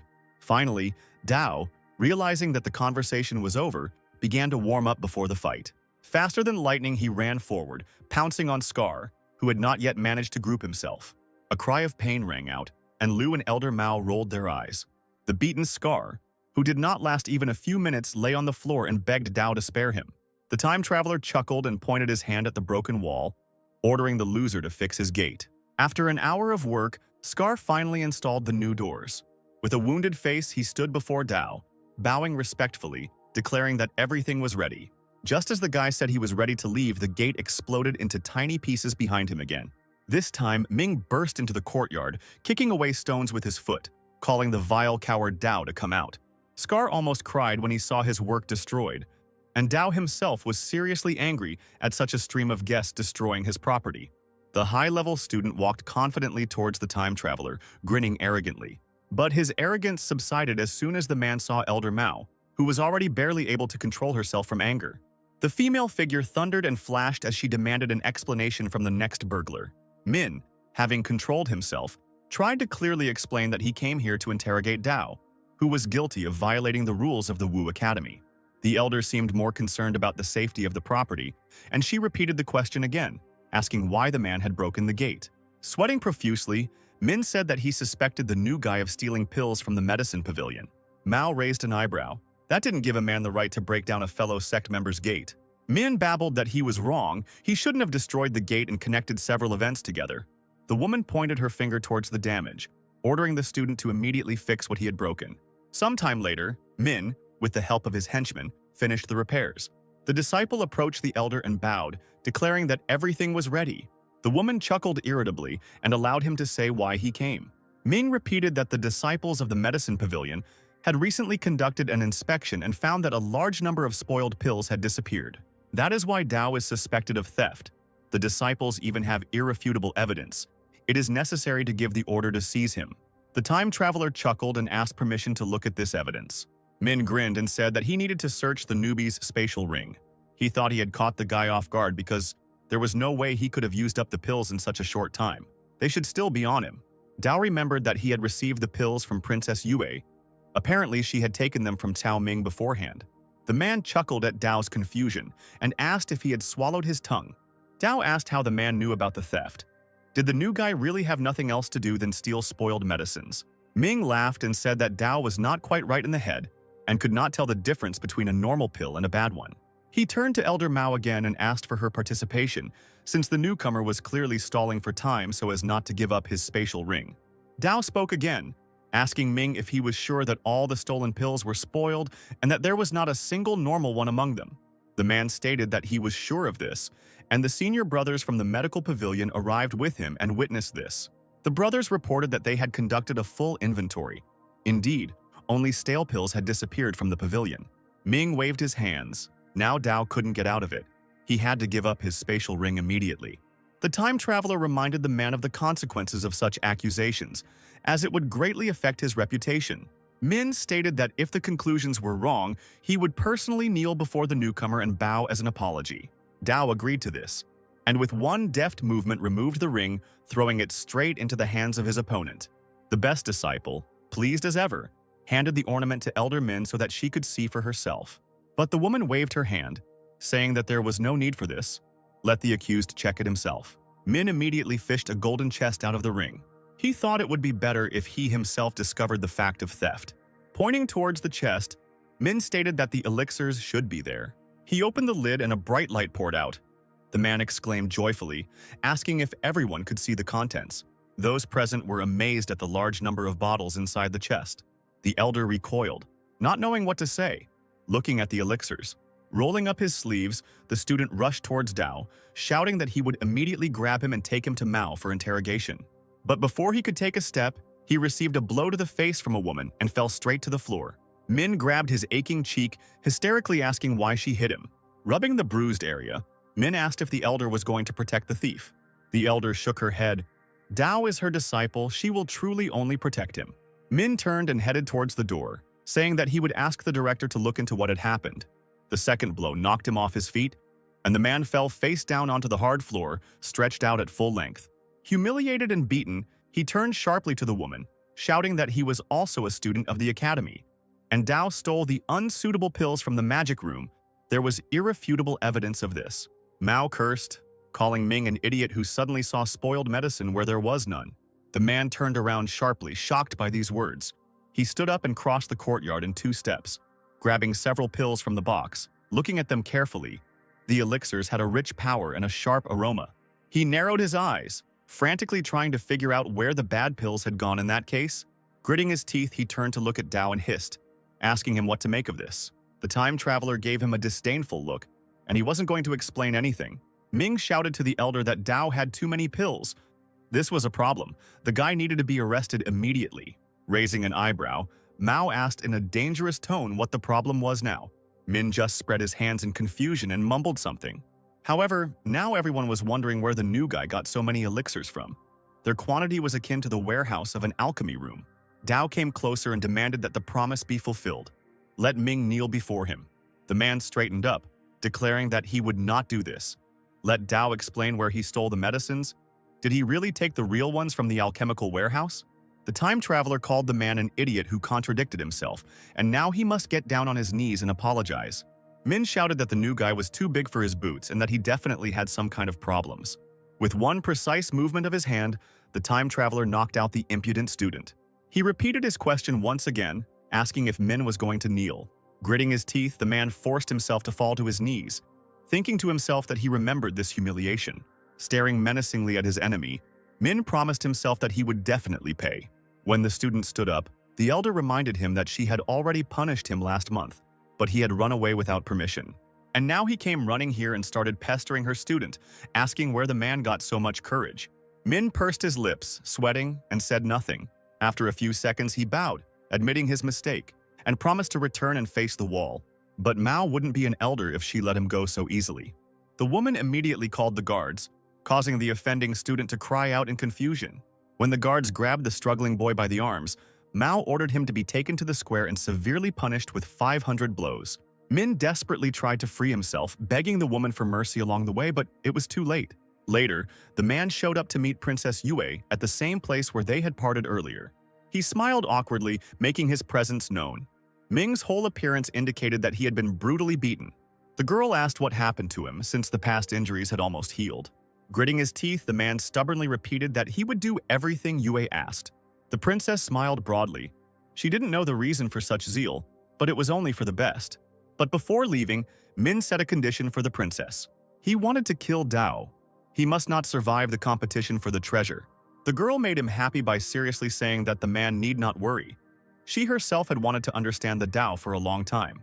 3 days later, Chief Mao spoke to the students and announced that the treasure competition held once every 10 years at Wu Academy would finally begin today. It depends on the participants and their abilities whether they will benefit or fail. Those present began to exchange loud glances and talk among themselves, carried away by the upcoming event. A huge fiery portal appeared behind the head. The woman spread her arms to the sides. Once the participants pass through it, they will find themselves in an ancient city of a prehistoric continent. It has already been explored for deadly dangers, but you still need to be on your guard. Mao stated that anyone who wishes to participate must go through this portal. The students rushed forward, shouting that they had to try hard to win. Volunteers jumped into the portal, shouting that the journey would improve their cultivation. Some students slowly retreated back, especially those with rich parents or previously engaged. Hu asked Dao if they would go into the portal. The time traveler asked if his younger brother was scared. The boy hit himself in the chest, declaring that he was not afraid because he would listen and follow the Tao. The time traveler boldly stepped forward. He could not miss the opportunity to become stronger until he had accomplished his revenge. At this time, in the sect palace, all the brothers were seeing off the princess to the competition at the Wu Academy. The leader said that when Yue Wu returned victorious, he would become the first disciple in the history of the heavenly demon sect to enter here so quickly. The man extended his hand to the princess with a grin, saying that the demonic sect had placed its hopes on her. Yue bowed, seriously answering the leader that she would do everything in her power. Elder Ju said with an unctuous smile that he would also wait for her triumphant return, and would even organize a celebration in honor of the winner. The girl returned the smile, declaring that she would not let him down. When Dao and Hu entered the portal, a rather deserted area awaited them beyond its border. The time traveler noticed that the place looked destroyed. Indeed, a bleak landscape of a huge abandoned palace and arid land stretched out before the guys. Hu was aware that this was an abandoned ancient city. Dao looked at his friend with interest. As it turns out, the barren continent is full of abandoned cities similar to this one, and the Wu Academy has discovered and explored at least 10 of them, each of which contains both treasures and dangers. Young Master Chen asked where the barren ancient continent was. Hu shrugged. He didn't have such information because the place could only be reached through a portal. They say that the continent is in a world of another dimension. As soon as he was discovered, the area was already in decline, as was the life force in it, and no other cultivators had ever been seen here. Dao's face took on a puzzled look. Now he didn't understand how they could find the treasure. But Hu was not lacking in optimism. He joyfully exclaimed that it was as easy as pie. You just need to search the destroyed buildings, where there could be magical weapons, elixirs, and much more. Hearing this, the time traveler did not waste precious minutes, but dashed towards the building to immediately check the words of his younger brother. He kicked the already half-destroyed wall and entered one of the rooms, but after a while he came out with a dissatisfied look. Dao wiped the dirt from his cheek with the back of his hand. His efforts were in vain. The room was empty. Hu laughed, so as not to offend his friend. He said that he had just come out of an ordinary courtyard, and that he needed to look in the buildings of the rich clans. It is said that one day a student found a great seal in a city manor. It was sacrificed and turned into a powerful heavenly magical weapon. Dao was in high spirits and supported the idea of continuing the search. The abandoned city was large, which meant there should be a lot of treasure. The search for other students was not so calm. They barely stepped through the portal before running into local monsters.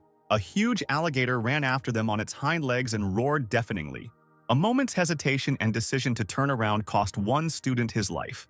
His comrade heard disgusting chomping sounds behind him and screamed hysterically when he saw that the alligator was already swallowing the unfortunate man. At that moment, hearing the noise, Dao and Hu came running to the scene. The time traveler looked at the huge demonic beast with interest, while Hu felt sick from the sight of torn human flesh. The junior disciple shook the talismans in the air, calling on Dao to get out of here immediately, but the time traveler ordered him to get out of the way. He ran next to his younger brother, like the wind, excitedly rushing forward to deal with the enemy. Sensing the scent of another human, the demonic monster paused for a moment, sniffing.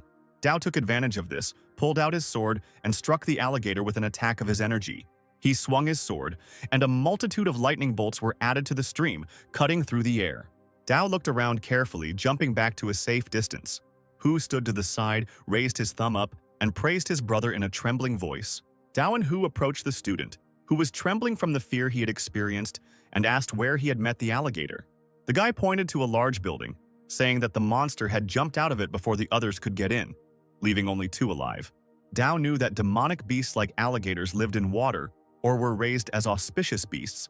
They were also very aggressive, and they were bred by aristocratic families. Looking at his elder brother's thoughtful face, Hu asked warily if it was dangerous to go into the building. But the time traveler had already made his decision long ago. He fearlessly headed towards the palace, declaring that wealth is gained through risks. The boy with a large scar on his face happily flexed his fists, asking Sister Yue if it was time to stuff it. He was in joyful anticipation of starting the hunt for the students of Wu Academy. The girl waved her hand, saying that there was not much time left to wait. The students had scattered in all directions, and it was time to start acting. Dao stepped into the courtyard of the dangerous palace. On the sun-baked ground lay fallen leaves, driven by the wind. Together with his faithful comrade Hu, the time traveler slowly crossed the courtyard. Hu was the first to notice a lone sword sticking out of the ground to the side and asked what it was. The guy pulled it out and examined it, realizing that the weapon was made of a rather unusual material. Frowning, the disciple concluded that the spiritual energy in the sword had dissipated and it had become useless. Dao walked up to his younger brother and snatched the weapon from his hands, slowly running his fingers along the blade. Stretching his hand with the sword in front of him, the time traveler ordered the system to rewind time for this sword by 50 years. The guy's figure was surrounded by a stream of blue light. The sword began to gradually change, becoming more and more pure and polished. Looking at the bright light coming from the blade, Hu asked his friend in amazement what just happened. Winking at him, Dao replied that the sword was sealed, and now the seal had been removed. At that moment, one of the alligators treacherously jumped out at the guys from behind, his eyes blazing with real flames. Dao quickly grouped himself, without letting go of the sword in his hands, and stood in a fighting stance. He jumped to the side and pointed his weapon at the monster, using the decapitation technique. Once the alligator was dealt with, Dao smiled and praised the characteristics of the sword, which clearly belonged to an unusual family. Now the boys had to go into the palace to find the treasure. Indeed, the first room was filled with numerous racks with different types of weapons. Hugh rushed to examine the spears standing on the stands and regretfully noticed that the weapons, left unattended, had lost their spiritual power. Without further ado, Dao extended his hand and suddenly all the objects soared into the air, surrounded by bright light. Hugh raised his head and excitedly asked his elder brother if he was going to remove the seal from each weapon. The time traveler said with a smile that he could find a worthy use for any sword, even a broken one. According to the Sword Sutra that the second prince gave to Dao, to create the first sword, the guy needs to spend tens of thousands of spiritual plants, and for the second sword even more. To create the second Dao sword, he needs to refine and absorb 100,000 spirit swords to succeed. He previously thought that creating the second sword would be impossible, but now fortune smiled on the time traveler. Having finished collecting treasures in the palace, a little later the guys came out to the lake, across which there was a long stone bridge. Hu concluded that they needed to cross the bridge to reach the island in the heart of the lake. The water was sure to be teeming with demonic beasts. It would be dangerous. Dao agreed with the student, carefully examining the bridge. He resolutely headed towards the bridge and asked Hu to wait while the time traveler himself checked something. The guy's foot slowly landed on the stone surface, and suddenly Dao felt some movement with his whole body. On the left side of the bridge, an alligator jumped out of the water with its mouth wide open. Dao cursed and immediately pulled his sword out of its sheath, pointing it towards the creature. However, this did not make any impression on the monster. Moreover, the strong fangs easily crushed the blade of the sword, leaving only the hilt in Dao's hand. The time traveler, dodging the debris flying at him, cursed and jumped back, while the alligator jumped over the bridge railing. Looking closely at the monster, Dao was surprised that it had cut through the spirit sword so easily. The alligators that live here are much stronger than those that the student saw earlier near the destroyed buildings. Hu, seeing that his elder brother was in danger, shouted at the top of his lungs for him to leave the bridge. Meanwhile, the monster ran on its hind legs towards the man, its mouth wide open. Dao, without hesitation, ordered the yin blade to appear in his hand. The alligator snapped his teeth, trying to get his victim, but he failed to do so. His huge mouth only gulped in air. Dao made a clever maneuver and cut off the monster, hitting it with his knee under the mouth in one of the sensitive spots. The attacked alligator immediately fell over the side of the bridge with a splash. The time traveler remained unharmed and kept his balance. But the young master did not have long to rejoice. The alligator jumped out of the water again, leading two more of his brothers. By using the cut technique, Dao was able to swing the yin blade dozens of times in a few seconds.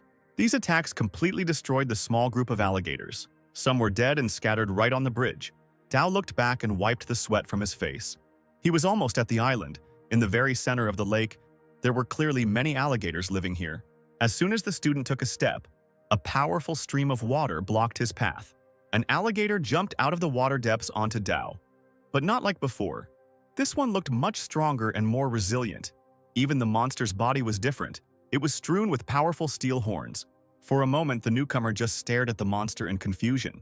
He was amazed by the size of the crocane, feverishly thinking about which side he could approach it from. Hu, seeing the size of the monster, cursed foully. He was sincerely worried about his older brother. Clenching his fists, the boy watched his friend tensely and begged him to save himself quickly. Turning sharply, Dao ran towards the island, the alligator crossing the distance with powerful leaps and already breathing its foul breath directly into the man's back. Raising its mouth to the sky, the monster attacked the newcomer with its incredible dark energy. The alligator's attack knocked Dao off his feet. The bridge swayed dangerously, its entire surface covered in a web of destruction. He bit his lip until it bled. He knew that after such a blow most people would die. Perhaps Brother Chen managed to avoid it. He thought hard about what to do. The student could not let his older brother die ingloriously. Dao was on his knees trying to straighten up. He was in unbearable pain. The time traveler managed to reach the edge of the bridge and find himself in a safe place, but his body seemed to be falling apart. In his hands, the boy clutched a protective artifact, a pearl, with the help of which he managed to withstand most attacks. Turning around, Dao was about to stand up to see what treasures the island hid. But what he saw shocked the newcomer. The walls of the room were strewn with all kinds of weapons for every taste. Dao exclaimed that he was now incredibly rich. The student weighed one of the many swords in his hands, its energy barely manifesting. And even though the weapon's spiritual energy had now dissipated and everything in the room had become defective, Dao knew that he had nothing to panic about. Stretching his hand with the sword in front of him, the time traveler ordered the system to rewind time by 50 years. After a few seconds of waiting, the guy let out a victorious cry. The sword returned to its previous appearance. Raising his hands high, the time traveler ordered the system to rewind time for all types of weapons by 50 years. The entire warehouse was illuminated with light, signifying a renewal for everything inside. Meanwhile, the younger brother Hu sat down heavily on the ground on the other side of the island and wondered if Dao had been lucky and what to do next. The time traveler observed how most of the swords restored their former spiritual power, but some did not. Rewinding 50 years was not enough. Looks like the guy needed to update the system as soon as possible to increase the time range. Dao sat in the lotus position, deciding to take advantage of the opportunity to begin refining the second sword. Closing his eyes, he loudly and clearly summoned 10,000 spiritual swords to himself. When the blades gathered in a circle around the figure of the man, separated only by a dome of power, the time traveler ordered them to be cleansed and absorbed. The disciple opened his eyes and saw a light of blue flowers on his palm. After absorbing so many spiritual swords, spiritual power appeared directly in his body. The energy that was now encircling Dao's entire body, like small lightning bolts, became thicker and stronger. He had absorbed about 5,000 spirit swords. Although this was not enough to develop the second sword, in any case, his strength had increased slightly. It was decided to leave the palace, since Hu was still waiting for him on the other side. The younger brother paced the clearing nervously. So much time had passed and still nothing had been heard from Brother Chen. The guy's plump face reflected despair. His eyebrows shot up. What should he do and how should he act? He frantically thought about what the best course of action would be. Perhaps he should return to Wu Academy and request reinforcements. Stopping, Hu glanced at the island. First, he had to find out whether Dao was alive or not. Suddenly, a painfully familiar voice was heard ordering the creatures to come out. Hu turned around abruptly, relieved to realize that it was his brother Dao and he was alive. And indeed, the young gentleman stood on the shore of the lake, and reptiles were slowly approaching him from the surface of the water. The huge open mouth snapped, grabbing air, trying to hit the person. Hu approached Dao across the bridge to inform him that he would call someone for help, but his friend did not support the idea. Raising his hand, the newcomer summoned a dozen swords to himself. They, engulfed in flames, formed in a circle around his head. As soon as one powerful alligator tried to jump on the young master, these daggers immediately flew at the monster. Using only his movements to control the weapon, Dao swore that he would finish off the monsters.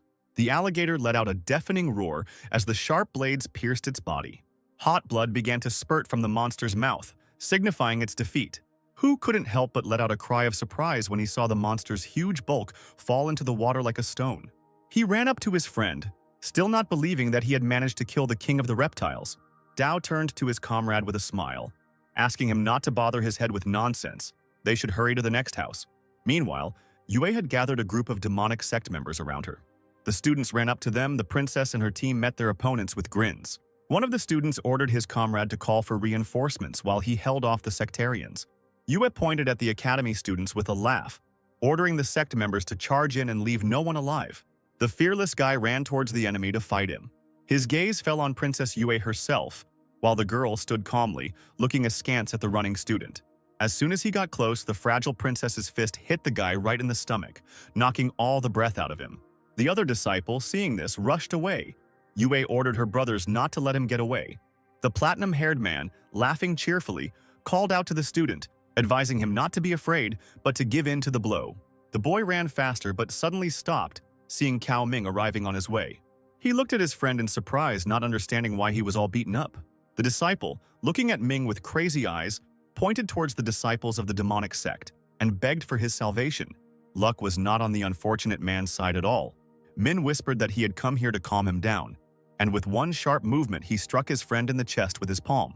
The boy fell to the floor, not understanding why Min attacked him, and the senior disciple himself was already heading towards Yue, who was waiting for him.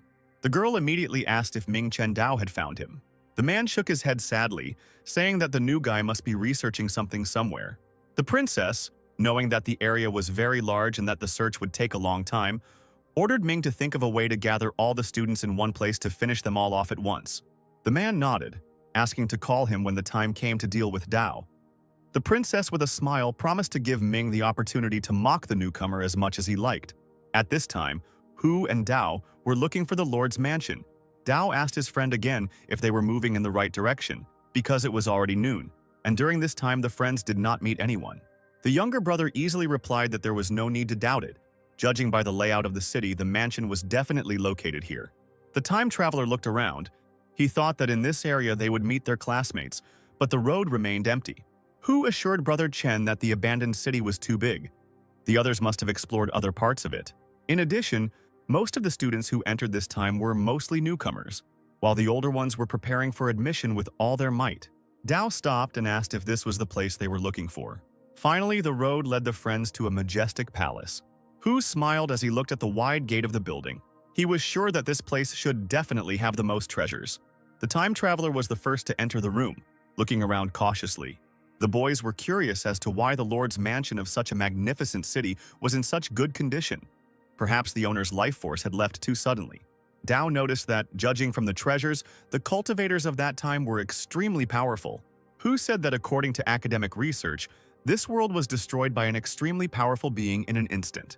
Dao was surprised by such a power that could destroy all life on the continent in a matter of minutes. His friend emphasized that this was only one of the worlds explored by the Academy. According to the Wu Academy's speculations, there are tens of thousands of outstanding heavens and worlds beyond the blue cosmos.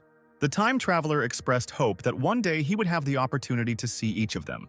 The guys exploring the mansion entered one of the rooms, which contained a special mechanism.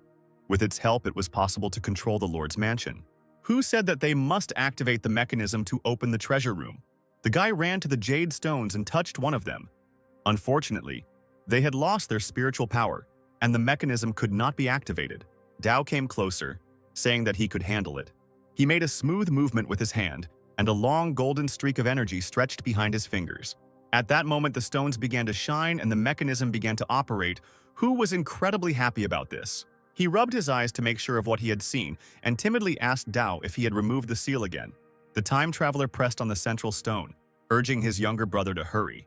But the activation of the mechanism was followed by a wall of fire appearing behind the students. Dao did not hesitate and again asked Hu to hurry. They had too little time. The students saw the portal appear and fearlessly entered it. Coming out of it, the guys found themselves in a dark and gloomy space that looked like a cave. The students' mouths dropped open as their eyes adjusted to the dim light, but the joy was fleeting. The cave turned out to be completely empty. Perhaps someone had already plundered the treasure trove before them. Hu didn't expect that the space here would be so small. Something like this was beyond the capabilities of ordinary people. The owner was probably a great cultivator. Massive figures emerged from a dark part of the cave, causing people to shudder. Hu screamed at the top of his lungs that they were monsters, warning Dao of the danger. These must be third-rank guardian beasts. Only cultivators who have achieved reality compression can deal with them. The boy asked if his elder brother was in the Spirit Bridge realm. Maybe they could find someone to help clear out this place. But the time traveler rejected this idea. He was impatient to try out his new sword. The centaurs, their eyes blazing, roared and rushed headlong at the people. Dao did not hesitate and also leapt forward, holding out his hand with a blade that cut through the thick skin of the monster. The powerful hooves of the monster flashed through the air as it flew away towards the stone wall. Hu stared ahead in disbelief, amazed at his friend's growing strength. Dao clutched the blade in his hands with a satisfied expression. He knew that with such strength, he would become an outstanding student of the Wu Academy. By this time, Princess Yue and her accomplices arrived at the Lord's mansion. They knew that the most valuable treasures were kept there. Min exclaimed that all the students would flock to this place to explore the mansion. The girl was delighted by this news. She was going to set a trap while the senior student would contact his classmates, and they would come here to die. The man hesitated, suggesting that it would be too dangerous. But Yue cut him off abruptly, making it clear that this decision could not be challenged. After these people are dead, Min will be the only one left alive. Yue promised that he will return to the academy as a hero of the Great War against the demonic force. And most importantly, Ming will be able to deal with the Dao that he hates. Standing behind the princess, the student clenched his fists in anticipation. His eyes lit up with a mad fire. He wanted to kill absolutely everyone. The girl called the sect members to follow her. She was just about to set up traps. After killing the monsters, Hu and Dao came across 3 large stone pillars of heaven, earth, and man that blocked their path. Dao looked closely at the columns, wondering what the hieroglyphs carved into the stone meant. Did they make any sense at all? Hu smiled, guessing that these pillars were the treasure of the city lord, causing his elder brother to look surprised. It is a kind of defense mechanism that separates the treasures into 3 different places. When someone enters one of the places, the others will self-destruct and close the passage. The time traveler praised Hu for his knowledge and asked whether the columns would be destroyed on their own if the students chose one. After thinking for a moment, the student replied that there was a high probability of their explosion. Shrugging his shoulders, the young gentleman pointed his hand at the last column, deciding to take a risk. Ordering her to open, Dao took a step forward, and a blue portal appeared in front of the guys. At that moment, just as Hu had said, the remaining columns shook and exploded, showering everything around with fire. Unfortunately, now the boys won't be able to get into the other treasure rooms and take the items, since the columns have exploded. Dao smiled, exclaiming that he planned to take everything. His younger brother was surprised. He did not understand what his friend meant. Leaving Hu without an answer, Dao headed towards the opening of the open column to see what was behind it. As soon as they stepped over the portal line, they found themselves in a huge, bright room. All of its shelves were filled with various talismans. Hu almost lost consciousness from such magnificence, anticipating how he would become a rich master and the owner of all the talismans that were in the treasury. But the guy's joy didn't last long. Dao grabbed him by the clothes and pulled him along, preventing him from becoming a victim of the huge tentacle. In a moment, the purple tentacles doubled in size and wrapped around the people's limbs. A blade appeared in Dao's hand, and he began to cut the elastic skin of the unidentified monster. The tip of the tentacle approached Hu's face, and he cursed, realizing that he didn't have time to dodge. There was an explosion right under his feet, and the student fell on his back, covering his face with his hand. He fell onto the hard floor and lost consciousness from the impact. The time traveler immediately went to his friend to check on his condition and realized that he was unconscious. Meanwhile, a huge guardian monster with numerous tentacles swam out into the middle of the hall. Dao looked at the monster, preparing to finish it off. Finally, after an hour, the monster was defeated, which was difficult for Dao because the guards were quite strong. After carefully examining one of the talismans, Dao realized that the spiritual power in the talismans was weakened, and it would be necessary to turn back time to restore their former strength. The guy immediately ordered the system to rewind the time of all the talismans in the treasury by 50 years. A bright light immediately came from all the shelves. The system was working diligently to turn back time. Having collected all the talismans, Dao, without wasting time, left the treasury through the portal, carrying his still unconscious friend in his arms. The column directly behind him exploded, sending pieces of lime flying in all directions. Looking over his shoulder, the time traveler let out a sigh of relief, realizing that he had succeeded. He carefully placed Hu on the ground and used the system to restore the integrity of the columns, rewinding time. When the columns stood as usual on their dreams, the student extended his hand to the second one, ordering it to open. The remaining columns, standing on either side of the central one, exploded, self-destructing. This did not surprise the time traveler. He decided to follow the treasures of the Earth column. The now familiar portal transported him to a large room filled with a variety of dishes. This treasure trove turned out to be a repository of elixirs. A guardian monster came out to meet Dao. He was placed here to protect the treasury from thieves at the cost of his own life. A blade appeared in the student's hands, and he ordered the weapon to attack the enemy. Raising his sword above his head, Dao demanded that the monster look only at him. A huge paw with a burning blue flame fell directly on the time traveler.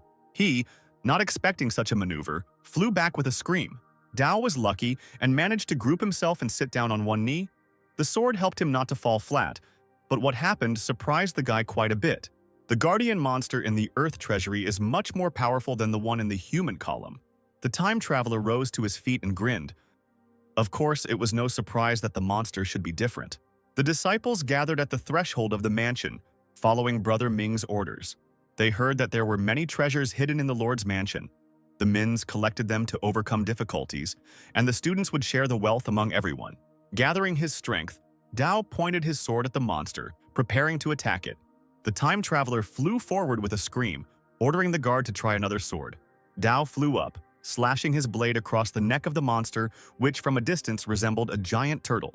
The monster roared, hissing that the man was good for being able to hurt him, but he would never be able to break through his defenses. The time traveler smiled, looking slyly at the monster.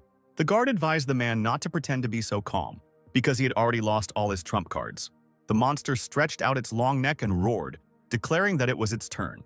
Dao pulled out one of the talismans from his bosom, saying that he had only just begun to use his trump cards. The leaf stuck directly to the turtle's upper jaw, causing the guard to jump back. A few seconds later, an explosion thundered right next to the monster's head. However, this did not cause much harm to the monster. It only crawled slightly to the side and was clearly ready for the next attack. The turtle's eyes, burning with fire, suddenly noticed something that the monster did not expect at all. A whole 100 talismans, controlled by a man, rushed towards him with a rustling sound. The monster tried to dodge the flying threat, but it was too late. He roared desperately as he burned alive, the scream slowly fading along with the talismans that clung to the monster's body. The final explosion killed the guard who had so desperately defended the treasury. When the fire died down, Dao came closer, noting the monster's strong shell. The guy's gaze fell on the shelves lined with numerous bottles. He was delighted when he realized that these pills were much better than the ones that Princess Yue had brought him from the academy. The young master's cultivation level has increased, and he needs high-level elixirs to break through faster. With such a quantity of elixir, the time traveler will undoubtedly be able to make a real breakthrough. Dao nodded to himself, breaking into a wide smile. Having selected the best pills, Dao called them to himself to obtain the power of the elixirs. Finally, he realized that he had broken through to the realm of reality condensation. It was incredible to be in the realm of reality condensation in such a short time. Moreover, the student would be able to enter the realm of imaginary reality when he returned to the academy. Suddenly, a shadow appeared on the time traveler's face. Something went wrong. His heart pounded in his chest at an incredible speed. Waves of pain ran through his entire body. Dao grabbed his chest and coughed heavily, leaning his other hand on the floor. The young gentleman lowered his head and stretched out his trembling palms in horror. Something in his body was furiously absorbing spiritual energy. He reached with difficulty to the shelf and grabbed the bottle of pills, realizing that he would not survive if he did not take them. One elixir was not enough. It was necessary to continue to nourish the body with spiritual power. An increasing number of empty vessels gradually accumulated on the floor. Dao had already taken a fifth of all the elixirs in the treasury, but the spiritual power was still not absorbed. A few seconds later, the guy was surprised to find himself sitting on the bridge. It was a boundless spiritual bridge that stretched across the boundless wide spiritual sea. Perhaps this was what distinguished the time traveler from the other cultivators. After all, the spiritual sea and spiritual bridge were limited to other people. Something unusual caught the young gentleman's attention. Turning his head, he noticed an upside-down island in the air. As it turned out, it was this island, which appeared out of nowhere, that was constantly absorbing his spiritual energy, and each time demanded more and more. Perhaps the floating island appeared when the Dao broke through to the realm of imaginary reality. Master mentioned this. The condensation of reality is to transform the cultivator's spiritual power into reality. Suddenly, the island flew towards the time traveler, collecting a lot of lightning around itself. Dao was pinned to the ground, and he realized that the island was continuing to absorb his spiritual power. Having collected his thoughts, the time traveler managed to return to the treasury. He decided, at all costs, to feed the insatiable entity to its fill. After some time, the guy leaned against a pile of empty bottles. He had to take all the elixirs. It seems that the floating island is not going to continue to absorb his spiritual power. Returning to the bridge, the student was amazed to see that the island had become larger. He became curious about the object's role, so Dao flew into the air to check it out. Having landed on the smooth surface, the guy realized that his consciousness was clouded. Looking at his palms, Dao realized that this was a manifestation of willpower and the suppression of spiritual power. His soul is constantly growing under this pressure. The kingdom of imaginary reality has condensed a floating island that can strengthen the soul of the traveler. Meanwhile, more and more competitors were gathering at the mansion, and they couldn't understand why Brother Min still hadn't arrived. Scar turned to his sister, saying that Elder Mao was not here, and the girl did not need to restore her brother's reputation. Liu exhaled heavily, saying that she heard Scar muttering on the way. Tears welled up in Scar's eyes. He was unable to remain silent about something like this, because Dao had insulted him. The boy bared his teeth, suggesting that his sister bring the scoundrel so that he would bow before them, admitting his mistake. Liu waved her hand, saying that she would deal with Dao herself at the first meeting, and that her brother should not talk about it again. Scar was incredibly happy with his sister's words. He urged her not to worry, because in the future the guy would assess the enemy's strength before intimidating him. Stepping forward, Liu shamed her brother, because he was not able to scare even an animal. The students, seeing the famous warrior Liu, were encouraged. Finally, they would have an example to follow before their eyes. The girl, without further ado, immediately asked where Cao Ming and the treasures that everyone was talking about were. One of the students threw up his hands. He himself did not know and did not see his brother. Liu thought about it and then asked worriedly why Chen Dao hadn't come. A guy from the crowd exclaimed that they hadn't seen the new guy yet. The girl looked tensely into the distance, calling on her classmates to be more patient and wait a little longer. Meanwhile, the young master continued to meditate and explore new possibilities of his power. The guy felt in his gut that something weightless separated from his body and slowly rose upward. Opening his eyes, the time traveler looked in that direction and abruptly rose to his feet, puzzled by what he saw. There was a blue fireball hanging in the air. His soul, it can appear outside the body.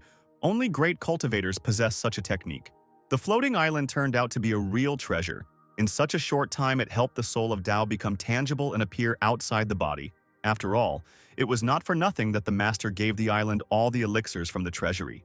The time traveler began to slowly disappear from the water space.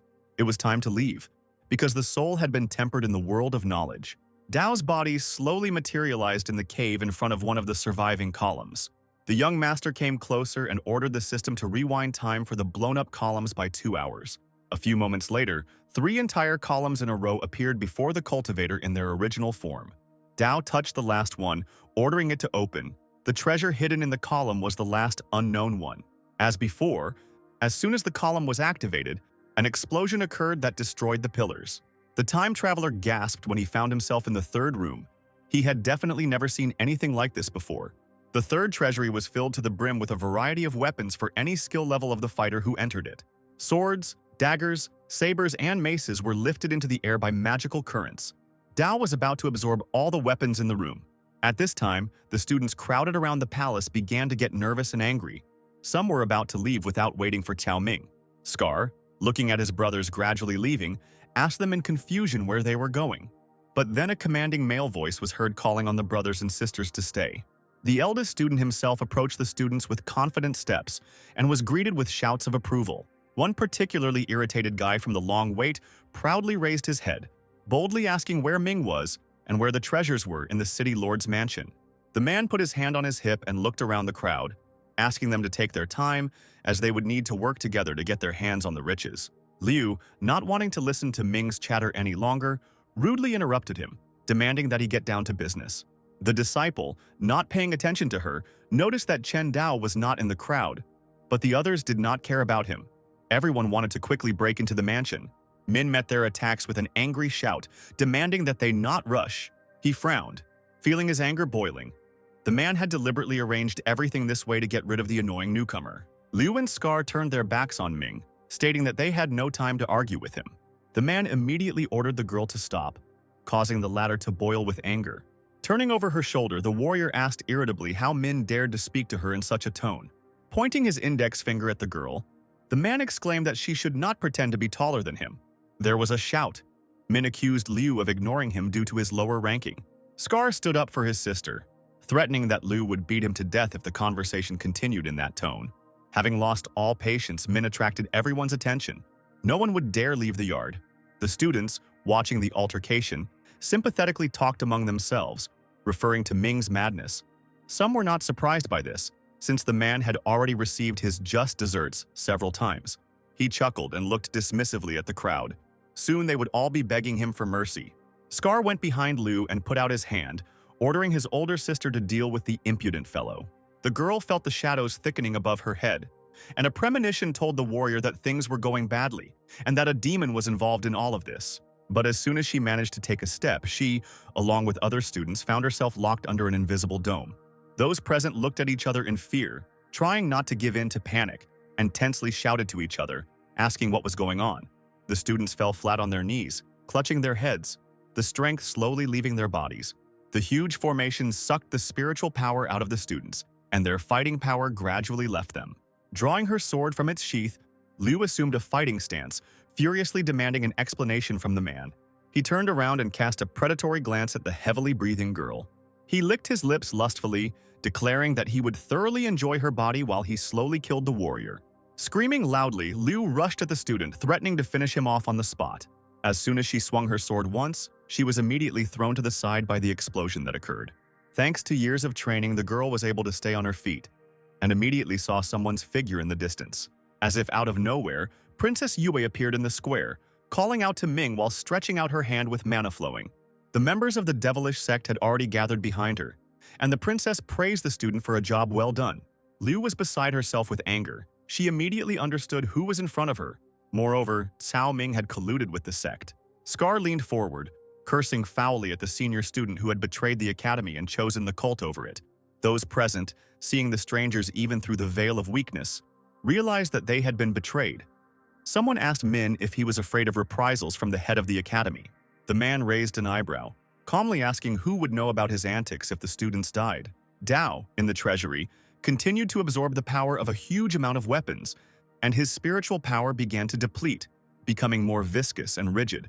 The time traveler rose to his feet. He had absorbed nearly 15,000 spirit swords, not counting the 20,000 white ones.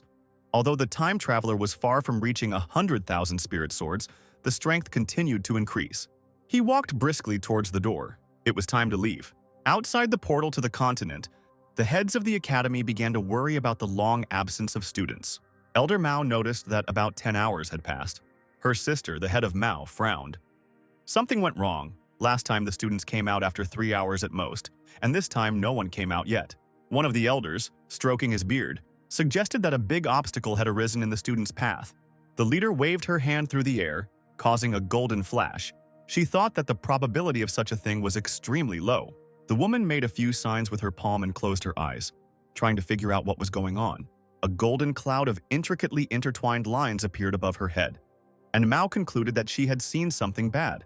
The elder leaned forward, seeing her sister's tense face. The leader suddenly opened her eyes. She felt the aura of the demonic sect members. The sisters' and elders' gazes darted to each other, and everyone froze tensely upon hearing the leader's words. The elder nervously stroked his beard. After all, the demonic sect had always been a rival to the academy. It was outrageous that they had infiltrated the continent. Another advisor panicked, exclaiming that they didn't even have the ability to send anyone inside while no one was coming out of the portal. The sisters looked at each other, and the leader asked the elder which of the disciples who entered had the greatest fighting power. The girl replied that this person was Liu, who occupied a high place in the rankings.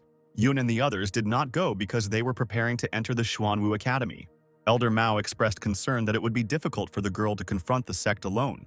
But suddenly the elder remembered that there was a new student among the participants. It was Chen Dao, the same one whom the woman had recently taken as her disciple. The leader noted the extraordinary circumstances surrounding the Dao, but its cultivation remained low. The elders reached out their hands to the sisters, asking what to do. They could not just sit and wait for the students to participate. There was no way to help them. The head turned away abruptly, throwing out as a parting remark that for now, it was necessary to observe the changes. If the academy suffers serious losses of students, she personally will not let it go. Meanwhile, in the courtyard of the mansion, the situation was getting worse. Without hesitation, Liu rushed with her blade at the ready, straight at the princess standing in front of her. Yue waved her hand through the air and calmly advised her not to overestimate her strength. The student fell backwards from the powerful spiritual blow of her opponent, unable to stay on her feet.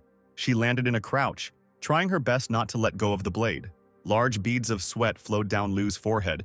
She felt that the formation had taken away most of her spiritual strength, exhausting her body. Yue Wu smirked and ordered her fellow sect members to kill the disciples, as they had almost no strength left to resist. The thugs, with their tongues hanging out, rushed forward, laughing, intending to leave not a single witness alive. The students, pinned to the ground, groaned heavily, swearing that the academy would not leave so easily. The princess noticed that Chen Dao was not present and asked Ming why he was not in the square. The man snapped that he didn't know where the new guy was, he just didn't show up. Yu decided to forget about the young master for a while. First, she needed to deal with the students, and then it would be the turn of Dao himself. One of the weakened students was already being attacked by a cultist, shouting that he shouldn't have entered Wu Academy. But before he could blink, he found himself caught by someone's sword, the blade of which hit the man right in the throat. With a surprised expression on his face, he fell heavily onto the stone floor. The thing that killed the cultist moved at such an incredible speed that even Yue began to look around in confusion, asking who was there. Sweeping his hand, leaving the remnants of mana in the air, Dao appeared in front of her, with a frowning Hu standing behind him. The princess was momentarily taken aback by such an unexpected reception, but then she was delighted. Finally, she would be able to deal with the young master, as she wanted. Ming raised his fist in victory. He too was glad that Dao himself had come to meet his death. Liu, hearing the newcomer's voice, ordered him not to come closer, but to hurry for reinforcements. The time traveler did not listen to her. He began to slowly approach the opponents, asking the girl not to be nervous. The magical trail of the sectarians spread out beneath his feet. Without causing the slightest harm to the newcomer, the guy put his hand on his hip and declared that he wanted to have fun. Feeling herself getting weaker with each passing minute, Liu tried to warn her disciple, shouting that the formation was draining spiritual power. A grin appeared on the visitor's face. It seemed that such trifles could not harm the cultivator, and he carelessly shook his head. Those present looked in amazement at the newcomer, who seemed to be indifferent to any dangers. He did not look the least bit exhausted. Even Ming hesitantly asked the princess if Chen Dao had gone crazy. Finally, the man woke up and remembered why he had come here, and angrily ordered the guy to be finished off since he himself wanted to fall into the trap. Liu, almost immobilized, cast a worried glance at the young master. Yue's face was illuminated by a purple flash that appeared on her palm. The girl decided to launch the formation at full power to deprive Dao of mana. Liu, breathing heavily, raised her blade. She called the student careless, because after entering the formation, he would instantly lose his spiritual power. The guy winked at the warrior, saying that he would simply make the dangerous field disappear. In his mind, the time traveler asked the system to rewind the time of the large formation 5 hours back. Ming bared his teeth, hissing at Dao that soon he would not have the strength to cope with even a small animal, and then the man would get even with the offender. A few seconds later, with a light gust of wind, the powerful formation field under the feet of those present disappeared. The students looked at each other in bewilderment, realizing that their powers were returning. The figures of Liu and Dao brightened. The blush returned to the girl's face, and her hands stopped shaking. Ming flinched, confusedly asking Dao what had happened. The princess rubbed her chin, just like last time. The young master simply made the formation disappear. She opened her mouth slightly, looking at the guy, wondering how he managed to do this and whether he had a special artifact. Liu, having more comfortably gripped the sword, lit up with a smile. She praised Dao for his excellent work, saying that as soon as she came to her senses, she would immediately finish off the traitor Ming. The man turned to Yue in a panic, demanding that the students be killed. They must not be allowed to recover. The girl absent-mindedly said that Min shouldn't worry. None of the students would leave the mansion area today. She made a motion with her hand, ordering her accomplices to kill everyone and spare no one. Dao stretched out his hand with the blade in front of him and called on his fellow students to stand behind him. Hu hurried the students, ordering them to quickly fulfill Brother Dao's request. A large group of sectarians advanced menacingly. One of the men looked at Dao with interest, laughingly asking if he was going to fight them all alone. Liu barely audibly whispered to the newcomer that he was overestimating himself. He needed to stall for time and wait for the warrior's strength to recover. But the guy just brushed off her words, saying that he was perfectly aware of his own abilities. He raised the blade into the air once more. It alone would be enough on the battlefield. Smiling unkindly, the time traveler slowly said that he would finish them all off single-handedly. This angered the members of the devilish sect. The men vied with each other to express their indignation at the loud words of the freshman. Hu, standing right behind his elder brother, clenched his fists, happily declaring that he was the Dao Daredevil talisman. Tired of the verbal altercations, the cultist loudly called on his people to quickly finish off the guy. In the blink of an eye, the time traveler crossed the square and cut down the men's bodies with his blade. Yewu was shocked to realize that young Master Chen had become incredibly stronger again. Trying to support the fighting spirit of his comrades, one of the sectarians shouted at them not to surrender, Because there was only one enemy. Dao crouched low and swung his blade, meeting the mass attack of enemies. He used the knowledge he had gained through meditation to draw his first sword. The faces of those present were illuminated by a bright greenish light coming from the Dao weapon. Then a powerful stream of air almost knocked Yue and Ming off their feet, and they immediately covered their faces with their hands. When the glow stopped burning her eyes, the princess saw how the entire courtyard was covered with the bodies of the defeated cultists. Hu gave an admiring thumbs up, exclaiming how cool his older brother was. Scar walked face down to his sister, whispering that incredible power was hidden in the Dao. The girl, folding her arms across her chest, defiantly asked her brother if he still wanted to take revenge on the guy, and Scar smiled awkwardly, shaking his head. Ming didn't understand what was going on, but Yue tried to calm him down by promising to give him a chance to kill Chen Dao if the man followed her. A time traveler approached the couple. He didn't expect that the princess would turn out to be a demon. It was time to deal with these two. The senior disciple asked Yue dejectedly if they should retreat since the newcomer's strength was so great. The woman snorted in displeasure. She practiced the highest demonic teaching and was confident in her strength and ability to kill the young master. Min clenched his fist. In that case, he would resign himself and wait for the woman to fulfill her promise. The senior student rushed straight at the guy. He never believed that he would be able to deal with two strong opponents at once. Dao raised an eyebrow and pointed his finger behind Ming, calling him an idiot and asking him to turn around. The man looked back in surprise and saw that Yue had disappeared into the distance. He shouted angrily at the woman's back that she had so meanly deceived him. Dao, taking advantage of the enemy's hesitation, attacked him with a dagger, adding an explosion to the attack that knocked Ming back.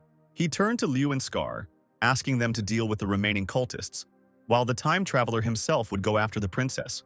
Without wasting any time, Dao followed Yue Wu, knowing that she would try to escape as quickly as possible. To his surprise, after a while, the princess landed softly in a forest clearing. Dao asked why she was running away. Yue shrugged her shoulders. She couldn't, and so she allowed herself to be caught. But the time traveler had not believed the insidious princess for a long time. There must be a reason why she stopped running away. He flew into the air, and dangerous lightning bolts came from the master's sword. Dao lost interest in Yue, and so he was going to cut her down on the spot, despite her pleas for mercy. A fiery explosion illuminated the clearing. The guy had been blind before, but now he could see, and he was not going to stay away. The girl managed to survive the attack, jumping to the side. She asked Dao how he managed to increase his strength so quickly, because just a few months ago Chen was a complete non-entity, incapable of cultivating. Dao smirked as he walked towards Yue. He had no intention of answering this question. The girl tried to buy time by asking if the young master wanted revenge. Dao stopped and looked at Yue Wu seriously, asking if she knew who was behind the destruction of the Chen family. The princess crossed her arms over her chest and looked proudly at Dao. She knew this. The time traveler smiled cheerfully, activating the sword's powers. He also knew the culprit, so Yue didn't have to answer. Dao ran closer and prepared to raise his blade over the girl. Yue Wu cleverly defended herself from another attack, exclaiming that it was not Hao of Zhen country. The blade passed dangerously close to the princess's face, and she swallowed nervously. Dao slowed down, looking at Yue with interest for the first time, and demanded that he continue speaking. Yue Wu felt confident and deflected the blade with her palm. The crown prince was behind the destruction. Even if Zhen was involved, he was not the true killer. The blade slowly descended, and Dao thought deeply about what he had heard. Yue Wu said that the crown prince is determined to revive the ancient Tianshui dynasty. Although it is no longer what it used to be, it still strives to restore its former glory. Dao was surprised that the princess decided to share this information, but the girl assured him that she needed a deal with the young master. The time traveler flared up. He would never have done such a thing, but Yu asked him to listen to her in order to unite and destroy the demonic sect. Dao frowned and demanded that he repeat what he had said. The princess smirked and said again that she wanted to destroy the demonic sect. The guy looked at her with distrust, asking what the princess would gain from this. Yue Wu asked not to worry. If Dao agreed, she would help buy the academy time to attack the sect. The time traveler thought deeply. He could not figure out the girl's snake nature, because she proved every time that she was not worth trusting. Yu shrugged, asking again if the young master would agree to the proposed deal. Pointing his finger at her, Dao evasively replied that he would wait for news, but the princess would not be able to deceive him. He turned around and walked away. No matter what the treacherous Yue's intentions were, such a deal would be beneficial to Wu Academy. On the territory of the educational institution, the portal's force field remained unchanged. Next to him, Mao's sisters were tensely counting down the minutes, while the elders looked at each other excitedly, not believing in a successful outcome. They urged the leader not to wait for the disciples to return, but to attack the demonic sect right now and achieve justice. Headmaster Mao, as if revived from a deep sleep, straightened up and ordered everyone to prepare to march on the demonic sect. The elder tried to stop her sister, asking her to wait a little longer. Something was changing. Ghostly figures began to materialize at the entrance to the portal. One of the elders leaned forward, exclaiming that someone was indeed coming out of the portal. The crying students came out of the magic gate one after another. Some helped their weakened classmates, but all of them unanimously said that without Chen Dao, they would not have managed. The elders couldn't believe that such a crowd managed to escape alive, because they knew for sure that members of a demonic sect had attacked the students. After some time, the elder approached the sister. She found out that 3 students were killed, but the rest were fine, and even almost all the sectarians were dead. The elders were amazed and asked how the students managed to do this, since they were not prepared for such an intense battle. Someone suggested that it was Liu who was able to strengthen the power of her fellow students. The girl occupied a high place among those who entered in the cultivation rankings. Looking into the distance, Elder Mao announced Chen Dao's involvement in the situation. The guy appeared at a critical moment and prevented the danger from the demonic sect, and thus saved everyone. The head said the student's name with a smile. This child had amazed her more than once, of course with the exception of Yan, who was the most outstanding student in recent years. At the same time, the walls of the demonic sect's mansion were shaking from the angry cries of the leader. The man was furious at the failure of his best follower's mission and did not hide it. He sat on the throne and angrily rebuked Princess Yue for failing to destroy the students of the Wu Academy. The girl, bending low to the floor, declared that something unexpected had happened and that a student of the academy named Chen Dao had appeared and killed all the sectarians. The patriarch shouted, calling for Yue to remain silent because the demon sect only looked at the results, not the process. Looking at her clasped hands, the princess loudly said that she was not going to evade in any way. Let the patriarch punish her. Tapping his finger on the armrest of the throne, the man talked about how the sect was currently humiliated, something that hadn't happened for a long time, especially since no one except Yue had returned from the mission. Just as he was about to punish the girl, Elder Ju spoke up, indicating that the girl had recently joined the Yue sect, which had immediately received great hope. The patriarch might give her a chance and not punish her too harshly. The patriarch scratched his beard, thinking about the old man's words. Finally, he gave his verdict that he would not punish the girl for her failure this time, causing her to let out a barely audible sigh of relief. But as soon as Yue heard that the promotion to Heavenly Demon would be delayed, she suddenly raised her head, staring questioningly at the leader. The patriarch leaned forward, asking in a threatening tone if there would be any objection, and the princess blurted out that the student agreed with the verdict. The man waved his hand and told Yue to move away. In the sect, they prove their importance and ability through their actions. So, if a girl wants to ascend to the level of a heavenly demon, she needs to try hard next time. The princess rose to her feet, bowed, and turned to leave. But an old voice called out to her. Elder Ju, with his hands clasped behind his back, slowly approached the girl, asking if she was busy. Holding back her true emotions, Yue smiled. She just wanted to express her recognition to the elder. Otherwise, the disciple would have been punished by the patriarch long ago. The old man squeezed the girl's shoulder through the collar of her fur cape. Even through the layer of clothing, Yue felt a tenacious grip and disgust, especially when Ju asked for a return of gratitude. Standing with her back to him, the princess glanced sideways at the stranger's palm and said through her teeth that she would obey the elder without question. Stroking his gray beard, the old man shamelessly looked at the student and grinned, calling her a smart girl. Finally, he left Yue alone, reminding her to come to his residence before leaving. The princess shuddered, and with a hint of threat in her voice, asked Ju not to worry, she would definitely drop by for a visit. 2 men stood on the roof of a tall mansion, looking down. The younger one asked his companion what the meaning of life was for the insects that scurried under their feet and lived in Guanxia. The dark-haired youth frowned, wondering if they could understand the crown prince. Zhen Guoho exclaimed that the crown prince was aiming for the heavens like a majestic dragon, and insects could not understand a dragon. The young man looked over his shoulder, asking if there was any news from Van Howlen. Gohu became nervous, replying that the old servant was not doing well and that many years had been spent searching for him. The old man, drenched in sweat, hesitantly spoke about the sudden departure of the young head of the Chen family. His interlocutor asked where Chen Dao was now. Guohu bowed, clasping his hands in a respectful gesture, and replied that Dao had gone to Wu Academy, and for that reason, it was difficult to do anything now. The young man bared his teeth, clenching his fist. He was not against the guy continuing to stay at the academy. At this time, the young master, together with his fellow students, trained hard and diligently. The students involuntarily focused their attention on the guy's figure, which was engulfed in magical streams of bright blue color.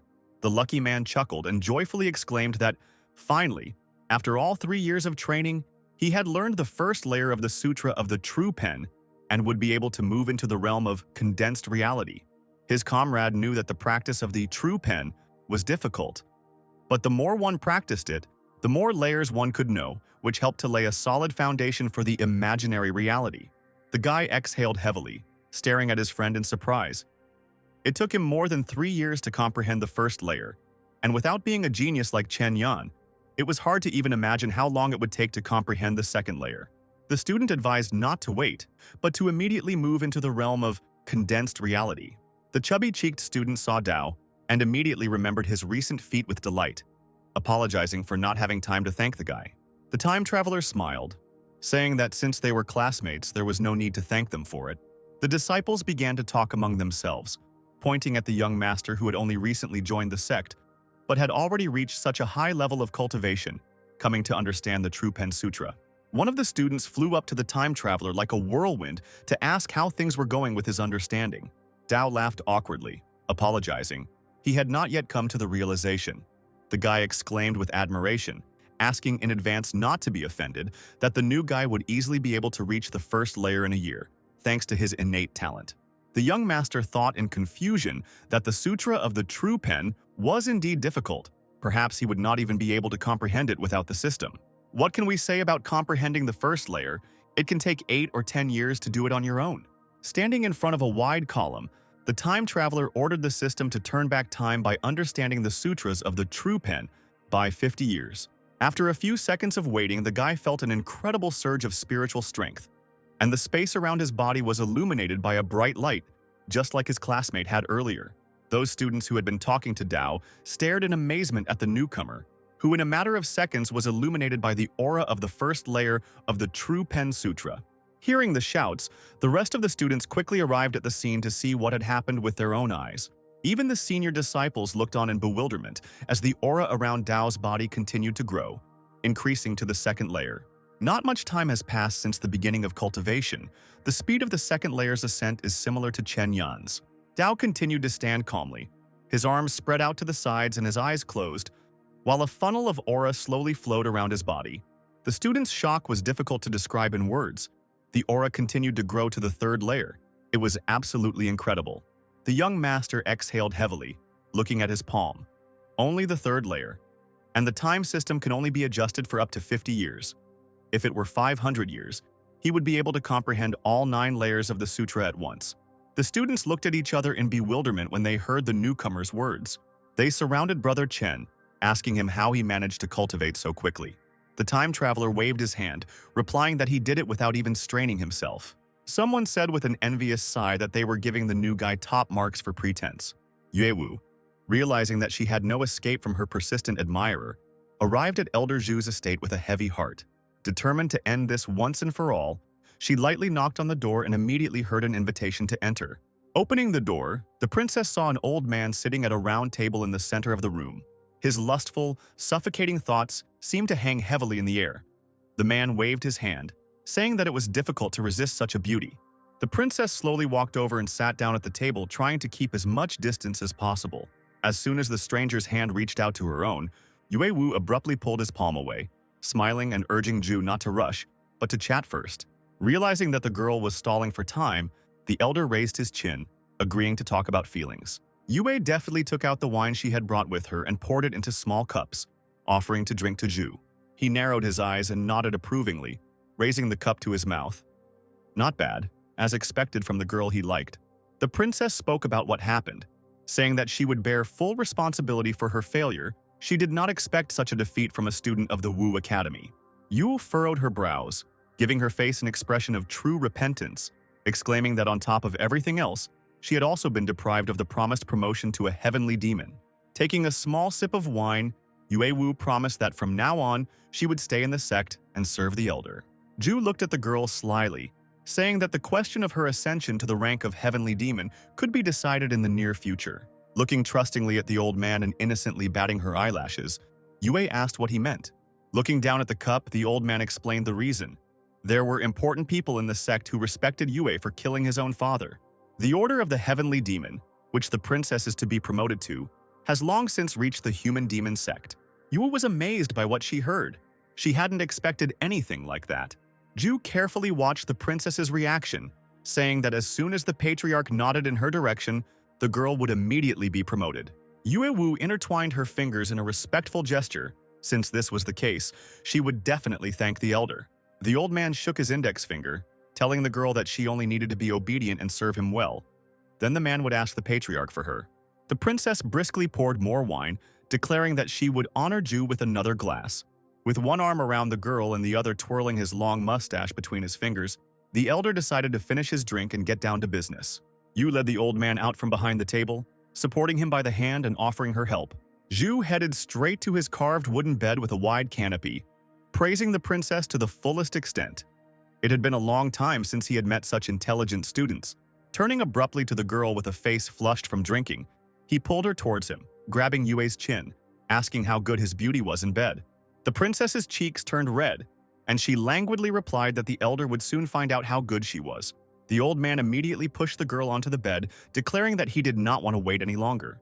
Yue moved back towards the pillows as the elder jumped onto the blanket and crawled towards her on all fours, calling her to him and laughing vilely. Blood splashed onto the sheets, and Ju jumped to his feet with a scream, pushing the girl away from him. Yue rose to her knees and pushed the old man, causing him to fall to the floor from the impact. He didn't expect at all that the vile princess would carry a dagger with her, and at the most unexpected moment would decide to slash the man below the stomach. Yue stood by the bed with a menacing look, clutching a sharp knife tightly in her hands. She said she was beautiful, but how beautiful was she now? Ju's wrinkled face became even uglier in a fit of anger. How could the seductress treat him like that? The old man, like a wild beast, rushed towards Yue, threatening to kill her with a flash of fire coming from his palm. The princess, grinning, was able to repel the attack, and even defended herself by giving the elder a resounding slap in the face. The man fell to the floor. Strange blue smoke was coming from his body. He did not understand what had just happened. Ju could no longer generate mana, no matter how hard he tried. Only a small magic ball appeared in his palm. The true chi had become stagnant. The old man did not immediately realize the reason for his condition. But after a few seconds, he realized that the girl had managed to poison him. Yue slowly walked towards the elder. Does the old lecher really want to continue the battle? Trying to move away from the impending threat, the defenseless Ju begged to let him go. He would give her everything the girl wanted.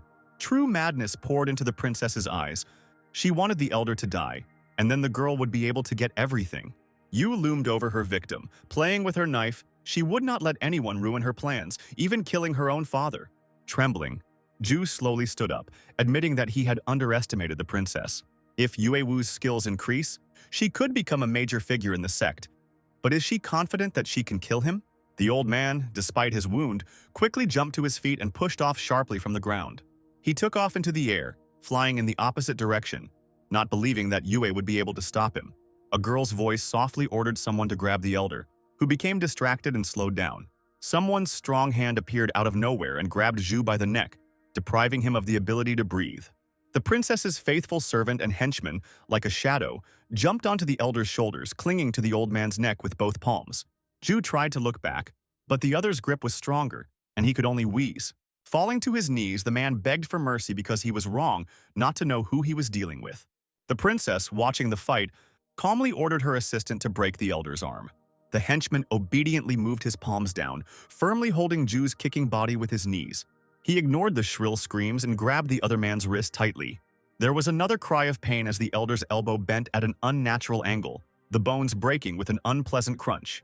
Like the devil herself, Yue dispassionately asked the old man if he was in pain. He, barely holding on to his fading consciousness and trembling all over, grinned with difficulty, shaking his head. Frowning, the princess ordered her assistant to feed Ju a blood goo pill. Holding the old man down with one hand, the merciless henchman brought a brown pill to the prisoner's lips. When the elder asked what kind of elixir it was, The princess smiled slyly, asking whether he would swallow the pill even if it turned out to be deadly poisonous. Then Ju suddenly snatched the medicine from the stranger's fingers, nodding his head madly. He would obey without question. The princess said that now that she had eaten the blood goo pill, the elder was under her control.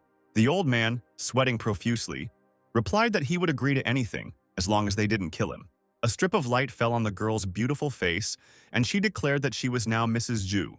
The old man immediately fell face down, resting his broken hands on the floor, and cried out the name of his mistress. Meanwhile, Chen Dao was heading somewhere, thinking hard about the most powerful true spirit items he used in each realm. If he wanted to become the strongest in the realm of condensed reality, he needed to comprehend the 9th layer of the true pen. And it was impossible to do this on his own. It was not for nothing that the guy had the time system. And now he can only rewind time by 50 years, which is extremely insufficient. It was a big problem. Dao carefully called the system, and it responded to its master. After hesitating, the time traveler asked how he could increase the amount of time he could rewind, because the current amount was not enough. The mechanical voice pointed out the items with the corresponding true spirit, as well as a complete breakthrough to the realm of condensed reality. But Dao could not make a breakthrough without enough time. The system responded that there was no other way. The guy thought about how to collect items with a true spirit. Moreover, it was necessary to make a complete breakthrough to condensed reality.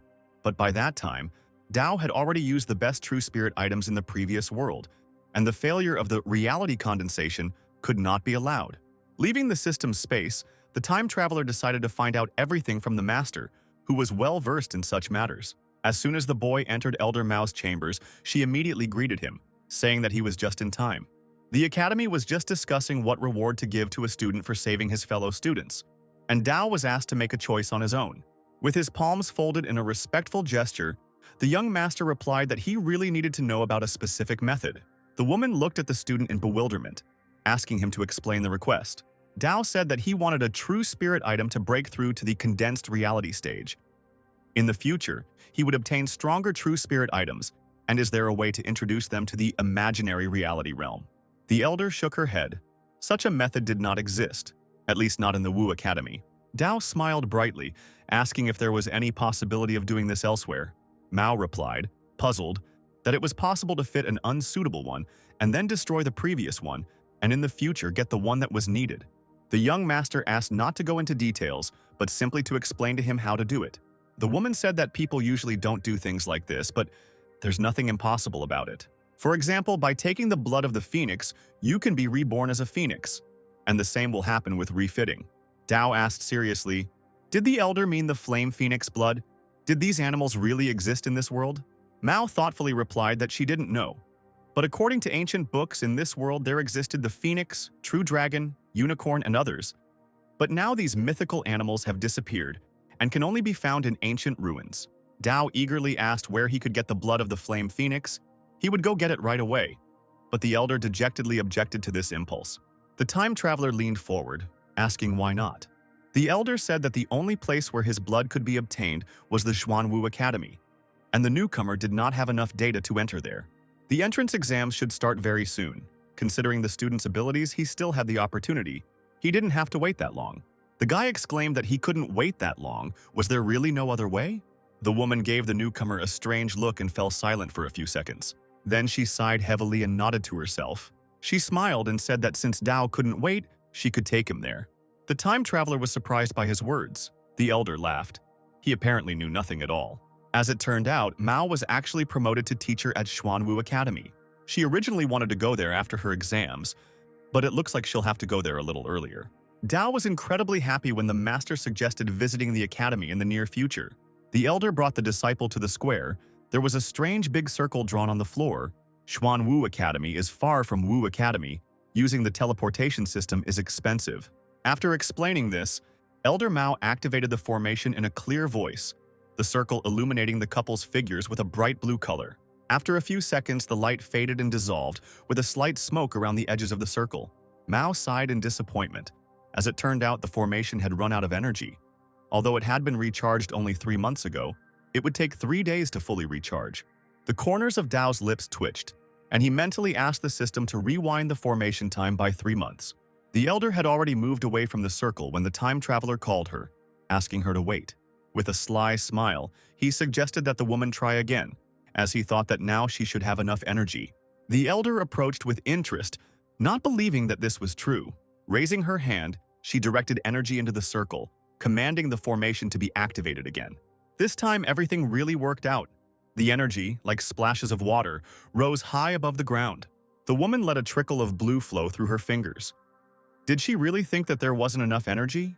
After some time, the student and master found themselves on the territory of the Xuanwu Academy.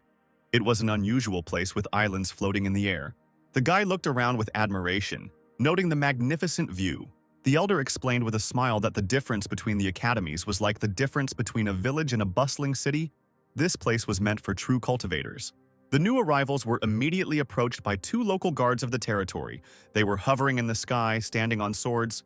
The strangers looked sternly at the elder and the disciple, informing them that there was no place for outsiders on the territory of the Xuanwu Academy. Mao immediately straightened up, replying that she had arrived with her companion from Wu Academy. The long-haired man said that the exam date had not yet arrived and that the outsiders should return from where they came. Mao took out a special token from the folds of her dress, saying that she had been promoted to a teacher at Xuanwu Academy and that she had come on official duty. The man smiled condescendingly when he saw the token and allowed the stranger to pass, but immediately his gaze fell on Chen Dao, who was standing silently to the side. The guard, looking at the elder's serious companion, asked who he was. The time traveler grinned, boldly answering that he had simply come to look around. The man chuckled, saying that an ordinary student from a lower academy had no right to just come here. A fearless young gentleman stepped forward, declaring that it was time to stop talking nonsense. If the guards want to fight, let them say so directly.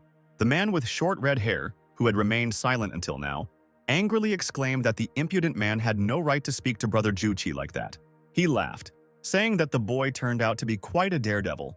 The second guard waved his hand, saying that if the stranger wished to enter the Xuanwu Academy, he would have to pay 10,000 spirit stones for entry. Dao smiled and spread his hands, replying that he didn't have that much. Brother Ju Qi offered to try to fight him for the right to enter, and at that very moment a faithful blade appeared behind the time traveler's back. The air around the student stirred strangely, and he agreed to the proposal with a smile.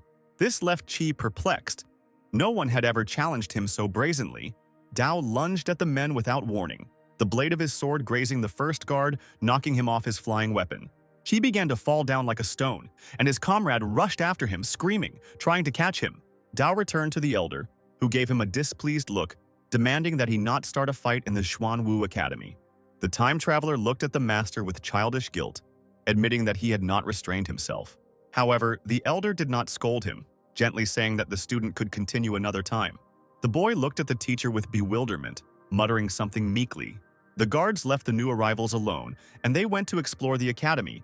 Dao admiringly told Mao that compared to Wu, Xuanwu was a real paradise for cultivators.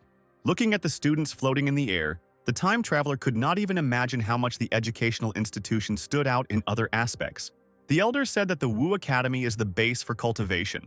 Every time after the exam, the academy sends many geniuses to the Xuanwu Academy of the Tian Shui dynasty. The woman asked if the student knew how many academies there were in the dynasty, but Dao just shrugged. The guy only knew about the location of the Wu Academy because the educational institution was located in the same province as the Chen family residence. It turned out that the Tian Shui dynasty was very large, with the Xuanwu Academy and the Huangwu Academies distributed throughout all the provinces. There were 108 of them in total. The time traveler was surprised by such a large number. Having arrived in this world, he could not even imagine such a thing. As the elder explained, this is why every time students from Wu Academy transfer, there is fierce competition. The strongest academies promote 3 to 5 people, while the stronger ones promote 1 or 2. The woman grinned and added that sometimes there is no one to send. As Mao and Dao strolled through the sun-drenched streets of the academy, they were unaware that they were being watched by the crown prince, who had come to complain about the newcomer from the academy's security guards. The beaten brother Ju Qi, having suffered the incredible humiliation of defeat, was now angrily pointing his finger at Dao, who dared to attack him even though he was only a disciple of the Wu Academy.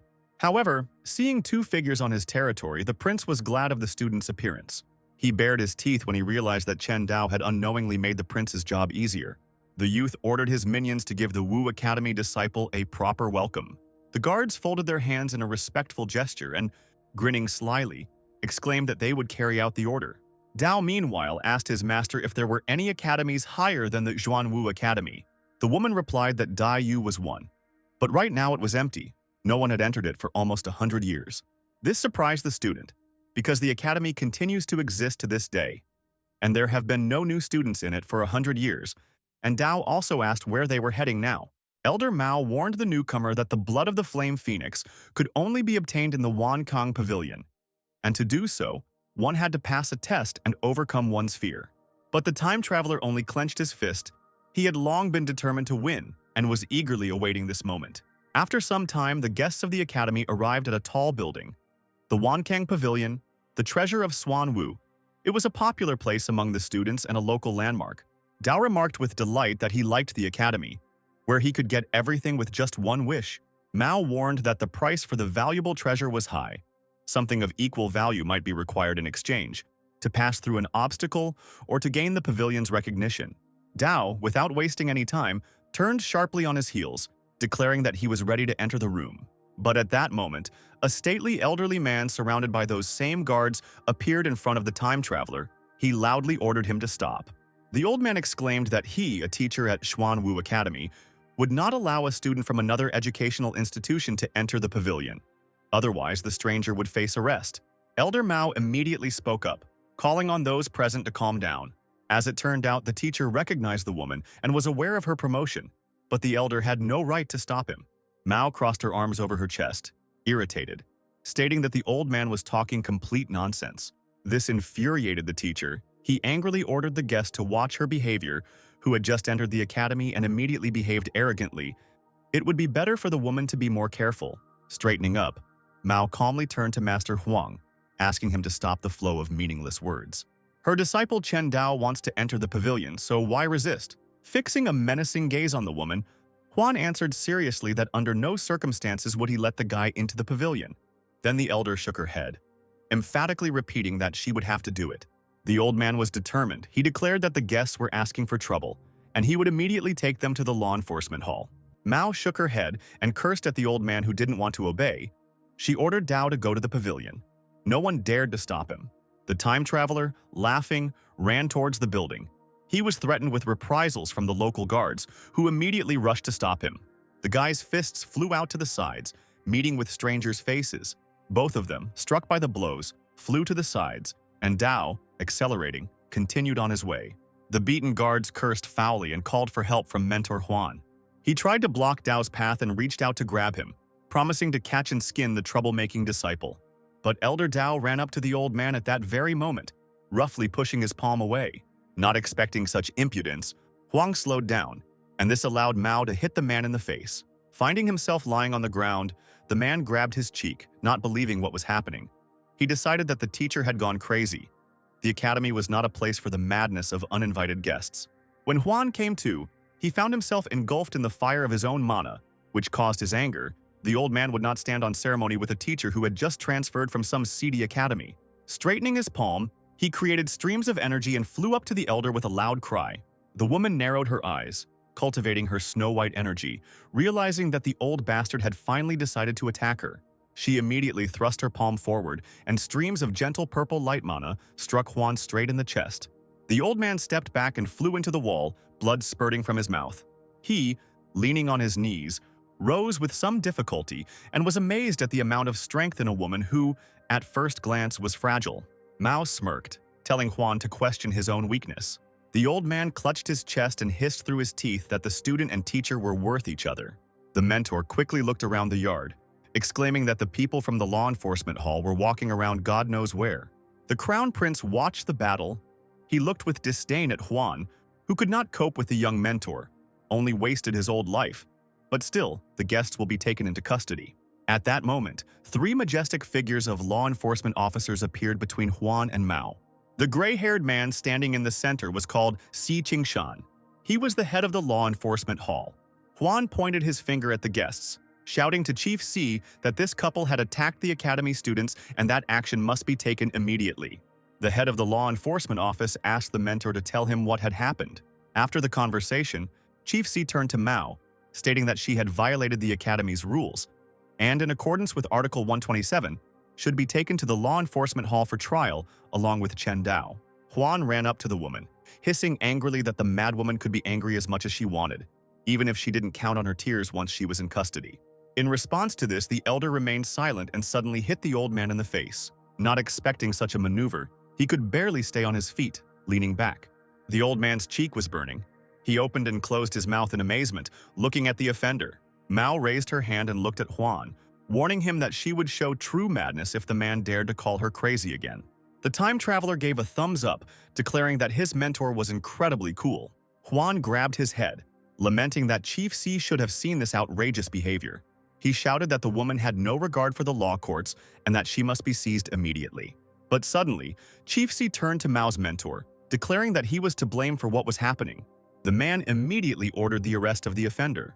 Not hearing his words, Huan burst out laughing, exclaiming that the woman would pay dearly for her impulsiveness. The elder turned to the man and informed him that he was in for a disappointment.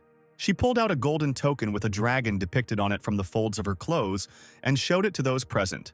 The three of them from the law enforcement room stared at the object in amazement. The youngest man in the company quietly concluded that this was the Order of the Purple Dragon. Mao said that when the order is presented, even if a person violates the rules of the academy, only the head has the right to bring charges. Huang stated that this was definitely a fake. Only outstanding mid-level academy teachers could receive such an order. In the entire history of the Wu Academy, only a few people had received it. In that case, Headmaster Z simply had to check everything thoroughly and make sure that the order was genuine. The man calmly looked at the angry old man, saying that there was no mistake. The Purple Dragon order was simply impossible to counterfeit. Turning towards the gate, Chief C declared that he had no right to detain Elder Mao. Huan ran up to the members of the law enforcement hall, demanding that they not leave and check everything again. The Crown Prince let out a disgusted sigh towards the old man. This useless trash had been slapped in the face and still couldn't do anything. After hesitating for a few moments, the young man called upon the 13th elder. He immediately responded to the call, appearing out of nowhere behind the Crown Prince. The Lord, without turning around, asked the man if there was a way to destroy the order. The elder replied that the chief was very angry. It could affect the prince as well. The situation was not yet so serious as to interfere over such a trifle. He bowed, asking the young man's permission to handle the matter himself. A shadow crossed the ruler's face and he nodded, allowing the elder to participate. Mao called Chen Dao over to her. She saw that Huang dared to stop him. As soon as the time traveler took a step, the 13th elder and his student came down to him. Only mentor Huan greeted his appearance with joy. He folded his hands in a respectful gesture, greeting the man. The old man turned sharply to Mao, who stood silently, shaming her for her inappropriate greeting of the elder. The woman crossed her arms over her chest, asking irritably if the newcomer was going to stop her as well. Stroking his gray beard, he, knowing that Mao is the owner of the Purple Dragon Order, does not dare to interfere with her. He just wants to know why the guest disciple would enter the storage room. The woman sighed heavily and told about the blood of the Fire Phoenix. From the very beginning of their arrival at Xuanwu Academy, Chen Dao only needed to obtain this. The 13th elder asked why the boy needed this valuable thing that few people wanted to get. Instead of Dao, Mao answered the man, rudely saying that it was none of his business. He nodded his head, surprisingly quickly agreeing with the reluctance to explain. The elder pointed to the disciple standing next to him, who also wanted to obtain the treasure today. Mao angrily exclaimed that her interlocutor had done this on purpose. The man replied that she was mistaken. The fiery blood of the phoenix was only in the secret room. Let everyone show what they were capable of. The student, grinning angrily, clenched his fists and announced that he would destroy anyone who dared to stand in his way. A crowd had already begun to gather around those present, talking loudly among themselves, and some were perplexed when they saw the newcomer who was going to compete against Ma Fei's brother, the elder's heir. Teacher Mao turned to her student, asking his thoughts on the matter. The time traveler firmly replied that he was confident of his victory. Fei laughed madly, shouting that such an insignificant ant dared to say such things here. Dao pointed his finger at the guy, saying that as soon as they went inside, he would be in trouble. Veins appeared on Fei's forehead from anger. He decided that the guest had gone crazy and was therefore talking nonsense. Mao suddenly burst out laughing, covering her mouth with her hand. It wasn't for nothing that Dao was her disciple. A broad-shouldered man watched the teachers squabble from a tall building. He turned to the director, saying that a girl had arrived whom he greatly valued. Chief Elder Guanxiong smiled and told the director that she was in conflict with the 13th elder over the Million Treasure Hall. The director of the academy, Xiang Changsheng, sitting in the lotus position nearby with his back to Hyung, calmly replied that so be it. The chief elder chuckled. That girl brought a disciple with her, and Changsheng doesn't even look at this sight. The 13th elder ordered his disciple not to waste his time on these people. He said in an authoritative tone that once the boys were inside, Fei had to teach the new guy some respect. Looking closely at their opponents, Mao and Dao remained silent. Finally, when the conversations were over, the time traveler and Fei entered the storage facility, where they were met by a magical talking candlestick. Being the guardian of the treasure, he asked with an otherworldly voice what the students were looking for. Both of them answered in unison that they came here to obtain the phoenix's fiery blood. The candlestick said that the phoenix's blood was on the 4th level of the Hall of a Million Treasures. Only after passing 4 levels, the guys would be able to get what they wanted. Fei asked in surprise, "Was there a mistake here? Was the phoenix's fire blood really so valuable that it was at the 4th level?" The student frowned. He knew for sure that in the Hall of a Million Treasures, each level was a new test. Few people could pass even 4. Most likely he won't be able to do it, and it would be funny for the new guy to compare himself to him in such a situation. Fei asked the Candlestick Elder what would happen if both students passed the 4 trials. How would they divide the phoenix blood? The answer came immediately. The outcome would be decided by a duel. The boy then shouted that he and Dao could fight beforehand to decide who should undergo the tests. The time traveler shrugged his shoulders, replying that he agreed to this. Fei bared his teeth, demanding that the guest attack first, and learned some politeness from his elders. Standing in front of his opponent, he pulled out his blade, saying that he just wanted to teach him a lesson. The disciple, without warning, rushed towards Dao with his sword at the ready, calling him stubborn. Without hesitation, the time traveler materialized his sword, and both blades clashed with a clang. Fei leaned forward, pushing the other's weapon, and Dao was unable to stay on his feet, almost falling. The Xuanwu Academy disciple smiled and praised the boy's initial stage of cultivation, but he himself had long since reached the late stage of surrounded reality. The newcomer was doomed. The young master laughed heartily, landing deftly on the wooden floor. He looked into the eyes of his opponent and said that he had managed to make him laugh. Fei grinned, asking what was so funny. Dao replied that he clearly had delusions of grandeur due to reaching the late stage of frozen reality. He could even give the enemy a title. When Fei asked what kind, the time traveler dismissively called him a loser. Ma Fei roared. Dao had angered him. It was time to show who the real loser was. Carefully observing the senior student's subsequent actions, the newcomer took advantage of the first sword's attack. The enraged Fei had already flown towards his opponent, striking the enemy's blade with his weapon. Imagine the student's surprise when his own blade turned out to be shattered right down the middle. Another blow from Dao sent the enemy flying far back to land flat on his face on the stone floor. Blood flowed in a thin stream from Fei's broken lip, who looked ahead in shock, contemplating Dao's legs. The time traveler slowly approached the immobilized senior student. He spat contemptuously in his direction, declaring that he was a real piece of trash. Fei, having gathered his strength, quickly jumped to his feet and began to shake himself off awkwardly. He declared that he could still fight, but apparently this was not destined to happen. The guy suddenly started coughing up blood. He shamefully fell to his knees, resting his hands on the floor. How could a sword be so strong?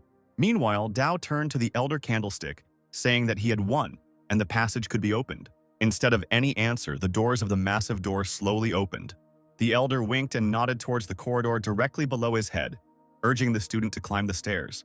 Dao smiled lightly and nodded, heading towards the doors. As he began to climb the stairs, the newcomer heard the elder's fading voice asking the name of his sword. The young master shrugged his shoulders easily. He himself did not know, since he was trained in the nameless art of fencing. When asked how many swords there were in this art, Dao replied that there were only 3. But even with one sword, it was not easy for him. The time traveler stopped with interest when the candlestick asked if the guy knew the name of that book on fencing. The young master asked the elder to enlighten him. He didn't know this either. As it turned out, the art of fencing is called 9 swords. The number of swords corresponded to the name of the art. Dao's eyes widened as he realized that since the first sword already possessed unimaginable power, how powerful was the 9th weapon? The elder asked the boy not to think about how strong the 9th sword was. As far as he knew, the first sword was currently only practiced by Dao and the Crown Prince. No one in the world was able to practice the second sword. The time traveler immediately asked the candlestick if the 9th sword was in the Wan Kang Pavilion. The elder replied that it was not there. Then Dao asked where exactly. Although the 9th sword is difficult to temper, It requires a high-level technique, and such techniques can only be found in the D-Combat Academy. Dao had already heard from the master that this academy was more advanced than Xuan. He became curious about the power of the latter martial institution. The elder asked the guy not to even think about entering there. He needed to calm down. Now his main goal was to get the blood of the Flame Phoenix. But he still needed to remember that he needed to go through 4 stages to do this. Only Xuan Martial Academy disciples who have been practicing for over 20 years have a chance to pass. Dao must be careful not to die inside the treasury.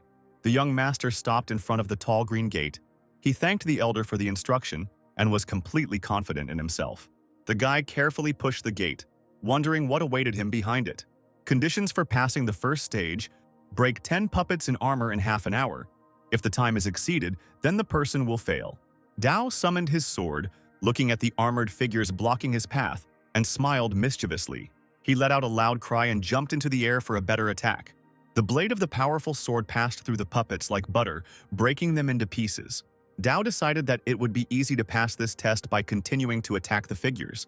It seemed that they didn't even have time to get closer before they were already cut into pieces. Dao was able to neutralize even a couple of puppets with one blow. Even half an hour was too much time for the time traveler. He landed on the ground when the entire floor was littered with crumbling armor. A monotone voice said that the time spent on the first stage was 50 seconds. Rating: Class A. The lights of a ceremonial fireworks display blossomed in the air above the treasury building, which greatly surprised those present outside. One of the students exclaimed that this was the fireworks of the talent of the Wankang Pavilion. Someone remembered that after passing the Wankang Pavilion stage, if you get the best score, you can get an A-grade rating and launch these fireworks. The appearance of such a fire only meant receiving an A-class rating. The elders wondered who could be so talented. Huan chuckled. He was sure that this was, of course, the work of the 13th elder's disciple, Ma Fei. He smiled ingratiatingly at the elder, congratulating the man for being able to acquire such an outstanding disciple. He stroked his gray beard, contentedly concluding that he was happy with Fei's success. The guy had not let him down. But at this time, the subject of their conversation still remained at the very entrance to the pavilion. Beaten, he could barely walk, holding his chest. This is how the mentors met him at the exit. Huan asked in shock why he left. The 13th elder was dissatisfied with this disgrace. Fei had just received an A-class rating. Why did he decide not to go through the rest of the stages? But the student looked askance at the teacher, as if he was hearing about what had happened for the first time. Huang chuckled. He decided that Dao couldn't even pass the first stage. So even if Fei got an A-class rating, there was no need to compare them. The victory went to the student from their academy. The 13th elder sternly said that even if the guy won, it was no reason to be proud. Fei smiled awkwardly, muttering that he realized it. Huan looked back, asking where that boy was and why he didn't come out since he lost. Fei chewed his lip, realizing that he would have to confess everything. He blurted out that Dao had gone to undergo a test, causing the mentor to look confused. The 13th elder raised his eyebrows, angrily asking what this meant and why Fei came out. Now the student had to admit, awkwardly scratching his cheek, that the new guy had simply beaten him up. Veins appeared on the elder's forehead. He shouted right in the guy's face that the idiot beat up Fei before he even passed the test, and he was the one who received an A-class rating. Gritting his teeth, the boy lowered his head, nodding. All the men turned around at once, hearing Mao's teacher's girlish laughter. The woman laughed, covering her mouth with her hand. Had these three really gathered here to make her laugh? The students were chatting among themselves with dissatisfaction. They had already managed to boast that their brother Fei had received an A-class rating, and that person turned out to be a guy from the Wu Combat Academy. The elder pointed his finger at the student, calling him a loser who had not confessed earlier and had disgraced him. Huang pointed out that getting an A grade in the first stage meant nothing. There were still people in the Xuan Combat Academy who were capable of such things. That boy could only be considered capable after the 4th stage. The fireworks were seen not only by those present in the square. The chief elder looked at the bright lights in surprise. He turned to the head, exclaiming that the grade of Class A was received by that girl's student. Changsheng, sitting more comfortably, asked since when Hyang had become interested in such things. The man pointed out that such an assessment was indeed not that important, but the director should not forget that Mao's personal disciple was not even enrolled in the Xuan Martial Academy. The director insisted on continuing to observe the elder further, because the first stage of Class A's assessment did not explain anything yet. Meanwhile, the time traveler continued his journey to reach the main goal. Entering the next room, he was surprised by its emptiness. Why was there nothing at this stage? A voice informed him that 100 porcelain dolls would fall from the sky, and for each one broken, 1 point would be deducted. To receive a grade of Class A, 95 points or more were needed. Dao's eyes widened, not understanding what the falling porcelain dolls meant. At that moment, a loud ringing sound was heard behind him. The young gentleman turned around abruptly, only seeing pieces of porcelain smashed on the stone floor. He cursed, realizing that due to his own carelessness, he had already lost 1 point. They could have warned him about the start. Small figurines of smiling gods began to rain down from the ceiling, and Dao slid his entire body across the floor, trying to catch each one. Smiling playfully, he cradled the fragile porcelain in his hands, happy that he had caught the items. But then 2 more gods landed on the floor with a clang, mercilessly breaking into small pieces. The time traveler almost cried out loud. He couldn't save them. It seems that this stage is about speed and reaction, but during the first stage he didn't even have to adapt. How difficult. Finally, gathering his courage, he left the surviving gods aside and rushed to catch the next ones. After a while, a whole army of smiling little kids gathered in front of him. Dao thought sadly that he had lost 6 dolls and would not be able to get the required grade. Rubbing his chin, the time traveler ordered the system to rewind time for 1 porcelain figurine by 15 minutes. The broken pieces slowly came back together, a voice announced that the test was complete and began a countdown from 6 broken dolls. Dao stood proudly in the middle of the hall, declaring that it was time to receive an A-class rating. The 13th elder, Huang and Mao, stood at the entrance of the pavilion, tensely counting down the minutes. Stroking his beard, the elder noted that the results of the second stage should appear soon. Huang dreamed that Dao would be expelled, because the second stage is difficult and students are caught off guard. Everyone except that genius Chen Yan, in the past 50 years, no one has received an A grade on the first try. The old man grinned and said that the probability of being expelled during the first playthrough was 99%. This impudent Dao would definitely be expelled. The 13th elder approached Master Mao, saying that he was willing to give her a chance, because a woman's disciple could not even hope to pass again after failing. Before the man could finish speaking, 2 bright flashes of fireworks were heard in the air. Huan leaned forward. He had never seen so many lights appear above the pavilion. The 13th elder exclaimed in horror that the boy had managed to obtain an A-class rating in the second stage, something that was impossible for a disciple of the Wu Martial Academy. But Mao, without a shadow of surprise, looked with a grin at the old man, who continued to insist that such a feat was unrealistic. An enthusiastic Hyang turned to the chief, declaring that the matter had taken an unexpected turn. The boy Chen Dao received an A-class rating during his first run through the second stage, but the director waved his hand. This did not arouse much interest in him. The chief of the elders exclaimed that the chief admired too few people. Looking down, Changshen concluded that there were too few talented people like Mao and Chen Yan in the world. The time traveler continued to follow the long corridor of the storage facility. The next stage seemed to involve breaking the formation. But the problem was that he was a real loser when it came to formation. The voice proclaimed that the path of the universe is arranged in accordance with the 8 trigrams of yin and yang. Only by breaking the laws contained in it can one move forward. There are 5 rights to make a mistake, but after the 5th one there will be an exception. You cannot make a mistake to get an A grade. Dao concluded disparagingly that he was finished, not to mention hacking with his knowledge. He did not understand this 8 trigram formation at all. The guy carefully placed his foot on a random patch of stone floor. The plate under his boot crumbled into small pieces. If it broke, it means the student stepped in the wrong place. Dao immediately ordered the system to rewind time for the plate by 15 minutes. He scratched his chin, not understanding the reason for his wrong step. Fei looked at his mentor and urged him not to worry because there was no way the newbie would pass the 3rd stage. The man asked without much interest why not. Pointing his finger at himself, the guy exclaimed that even he couldn't do that. Fei has completed the 3rd stage at least 10 times, but has never returned with a victory. The 13th elder turned away, ordering the disciple to get out. But the guy was supported by Huang, who said that Fei's words made sense. Even though he lost to Dao, the 3rd stage test does not depend on brute force, so it cannot be passed that way. This stage requires the participant to have a certain understanding of the 8 trigram formations and formation breaking. The Wu Academy doesn't even teach such disciplines, only the Xuan Martial Academy. That was why the old man was absolutely sure that Dao would not be able to pass the 3rd stage. The time traveler tried his luck again and stepped on another section, but the stone immediately crumbled under his foot. He went cold and realized that he had stepped in the wrong place again. The guy quickly ordered the system to rewind the time for the plate by 15 minutes.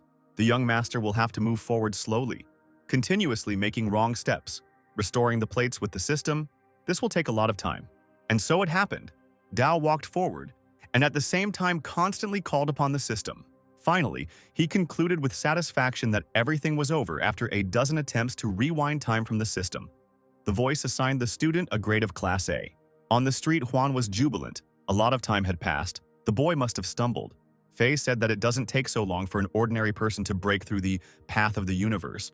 The Tao is definitely hiding somewhere inside, burning with shame. The 13th elder concluded with displeasure that it was time to disperse, since that was the case. The man cursed harshly under his breath as he prepared to leave, but he almost jumped up on the spot when he heard fireworks exploding behind him. The elder turned around abruptly, not believing his own ears. The Trinity stared at the sky, gritting their teeth. Incredibly, there were 3 fireworks, meaning the rookie received an A-class rating in the 3rd stage. Juan growled, exclaiming that he didn't believe it. Mao asked with a grin if the old man had gone blind. The chief elder was extremely happy that Chen Dao had made such a breakthrough. Even the principal, looking sideways at the sky, said that this student was quite an amazing young man. Crossing his arms, Hyung asked if the chief would admire the boy if he received an A-class rating in the 4th stage as well. Changsheng said that this was impossible, because this stage was incredibly difficult. The time traveler entered the next room, and what he saw made him recoil in surprise. In the center of the room, on a throne, sat a human skeleton dressed in a red cloak. Dao had never seen anything like this before. As he got closer, he realized that the human bones were dark, like coal. The voice said that the test of the 4th stage was defeating the inner demon. The skeleton was once the supreme elder of the heavenly demon sect. The demonic poison had penetrated deep into his bones, blackening them and giving them resistance to demonic attributes. To pass the stage, you need to hold out for 15 minutes before it. Dao could not even imagine whether this stage would be a blessing for him or a real curse. The time traveler decided that he couldn't give up so easily.